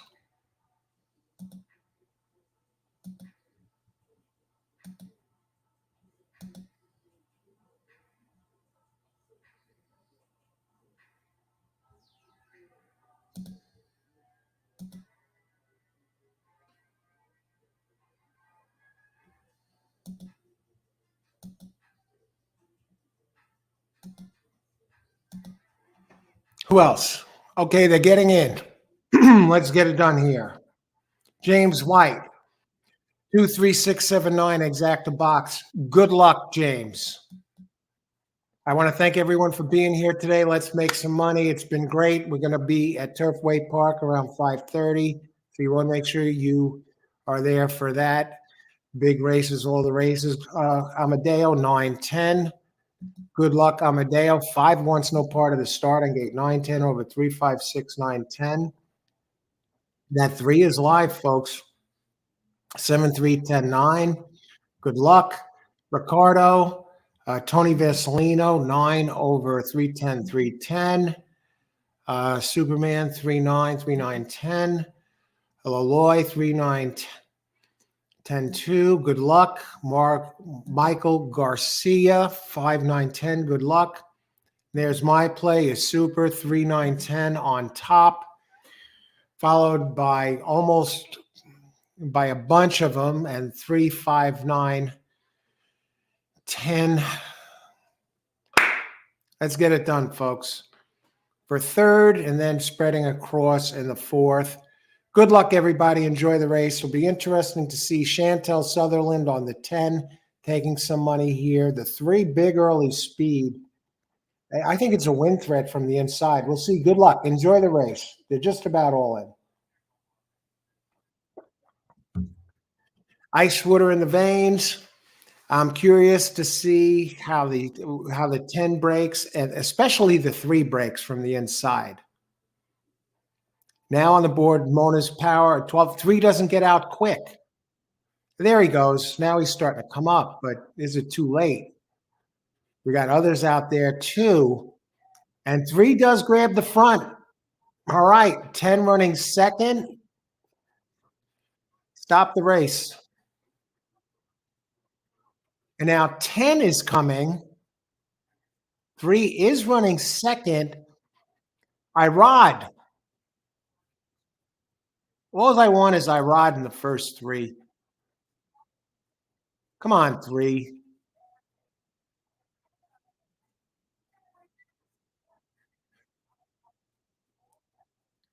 10 overhauls the 3. Come on, 3. Hang on for a second. Oh my God. I think we're going to get it, but we might not. I think we got hosed here. We did get hosed. We got hosed by the 2.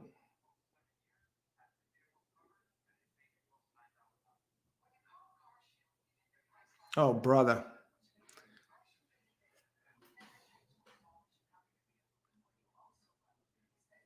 And that would be Castle, and that would be Zayas on the 2.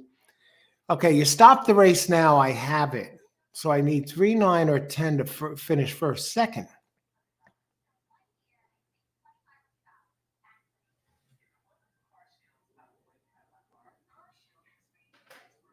Oh my God. I think that I needed the 2 to come in. If 2 came in fourth place, I get this. All right, so 10 is leading. No problem, right?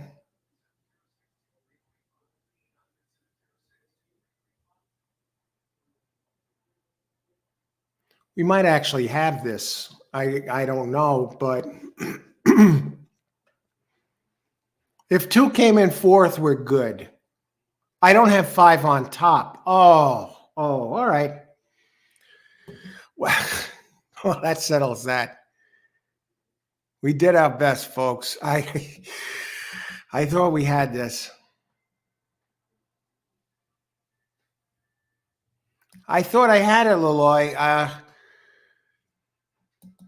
but they're saying 5 won this race. So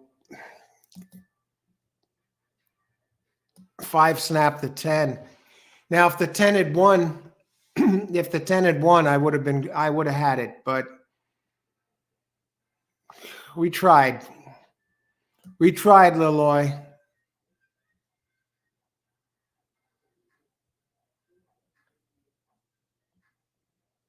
Who had it here? What was the finishing order, by the way? Let's see if we can get it here. We'll see who got second. Then I'm going to have some dinner, and then I am going to get ready for it's starting about 5:30, Turfway Park, folks. David Rose. And that was Junior Alvarado. So I thought I saw Rosario on somebody here. 5-10-2. You see the 2 snuck into third. Was Rosario listed on that 5? Junior Alvarado. Where was Rosario? He was on 7. Was he on 7? No, Rosario's not there. He was replaced by Jose Ortiz. So the finishing order is 5-10-2. And that exacta is going to pay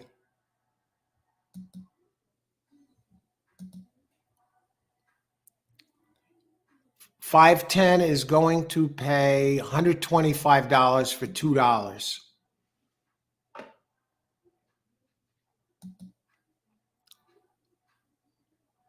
Wow, that snapped it. Yeah. The 5, I needed the 5. 2 snapped it, plain and simple.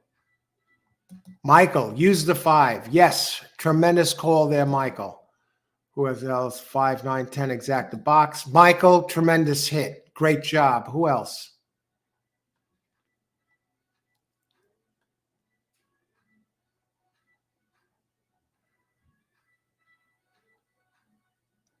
And going down, going down.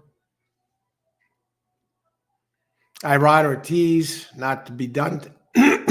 Did not have it today in that last race.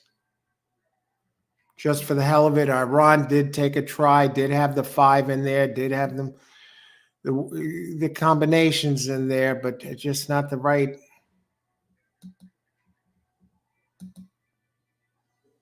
order. Yeah, just like a Speed Sal's the 5th.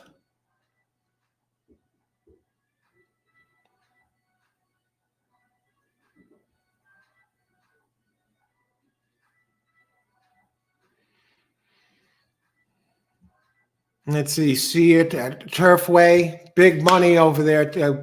Looking forward to Turfway. Austin. Gulfstream was a little rough today, but hey, it was a good time. And I want to thank everyone for joining us. Tony Vasilino, congrats. You got all of them. Great job there. Superman Bass Fisher, 5. Excellent job, Michael Garcia on the 5 there. And I want to thank everyone for joining us. If you enjoyed the show, there's a thumbs up button. Click the like thumbs up button and subscribe. And Turfway Park, we're going to go live around 5:30. Hit the subscribe. You'll get the link to the show. And we're going to be out there for a Thursday night edition. Weekend's almost here, folks. It's right on the horizon, right ahead of us. Weekend comes kind of early tonight with horse racing. We're going to be live, open chat, picks and plays for every single race at Turfway Park. So thanks for joining the show, everybody. Let's get it done tonight. Big night of racing ahead. All the races at Turfway Park. See you later. If you're playing anything between now and then, best of luck. Thanks for joining us. Talk with you soon.